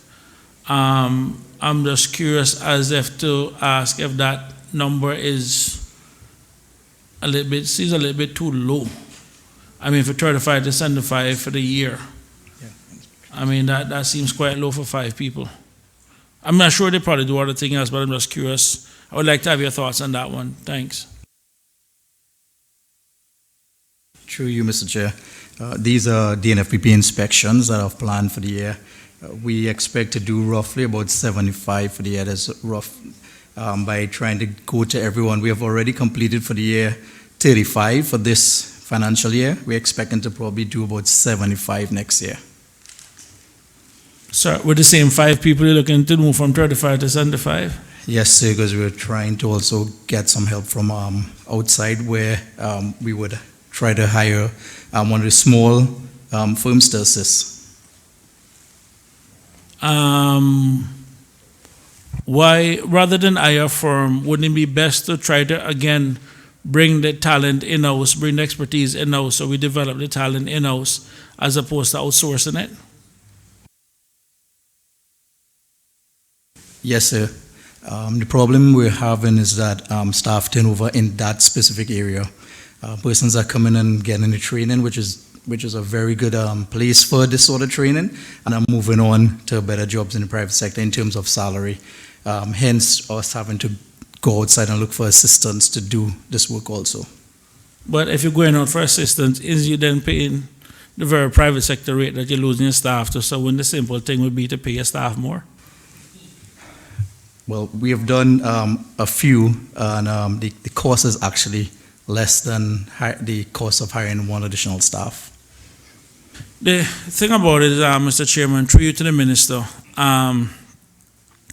this is investigative work. This is getting into people's private business. And going back to the issue that my colleague from Northside was raising with regards to security and secrecy and everything else, we have a little bit too much of a transit society dealing with the security and sensitive information in this country. And we need to start looking at ways now. If we have to pay people to do the job, the market is the market. We had the same issue with SEMA also. And the solution isn't to go out and hire a firm to do it, but rather to pay the Caymanians what the market demands they should be paid. Because the last thing we want, Mr. Chairman, through you to the Minister, is people doing these investigative work, seeing people private information, and then going out in the private sector to do this. I mean, at some point, we have to draw the line in terms of who we want looking at sensitive information in this country. So I think I'm asking the Minister to really consider, and the government as a whole, when it come on to people who are dealing with and looking at people's personal private information, that if we have to create a separate scale, let's do it. But what we don't want is people leaving the government with too many people personal information in their minds in an island this small. I just need to get that off my chest. Thank you. For Georgetown Central. Thank you, Mr. Chair. Through you, Mr. Chair, can the director say how many complaints do they get about company violations? I see that we have estimates of how many businesses have been investigated for licensing violations, from 3 to 10 expected. And last year, or this year's current year, is only 5 to 10.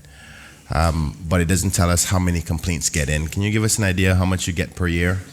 Through you, Mr. Chair. This number specifically talks to cases that makes it all the way to the court. What happens is that complaints that we get, every single complaint is investigated 100%. Most of the times it's settled because we actually are allowed to an administrative fine. So once we invoke the administrative fine, the complaint goes away. Thank you. Through you, Mr. Chair, can you give us an idea of how many violations or acceptance of failure of their license that resulted in a fine? Through you, Mr. Chair, I don't have that information or fine, but I can say that we go after all expired licenses, and I would probably estimate that to be roughly about 5 to 10 a month. Thank you. Through you, Mr. Chair, I know I have expressed a while back about concerns about dancing, music and dancing license, and the inability at this particular point about policing it, particularly when it comes to the loud music outside and affecting neighbors and the like. Have you guys had any new policy changes or regulations that has taken an effect on that? Because we still get a lot of complaints of persons who play loud music, who have a business license. I know that one stage they were having difficulties because the police department themselves said that they couldn't police it because of, I think it's decimal machines. Have we fixed that problem in order to proper police this? Through you, Mr. Chair. That matter is being addressed right now. We're actually looking at reviewing the music and dance law. We do have decibel readers. The board members have actually put it also, in addition to the physical meters, we also have it on our cell phones. So we could actually go outside and actually, when we have complaints, and actually measure the decibel readings. So we want to get that piece into the law. Thank you. If there is a violation or an investigation or a complaint, normally people would call the police department. Does the police department also have these readers? Because I think you guys do more of a 9 to 5, if I'm correct, and most of these kind of violations will happen during the night. Do you guys have officers during the nighttime as well? Mr. Chairman, through you, the department and the enforcement team have been very proactive in dealing with some of these. I think there has been a tremendous reduction in the fish fries and the parties. One of the things we've been doing is actually looking out for the flyers and the advertisements on these fish fries and birthday parties, etc., and then addressing it prior to it happening and ensuring that they're properly licensed, that they're going to be in an area that will not create a disturbance. We have also had situations, then we communicate the information to the police for the police to follow up. And we've also done proactive, we've also done patrols or interagency operations with the police and the enforcement team. We are going through some changes in the policy and requirements. I think the restrictions already on the mobile license. Yeah. We've already doing those. Yeah. So we've already implemented some changes to the mobile license in particular, which is they won't have the dances without the mobile license, and this includes extended times of notice. So where it used to be 1 week. Used to be 1 week. Yeah. Used to be 30 days now. Used to be 1 week, we've increased that to 30 days, and now we've included planning, the police, and several other agencies. We want a security, a site plan, we want a security plan, we want to see contracts with the security companies, etc. So there's a number of things that we're doing to control that industry. Thank you, Mr. Chair. Thank you, Minister. Through you, Mr. Chair. I'm glad to hear that we're addressing that problem, because it is a serious problem in the community, particularly in Georgetown. Is there, I know at one stage there was discussions, at least with the last commissioner, about potentially allocating a zone, an area somewhere on the island where music and dance can be controlled and outside of the zone of residence, so you can still have the opportunity for persons to enjoy themselves and have their parties and the like. I don't think we're ever going to stop that, but not disturb anybody else. Is that a potential still reality or discussion?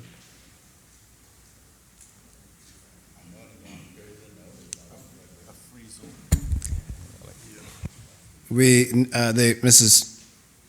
Chairman, through you, the answer to that is no, but we do now, as I just explained earlier, take other actions as far as looking at where these events are planned and stuff like that. Thank you, Mr. Chair. Moving on from the music and dancing, I got a few questions about other investigations and violations.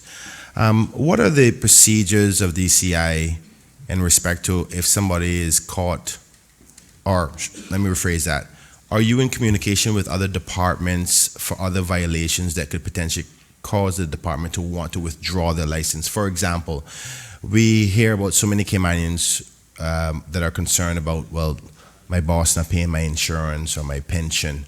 Are you investigating those things as well in respect to the business license? Through you, Mr. Chair, if the pensions or the health insurance would actually give us a complaint, our law allows for us to either suspend or revoke a license if they do not confine with another law or regulation that governs that business. Thank you. Have you had much of those kinds of complaints, or does the complaint normally have to come from the insurance company? Can a Caymanian just come to your department and say, listen, I'm not getting paid my pension, here's the facts, or my insurance, here's the facts? Through you, Mr. Chair, they will have to go through the relevant government department, and that department comes to us. So in respect, through you, Mr. Chair, in respect to the insurance part, where would they go through? I believe it's the Health Insurance Commission. That's it. Thank you very much. Member for West Bay North. Yes, the DCI was dealing with the vendors on the 7 Mile Beach. Can the minister please tell us what's happening with them these days? What's the latest on that?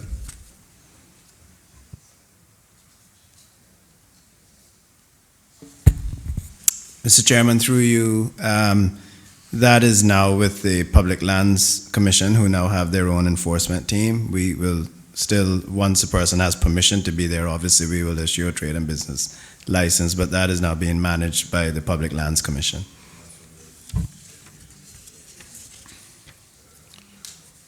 Have most of the vendors done what they're supposed to do to get their license? Or the license is out of you as well?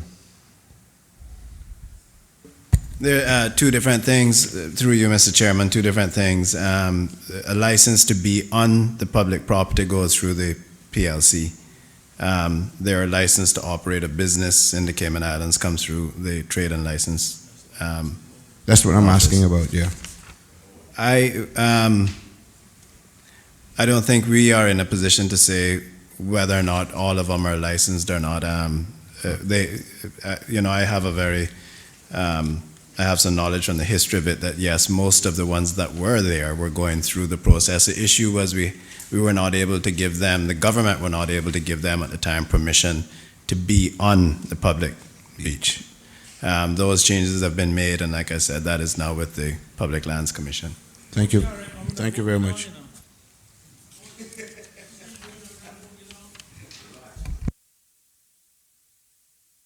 Member for East End. Thank you, Mr. Chairman. Mr. Chairman, I just need to ask, the law requires that when someone applies for renewal and they have employees in a business, that the DCI ensure that pensions and insurance is in good standing. Is that still the case? Are we guaranteed that those are all in place before the issuance of the license? We, Mr. Chairman, through you, we do self-certification on the application process now in the renewal process. But as was explained earlier, you're expected to be in compliance with all other Cayman Islands laws, and we do have the authority, once we're notified by the Insurance Commission or Pensions Office fire department, any of those departments, once we are notified by them that a business is in contradiction of the law, we have the ability to suspend or revoke that license. Did you say self-verification? That is correct, sir. Certification. Certification. But doesn't the law say that you are required to be notified by, and I'm paraphrasing, notified by the relevant agency, that is the pension board and the insurance board, that they are in compliance? We, in the amendments to, that was a policy, right?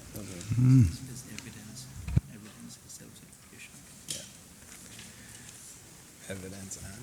Evidence of, an evidence being self-certification. Yeah, but he's saying that if the law says that that they have to prove to us. No. Mr. Chairman, through you, no, the law does not say that they have to prove to us. What we use is, as evidence, is a self-certification. So every government agency, or whether it's fire who do their own inspections, whether it is DEH that do their own inspections, you have pensions and insurance, they will carry out their own investigations or inspections, and then they will report to if there is an issue, they will report to the Trade and Business License Board. At that time, we can take action to either suspend or terminate the license. So DCI does not inquire from these other agencies? Mr. Chairman, through you, that is correct. We notify the agencies of the new applications and renewals. Some of the agencies have persons that sit on the actual board, but we do not require it. It became too cumbersome to get for instance, all of the inspections in time for persons to continue to operate their business. So in part of the government's exercise to reduce red tape, we went to self-certification system within DCI, and then the relevant departments will report to us when they need our assistance in suspending or canceling a license. So self-verification is the company going and getting the in good standing letter from the different agencies? Mr. Chairman, through you, no. The company in their application will say that they are in compliance with the relevant laws.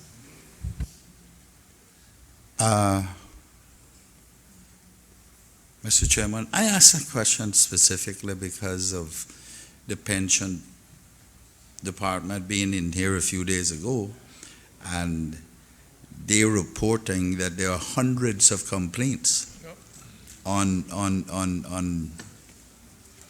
which could be multiple per company, but it would certainly relate into dozens and dozens of companies that are still operating, I would assume. They're not inactive, all of them. And are those coordinated with DCI? Mr. Chairman, through you, once the pensions office have carried out their investigation and have issued instructions for enforcement from or inform the Department of Commerce and Investment, then we can take action on a trade and business license.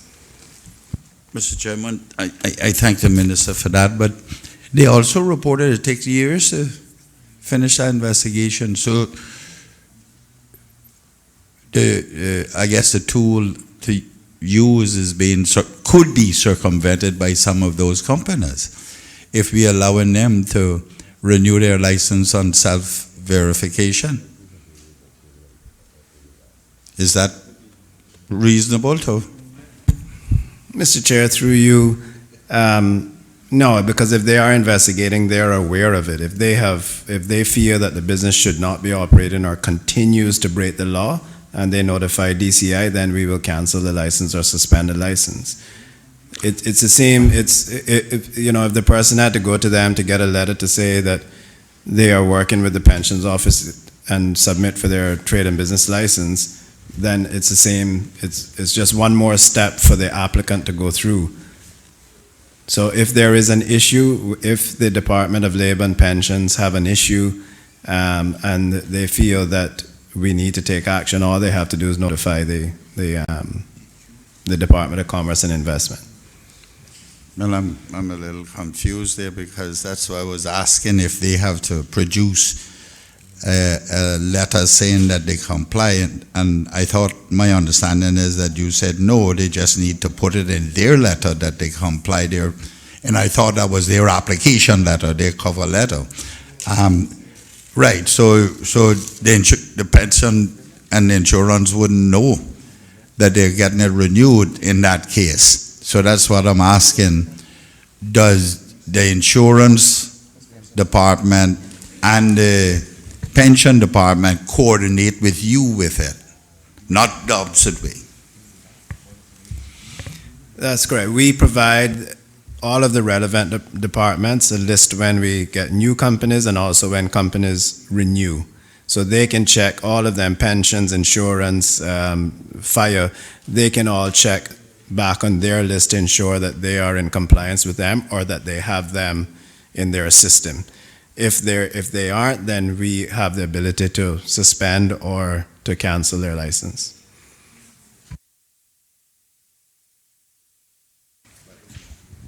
Mr. Chairman?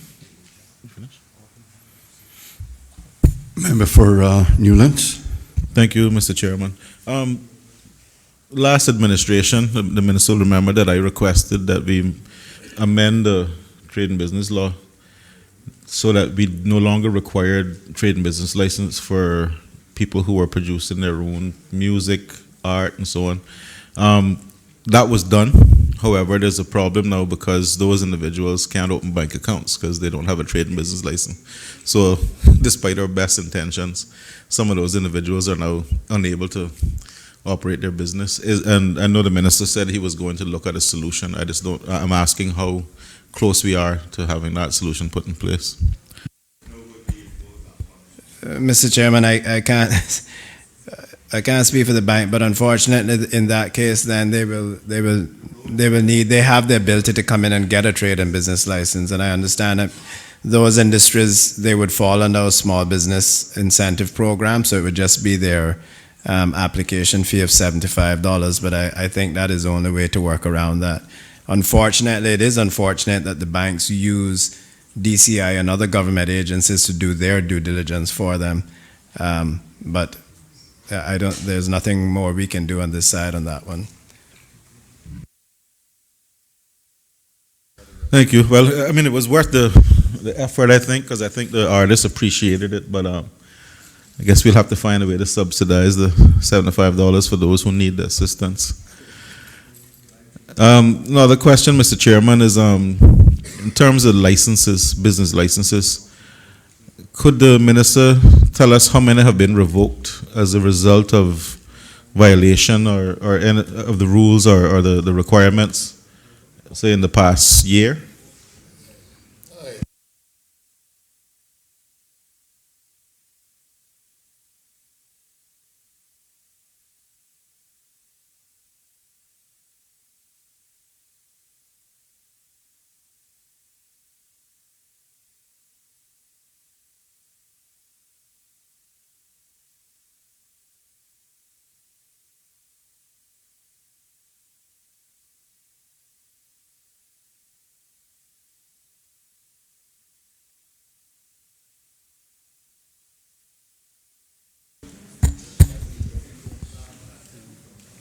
Mr. Chairman, we don't have that number. I can undertake to get the number for the member, for the committee, and report back.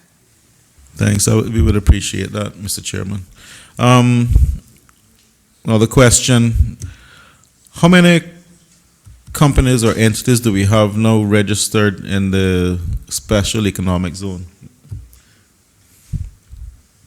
Through you, Mr. Chair, we have roughly 252 companies. And are those all new registrations? As far as I'm aware, yes, they're all new companies. So there are no transfers or entities that were operating outside of the special economic zone now and that have moved in? To the best of my knowledge, I am unaware of those. I believe that when the zone now started, maybe the first two companies or maybe the first company. Outside of that, to my knowledge, all are new companies that have never been in Cayman before.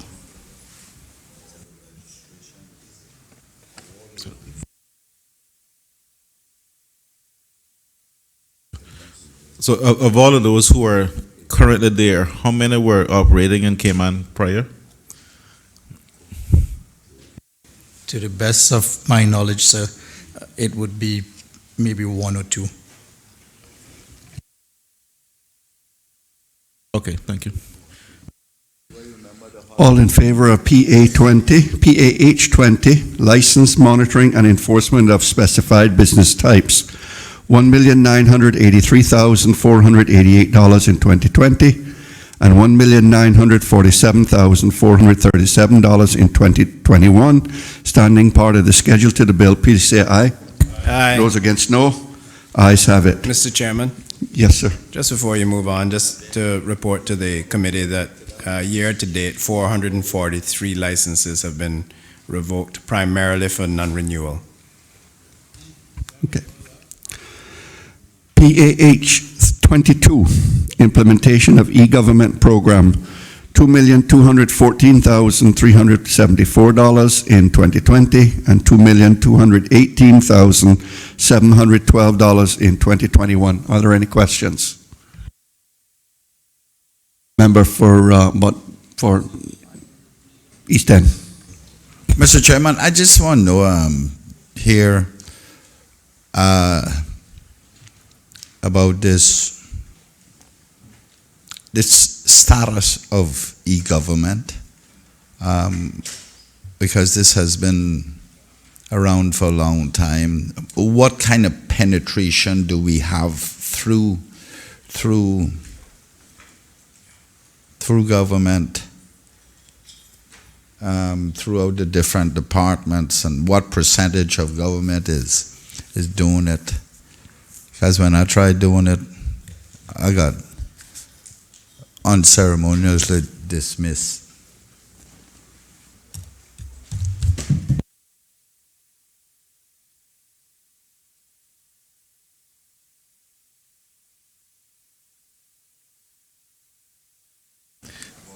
Through you, Mr. Chair. Ian Tibbetts, Director of e-Government.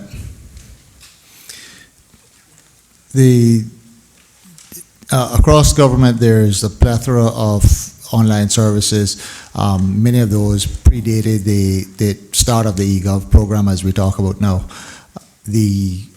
And those include many entities that have done their own online services, such as General Registry, which has been kind of one of the anchors in this space, and the custom system has recently been worked through.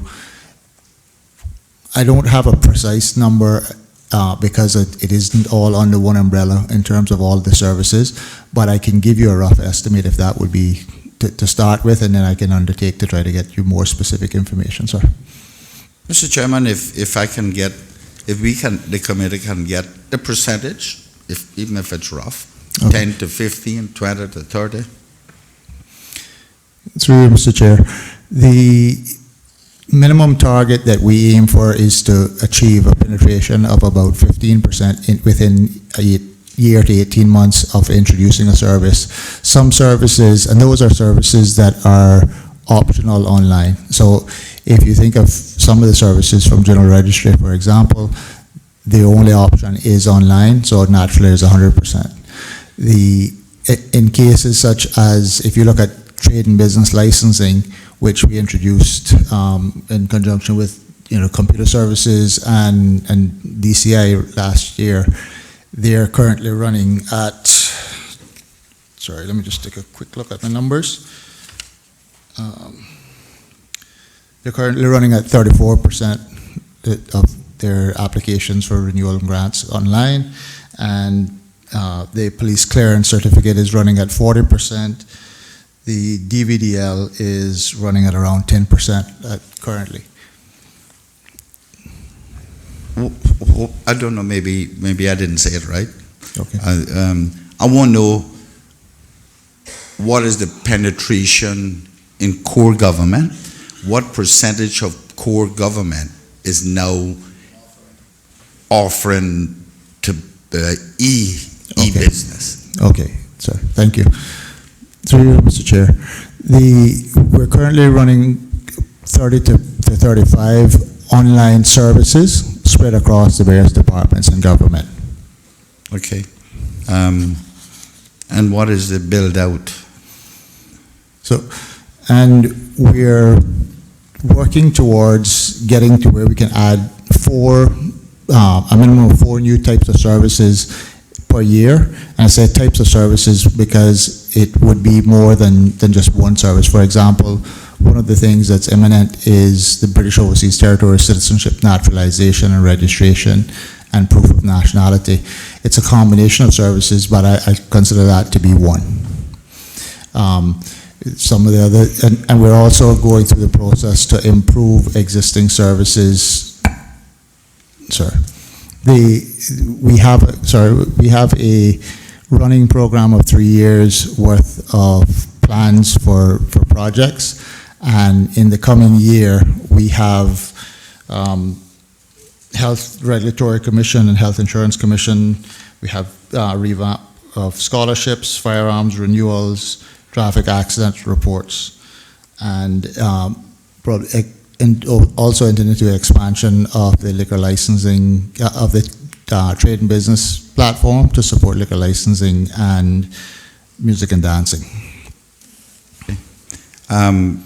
So what is the timeline for having government fully integrated into e-business, even if there are other options that you can do it by virtual coming in and filling out, because that option has to remain in many of these things. But what is the anticipated period that we can see government going full online? Through you, Mr. Chair. The best I can give you on that, sir, is an estimate, because obviously it's long-term budgets. I think we could be aiming for, or we are aiming towards a 85 to 90% within the next 3 to 5 years.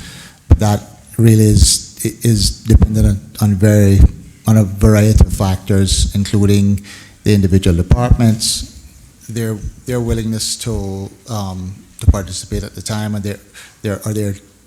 because it depends on their resourcing, their ability to support the requirements gathering, the testing, and implementation, etc.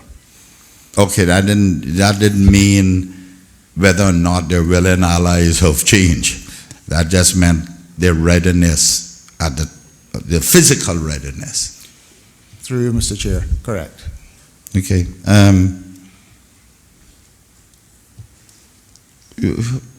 How many staff? In the through you, Mr. Chair, in the e-government unit, we have a total of 7 persons currently, and of that, to preempt probably the next question, of that 4 are Caymanian, and of the senior team in there, including myself, there are 3 Caymanians out of 4. Well, that's quite interesting.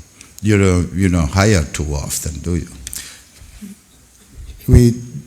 Through you, Mr. Chair, we did quite a bit of hiring in the 2018 year, because up to 2018 it was a team of 2 for the most part. Wow. It's interesting. Very interesting. Member for Northside, and then we come back to the member for Through you, One Town West, and you, sir. Mr. Chairman, to the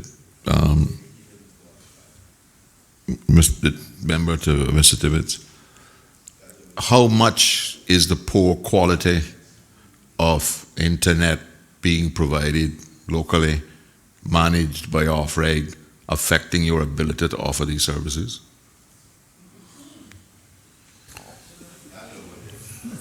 Through you, Mr. Chair.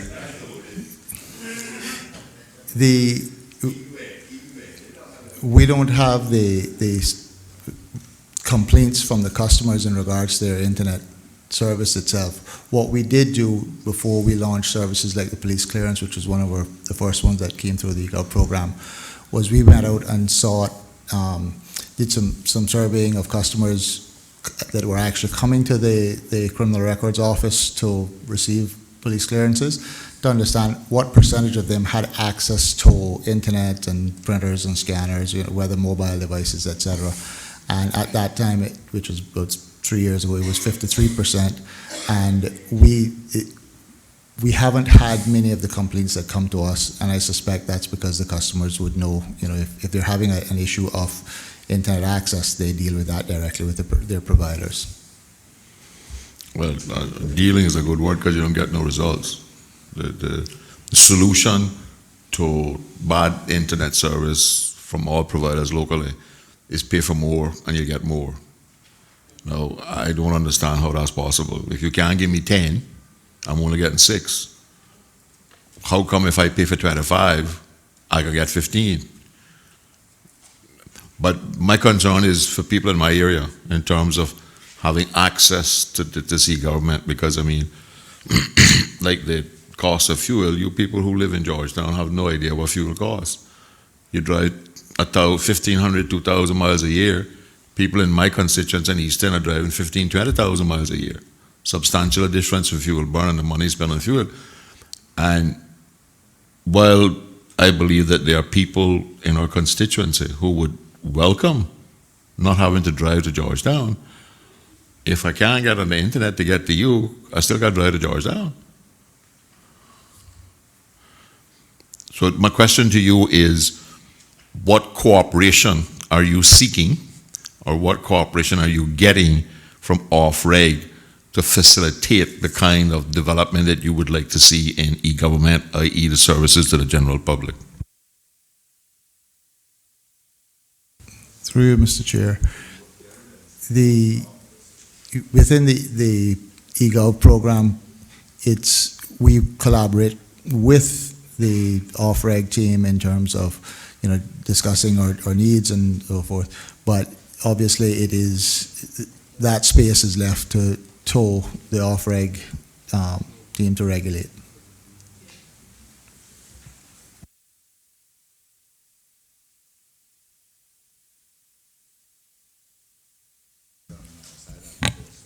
Member from Bordentown West. Thank you, Mr. Chairman. Through you, sir, to the Honorable Minister. One of the things I noticed visiting various different government websites, that some of them are wholly behind, needs updating. Some information goes back as far as even 2006. Is it the e-government initiative, or is this the different departments that are responsible for having their information updated and have the information current? Because I think barring maybe the Premier's ministry, his website, I mean, a lot of the, and to some extent the Deputy Premier, a lot of the different websites in government are really behind. Well, yours isn't so bad either, but you don't have that much information. But some of them is really, really bad. Who would generally be responsible for that? Would it be the e-government initiative or the different ministries ultimately? Through you, Mr. Chairman, Simon Spears from Computer Services. I would say essentially the problem with government websites has been that the technology provided has not been great. So we have taken responsibility for the platform and been working for the past year with the Director of Communications to launch a new gov.ky and a cloud platform. Following from that, we will look at all of the other services, and in phase 2 is e-services, which is, I think, something you're alluding to. Thank you very much, Mr. Director. Through you, Mr. Chairman, just out of curiosity, one of the most of the websites now allowing online payments, but I'm aware that in some cases the debits and the credit card charges a service fee. Now, I know normally revenues are set where you still collect it, but then you pay the commission. Does the government negotiate a special commission rate with these providers, and they're not basically paying the same rates that merchants would be paying if they're paying the commission on some of these online transactions? Through Mr. Chair, Ian Tibbetts, Director, EGOV. For all any credit card transactions or online payment services, we work through the Treasury Department. The Treasury Department has a standard agreement with, I think currently it's the Royal Bank, Cayman Islands, and we facilitate interconnectivity with that. But that's the rates and so are managed through the Treasury Department. Okay, thanks very much. I will wait till finance roll around for that question. Member for Newlands. Thank you, Mr. Chairman. Mr. Chairman, I wondered if Mr. Tibbetts could tell us. I think he said that how many applications do you actually have live now? E-government applications. Through Mr. Chair, as the member will know, that can be answered in many different ways. I like to look at it at a relatively high level, sir, to not try to claim credit for more than I would say that we have 3 currently live and 2 are in the late stages of preparation for launch. But earlier you gave a figure like 30 something. I missed it. I'm sorry. My apologies. Sorry, this was across government in terms of online services that were there. You know, that encompassed all of the suite of services that General Registry offers, customs, etc. So how many have we added, say, in the past 2 years? In the customs online is 3 applications.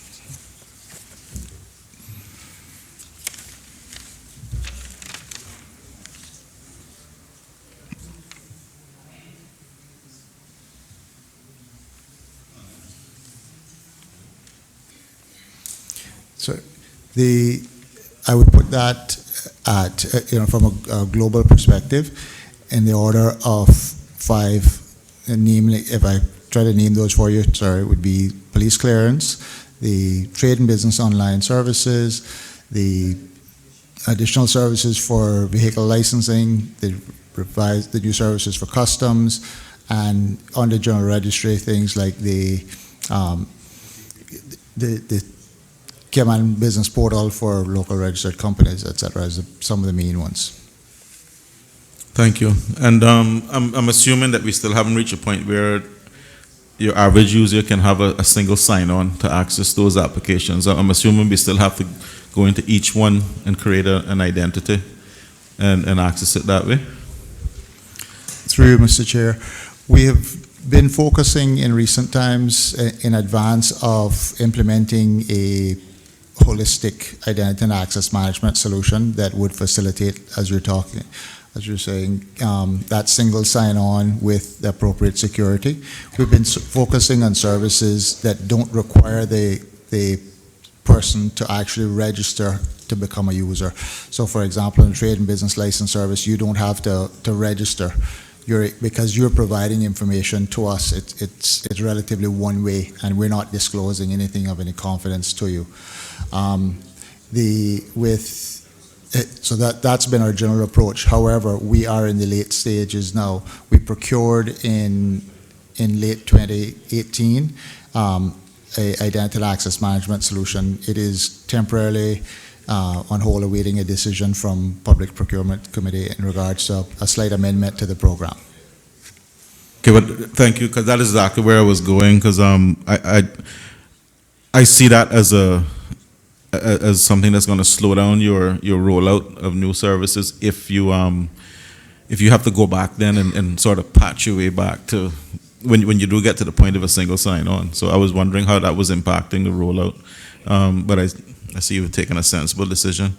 In terms of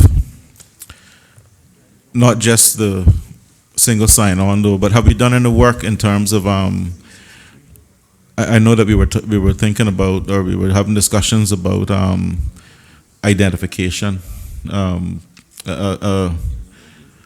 sort of one piece of identification that I'm forgetting the word that I should be using, but one ID basically that we can use throughout the country really.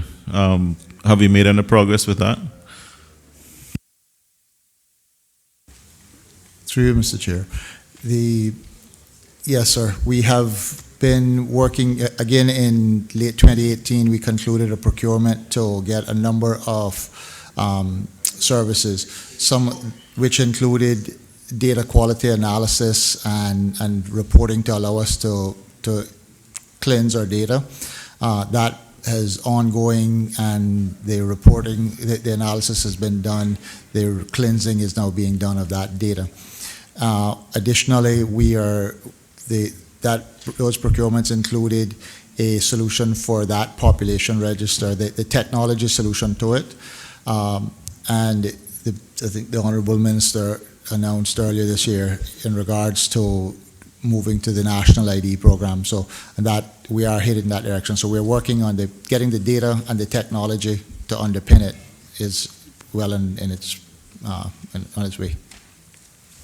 Thank you. Sorry, can you finish your question? Okay. Lost my train of thought now. I got distracted. You want to take the vote? Well, no, I want to thank the director for that. I know that we were looking at solutions using the Estonian model and some of the technology that was being used there. I know that a lot of that work required that we do a lot of background data reorganization and cleansing and so on, and also consolidating of data so that we didn't have multiple databases all over the place and pulling information. Has that database streamlining been completed now? Through you, Mr. Chair. So the key component in that being what is a technology that Estonia has branded the X-Road, which is an interoperability solution that allows that exchange of information securely between individual systems. And that solution is in place. We have not officially launched it. Production is ready. We have a number of services currently using it in test, and these new services that I mentioned, such as British Overseas Territory Citizenship Naturalization, will be using that when it goes live. And so what we've been focusing on along that lines is the development of web services that would minimize the data that we're passing across, which is part of that reorganization you're talking about, where we only question the specific thing we need, and we only get back the answer from the authoritative source. That is well on its way, sir. We're currently paying licenses for X-Road. Am I correct in saying that? Through you, Mr. Chair. The X-Road technology is actually open source. It has been promoted, it's been taken from, or not taken from, it has been handed over to the Nordic Institute to develop and expand for the global use as such. And so there's no license fee for that. That's why I asked that question, because I was just concerned that if we had not delayed, but it's taken a bit of time to get it there. So I was wondering if it was costing us anything. Sorry, 1 second, Mr. Chairman.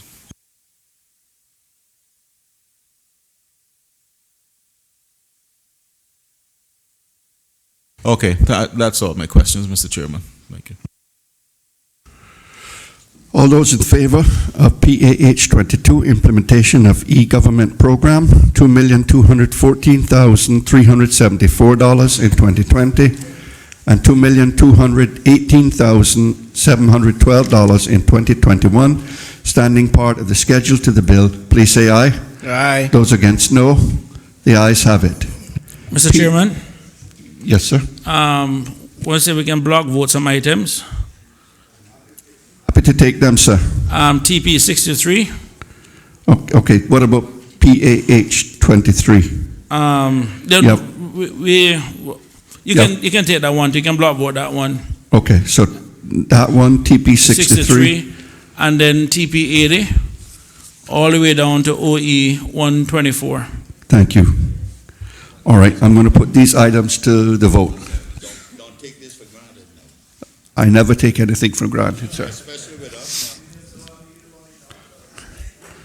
Especially with us. Right? I've learned that very early, never to take anything for granted.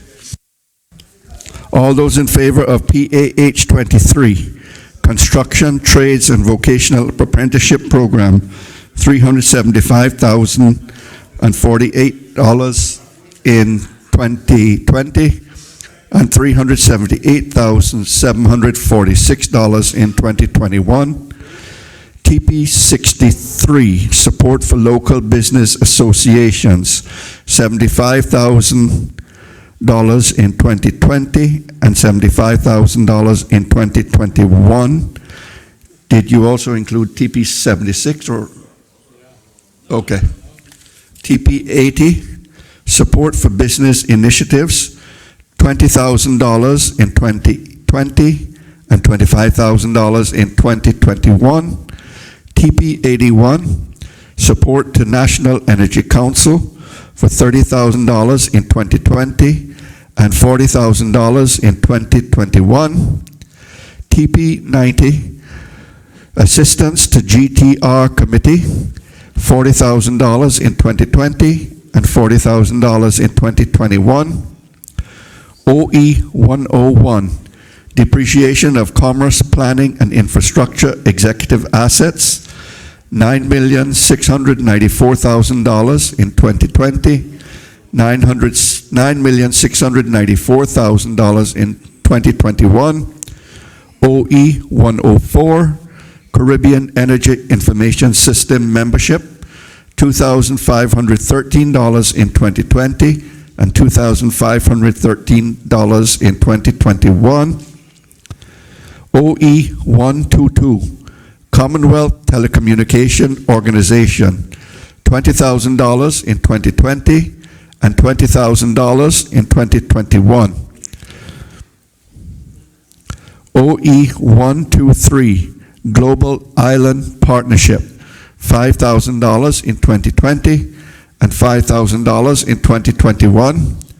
OE 124, Caribbean Telecommunication Union, $12,000 in 2020 and $12,000 in 2021.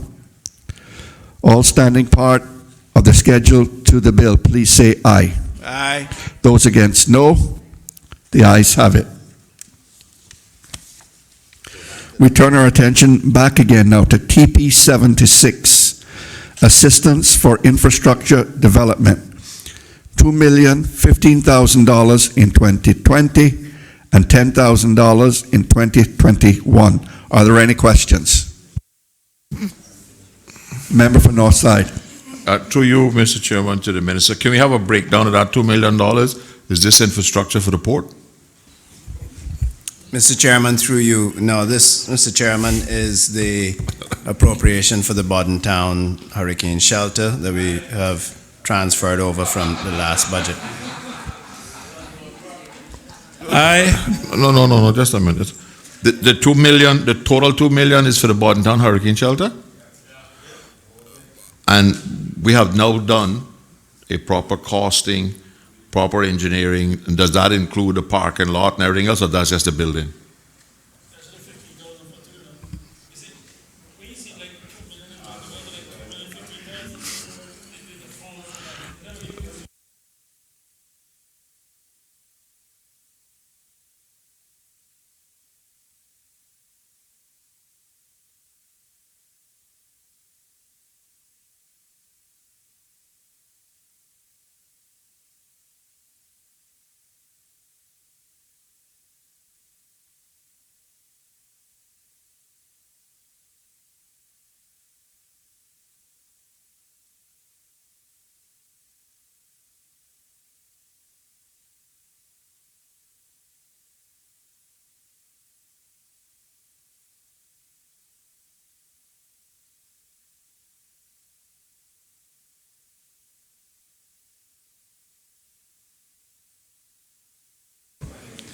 Mr. Chairman, through you, just to give some background, there was the appropriation this budget cycle was just over the 2 million, which we are currently using in the design stage and getting all of the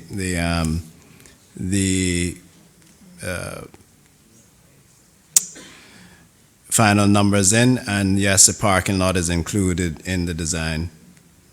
But, Mr. Chairman, design, didn't we already redesign that building and change the roof and make sure the roof was up to Hurricane Category 5 and the steel that the church had bought is still up in the bush for the roof? Mr. Chairman, I am going to have one of the technical staff give the details on where we're at. Nyasha Brady, Deputy. Post it, and I just want to make sure you can get something done. Nyasha Brady, Deputy Director, Public Works Department. Through you, Mr. Chair, there is an actual design. If you recall, it was actually designed several years back. So the process that we're doing right now essentially is to look at the existing structure, ensure that what's there is actually to the appropriate code. And we do have to go back into planning and BCU, which includes the design of the parking lot and stuff and such. With that exercise, I mean, we're not designing the actual physical building that's already, or the infrastructure that's already there, but if there's going to be some major changes with, for example, the MEP, because those units were designed years ago, and of course, since then, we've come online with more efficient systems. So we have engaged a structural engineer, structural/civil, and we've also engaged what we're calling lead architects who will cover the arc design, ensuring that it's obviously handicap accessible, because we do have existing codes in place that were not before, and also in collaboration with the, again, mentioned the MEP design.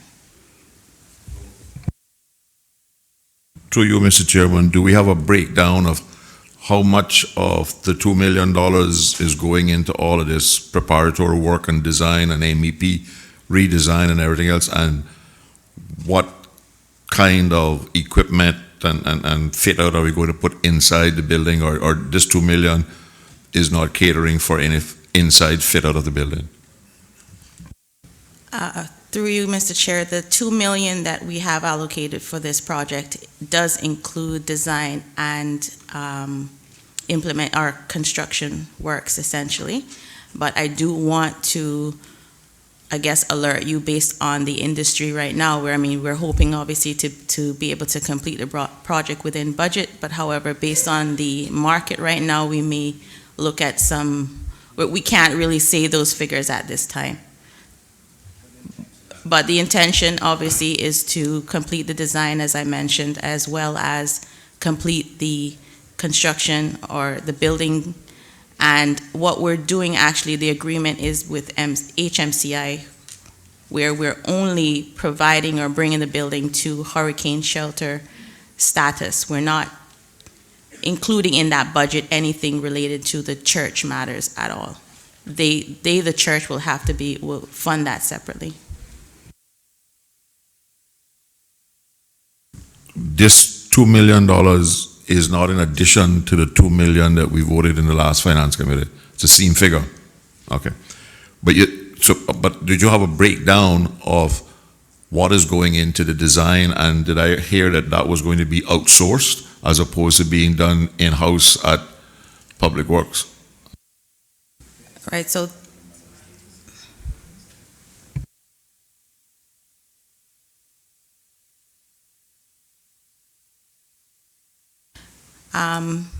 through you, Mr. Chair, the designers or consultants that we engaged are one of actually the ones, for example, the structural engineer are the company that originally designed the building, and we found it necessary, or in order to, save on time, in the essence of the time, we engaged them to continue design on the project.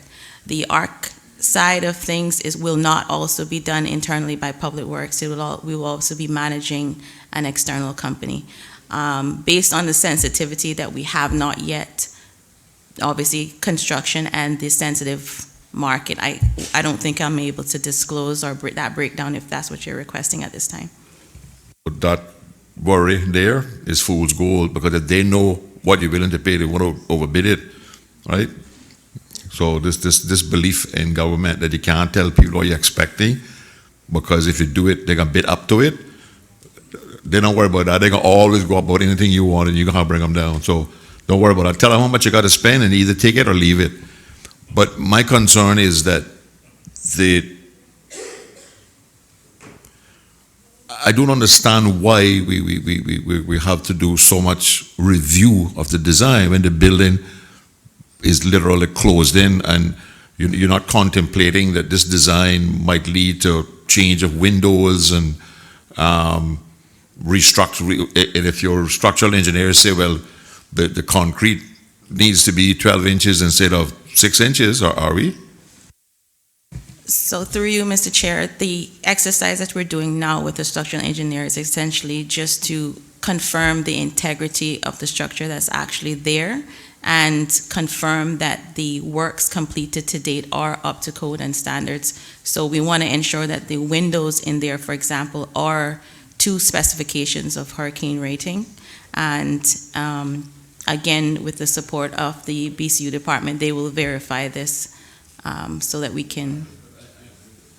Most positive, Mr. Minister, that we did all of that already, and we changed the windows for specification, and we changed the steel for the roof, and we put in stronger steel, and we put on a stronger roof. So we're now going to, are we upping the category of hurricane that we? No, sorry, through you, Mr. Chair. So for clarification, we're not redesigning the building. We're only verifying that what was designed and what is actually built to date is actually, of structural integrity. It's just a sign off. The engineers of records will essentially be signing off what is actually there. That's just the first desktop exercise or site exercise. That's not going to take a long length of time. We're actually looking to have that completed before the year end, so that next year, come January, we're able to submit those relevant plans and sit with BCU, which we have already in the past, and find ways and means to expedite the process that we could go out to tender for the project as soon as possible. Had planning and PCU approval to the specifications that we wanted before. You don't have any reliance on the Department of Planning and PCU inspectors to have certified that it was up to the standards at which it was designed and approved by planning to be built? You need to review all of that now? We're not by no means putting any less weight on what was done before, but it's just a due diligence step just to ensure, because the building has been sitting for so long, and as I mentioned before, there are new codes that has come into place since then, so we just want to ensure that we are, covering all our bases. So just so I am certain, this $2 million is to structurally complete the building to the required hurricane standard, do the parking lot, has nothing to do with interior fit out or anything else. Through you, Mr. Chair, that is correct. It will be some minimum requirements on the on the interior, as you mentioned. Nothing related to the church. So we're not putting any pews or anything of that sort. We're just ensuring that we have an envelope that meets the required category 5 hurricane rating. Your MEP revision will include things like restrooms and kitchens and et cetera, which we would need in a hurricane shelter. That is correct. Because bear in mind, what I said was the MEP design was actually completed years ago, but it just needs another review because those systems, I'm sure, are outdated. So therefore, that is the bulk of the design, if you want to call it, that we have outstanding. So we could, in fact, going and after all this research, make a decision that the whole MEP has to be replaced and we got to dig up all the floors and walls and dig out the plumbing, and because the new regulation says X number of toilets must have 4-inch pipe rather than 3-inch pipe, or? Well, through you, Mr. Chair, I'm not against the project, and I just want, because this has been going on for a long time. No, And I want to make sure that I am convinced that we are on the right track this time, and that something is actually going to be done. Correct, sir, and your question is valid, but I don't foresee or hope that won't happen, but we will be working closely with the planning department on this project in the next coming weeks or so, just to go through those logistics. Member for Borden Town West. Thank you, Mr. Chairman. Through you, first I'd like to congratulate Mrs. Brady in her new role. I saw it a couple of months back when it was in the newspaper, and I saw her qualifications and experience.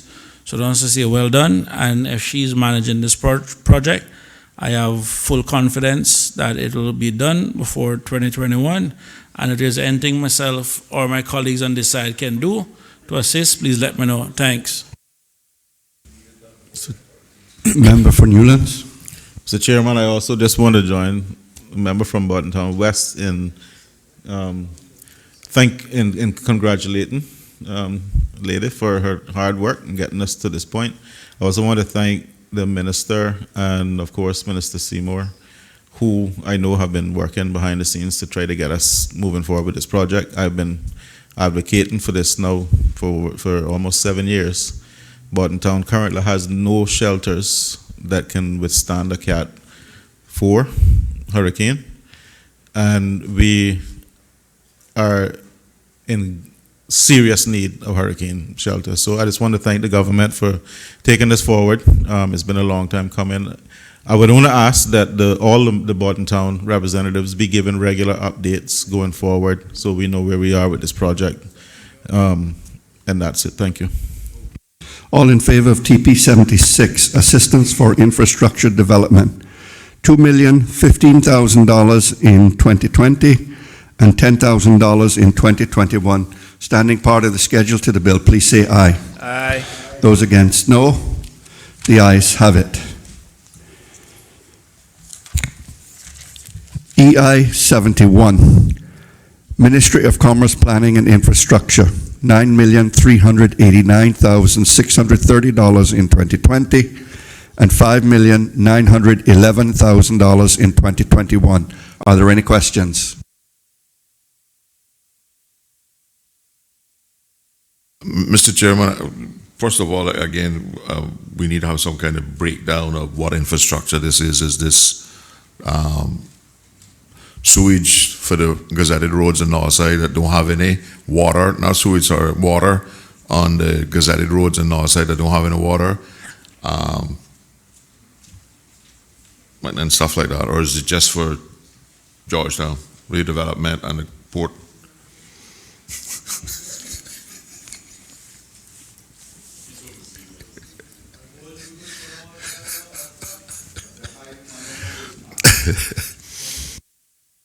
Member for Northside, if I could point you in the right direction, I think pages 346 and 347. Yeah, but Mr. Chairman, my position is that I have the book and I know what's there, okay, but the general public don't. They don't have that book. Fair enough. So I wanted the public to hear. Okay, thanks. So that my people can know that I'm representing them well.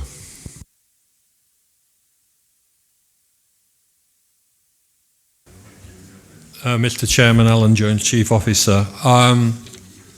To the member's question, there are quite a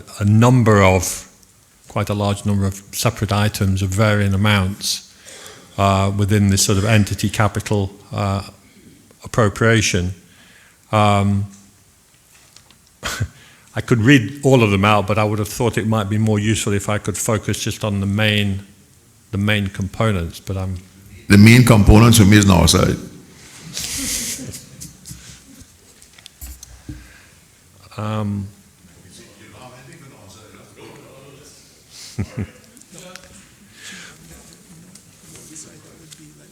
Yeah, through you, Mr. Chairman, to the member, I think if we're dealing with sort of district matters, they will be found more in the executive capital rather than the entity. The entity capital tends to deal with those requirements for capital purchases by the departments. My problem with that is you're descriptive of district works, minor. And this vote is not minor, this is major. This vote is 18 times as much. Through you, Mr. Chairman, just for clarification then, member, which appropriation are you talking about?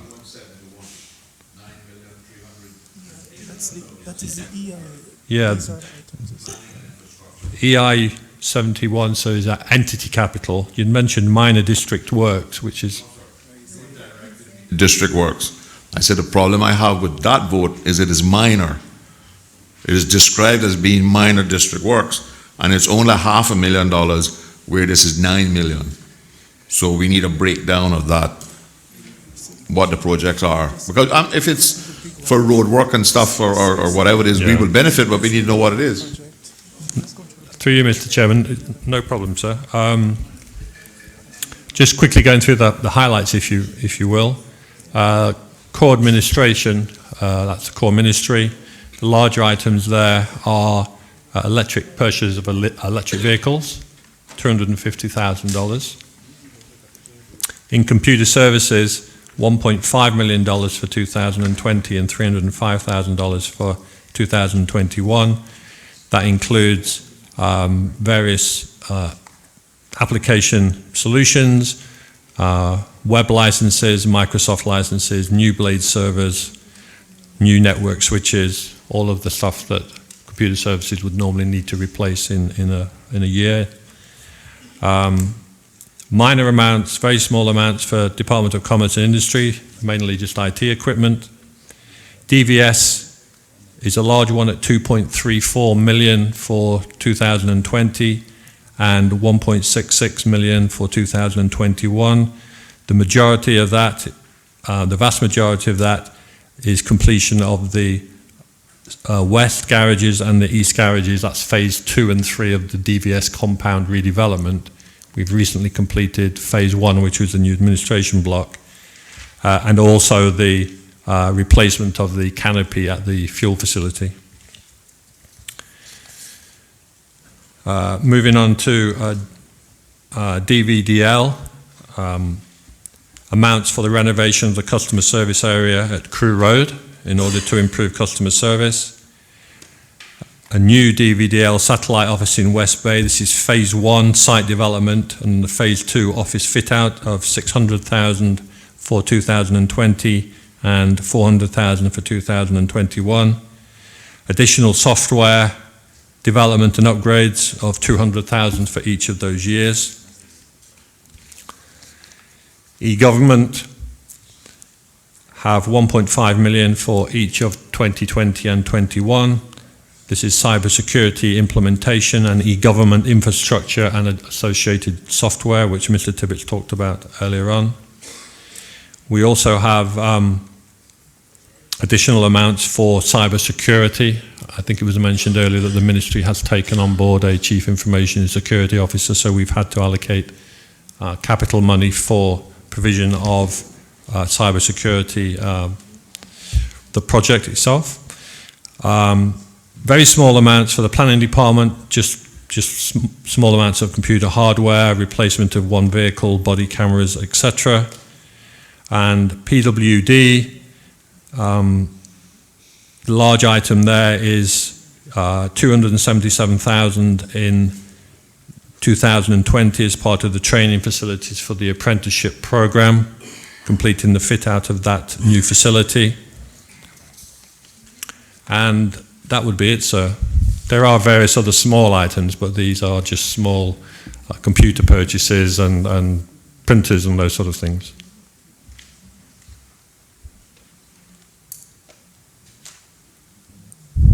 Member for East End.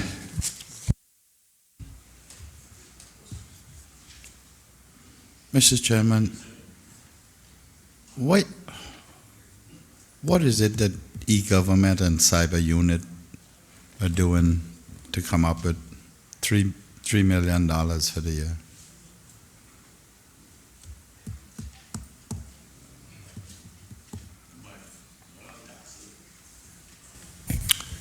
Through you, Mr. Chairman, I'm going to ask the relevant heads of those two units to properly detail that expenditure. I think that would be far easier. So, Mr. Chairman, I want everybody to know there are certain sensitivities here that I don't expect to be broadcast here on Radio Cayman. And if you go in there, I'm gonna stop you. If anybody going where I believe they shouldn't go, I'll stop them. Through you, Mr. Chair, no, perfectly accepted, member. We're well aware of that, particularly in relation to cyber security. So the Chief Information Security Officer will talk just generally in that regard. Yeah, I'm just talking about the capital here. We're not going to drill down in anything here. For the record, my name is Pamela Green. I'm the Chief Information Security Officer for Government. So in terms of the budget item, it's around reviewing our data center strategies and looking for additional places to store our servers and so on. I don't want to say any more than that unless you've got a specific question. No, it's just relocation of services. Yeah, different data center strategy, primary, secondary, DR. All right. I'm fine. I thought that's fine. Boddentown West. Thank you, Mr. Chairman. Just through you, just as a matter of house cleared, I know we already voted on OE 101, which was depreciation, but I was just a bit curious in terms of the relationship between what we're spending now in terms of some of those, what is that we're doing? It looked like some of those items should be depreciated at least in 2020, so I kind of find it hard to believe that the numbers are the same for both years, so you may just want to just double check that. Because once you bring on assets, there's normally some level of depreciation. So for the numbers to remain the same for both years, but that's just something for the finance teams to sort out.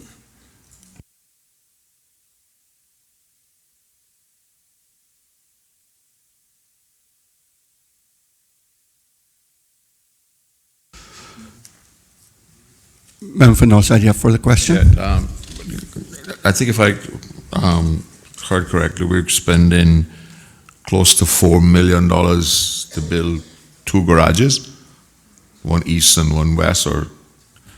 And my question there is if what we were told earlier by the department, DVS, is that most of the vehicles that government is now buying are coming with 3 and 5 year warranty. And by the time you get to the 3 and the 5 years, the government need to get rid of the vehicle. So why are we spending so much to build these garages to maintain vehicles that we can't maintain, or the best we avoid the warranty? Or are the mechanics that work here going to be licensed by the companies who are providing the warranty to do the warranty work themselves, in-house? Through you, Mr. Chairman, to the member. The standard depreciation and write-off figure for government vehicles, a normal vehicle, would be 7 years. So when these vehicles come out of the service arrangement upon purchase with the vendors, whether it be 3 or 4 years, DVS then has to maintain them for the balance of the period until the fixed asset is written off. There are additionally a large number of other fleet vehicles, particularly in relation to Department of Environmental Health and the garbage trucks, which have a very long life and a depreciation life, all of these vehicles being maintained and the other heavy equipment being maintained by DVS.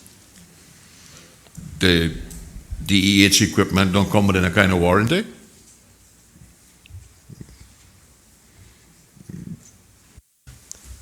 Pardon me, sir, could you repeat the question? DEH equipment, I guess you're talking about garbage trucks and stuff like that. They don't come with manufacturer's warranty for a couple of years too? Through you, Mr. Chairman, they would come with a warranty, but not necessarily in relation to maintenance. So, for example, servicing of vehicles will not be included in the warranty. The servicing is normally included with the purchase of vehicles locally, like cars. We try and get 3 to 4 years of servicing included in purchase price. That would not be the case with the DEH trucks. One thing I would say, and the director can perhaps speak to this, is that the heavy equipment liability that rests with DVS in terms of maintaining this takes up a significant portion of their budget and time. So are the people who working with DVS going to be qualified by the manufacturers and certified to do the service to maintain the warranty, or are we losing the warranty and we're getting a better price because we're not asking for a warranty? Stephen Quinlan, Director, DVS, through you, Mr. Chair. The purchase of the garbage trucks do come with a warranty, but due to the size of equipment and type of equipment, that maintenance is done in the DVS facility. We would say if we had to do when we purchase these, we purchase that warranty as a package. They come down and do that service in-house within DVS. There's no other facility that can handle that type of service on that volume. How many bays are we going to have in this $4 million garage? It's about approximately 16.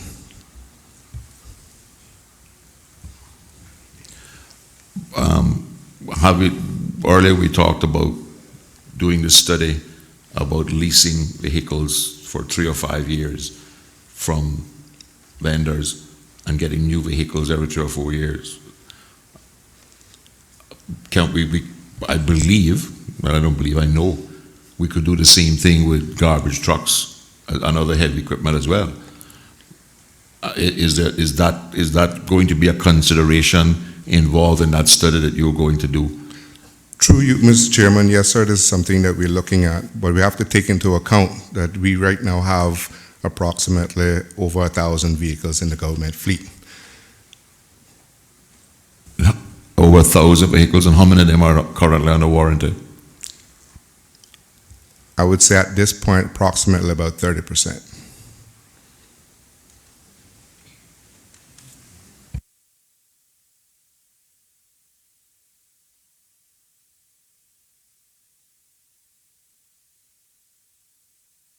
Mr. Chairman, if I could just add 1 or 2 comments to that just before we tie it up. I just wanted to say that DVS and myself are grateful to the Minister for the support for this, because the DVS mechanics have been working in quite awful conditions for several years now. And I think it's only fair to the staff themselves, if we're going to expect world-class work, that we should provide them with the tool to be able to do the job. All those in favor of... One last question, sir. What is the total cost of this redevelopment of the DVS compound, including the fuel and everything else?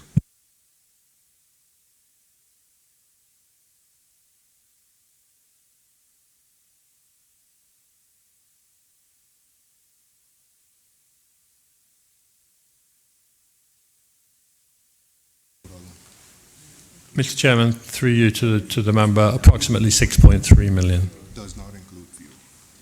But it doesn't include the fuel part. Mr. Chairman, just to ask, will this redevelopment, those garages include lifts and the like?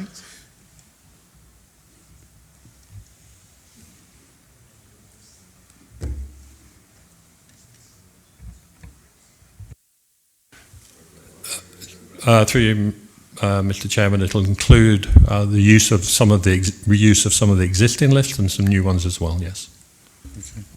Okay. And that includes heavy lifts. Yes, sir. That would be correct. Okay. And I don't know if I want to open this kind of worms again, but I will. The fuel distribution system, do we now have a system in there to manage that?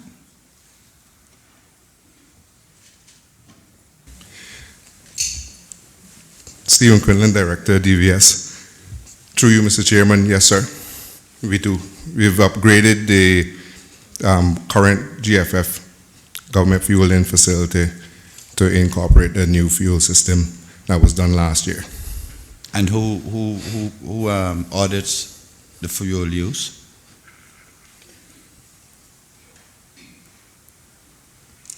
Audits the fuel use.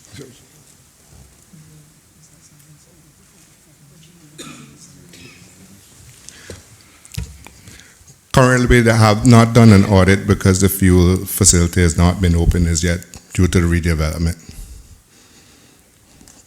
So where do we get fuel now?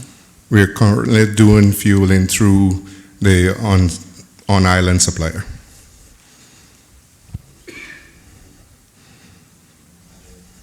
At ordinary gas stations? Yes, sir. And who audits that? We currently manage that through a separate card system, and we do the checks on that system.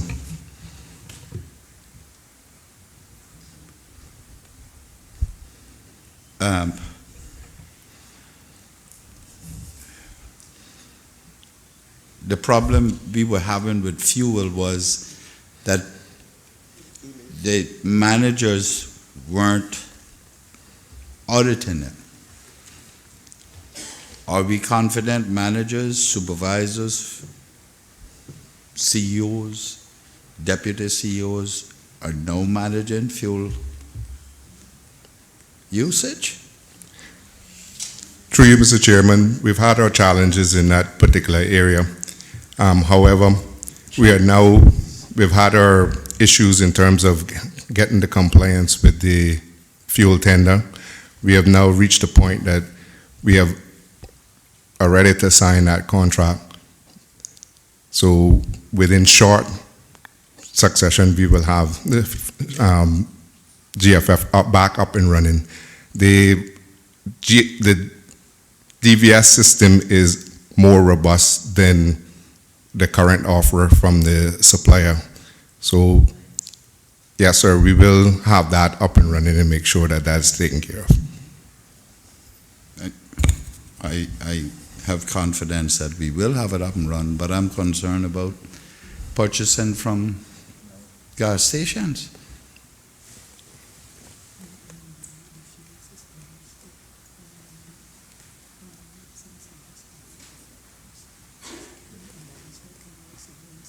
What type of system is in place to ensure there's no abuse? The system which we have put in place was up and running prior to the redevelopment of GFF. So this is just a temporary measure until we get that system back online.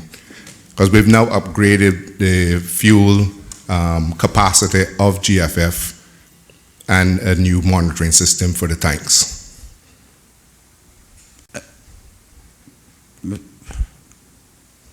Again, maybe I'm asking the question the wrong way, Mr. Chairman, but here is what I would like to know.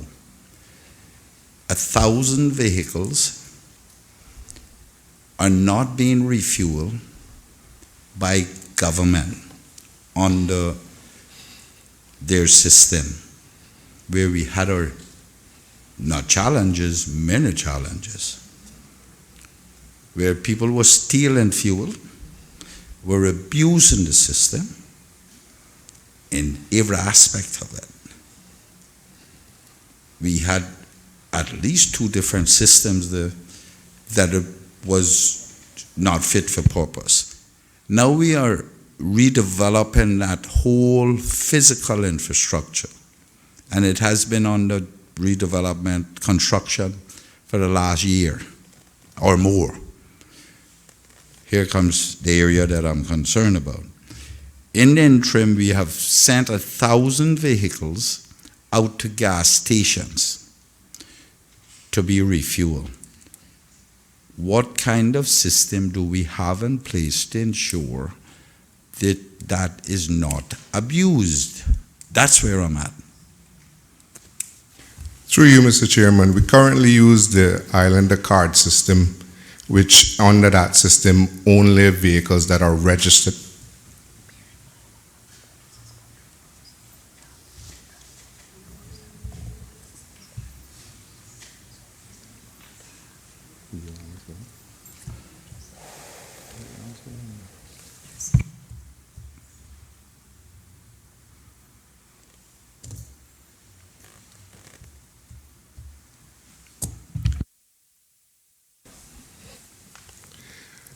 Through you, Mr. Chairman, as I was saying, we have a Islander card system which we monitor that through a dashboard system at DVS. So we have access to watch every transaction that happens.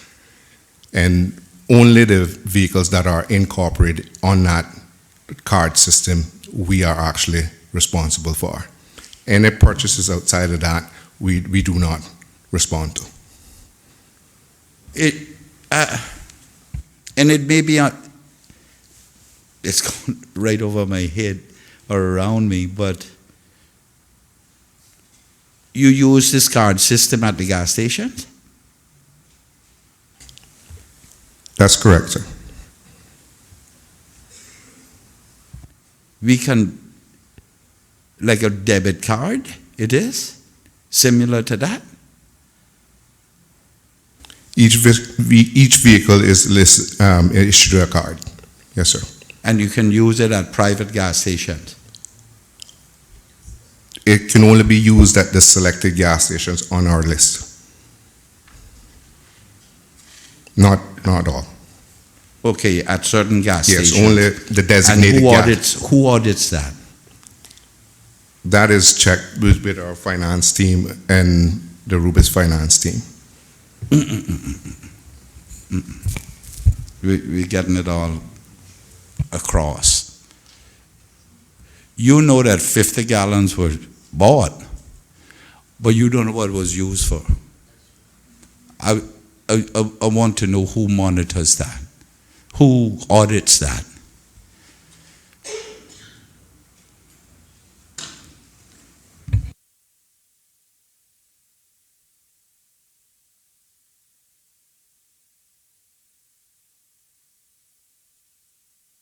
Through you, Mr. Chairman, we do the billing, but also all the other departments also monitor their own fuel, sir. Yeah, that's precisely where I was going. That's the problem, has always been the problem. People just go and get the gas. It's even more open now when we expose them to private gas stations. Do you have, the only way to do it is you do a gallon per mile, miles per gallon. And if you see anything outside that, it is a problem. How is it audited in that manner? Yes, sir.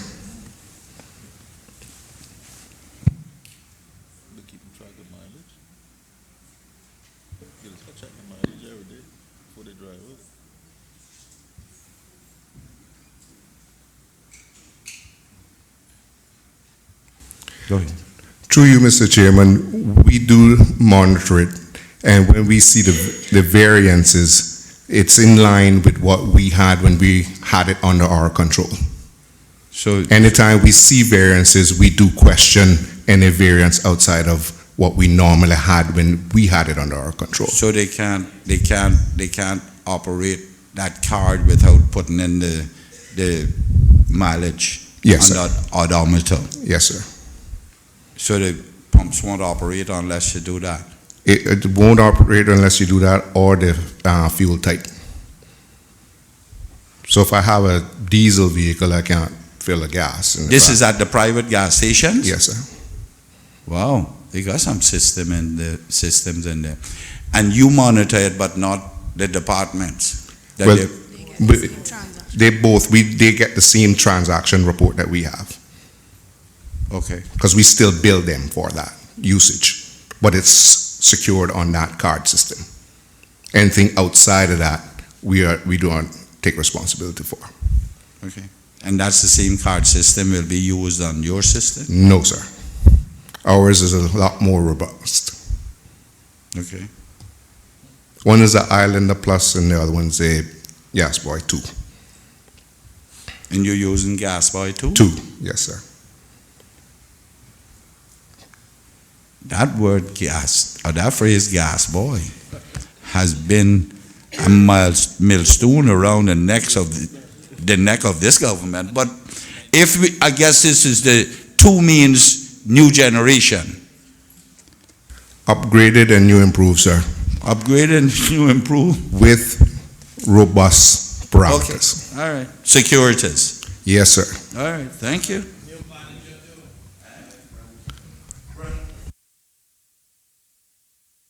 All those in favor of EI 71, Ministry of Commerce, Planning and Infrastructure, $630 in 2020 and $5,911,000 in 2021, standing part of the schedule to the bill. Please say aye. Those against, no. Ayes have it. Colleagues, this seems very convenient point for us to take the evening dinner break. It is 25 minutes to 7. We'll return to the chamber at 8 o'clock, and we will stay until we complete the appropriations to this minister.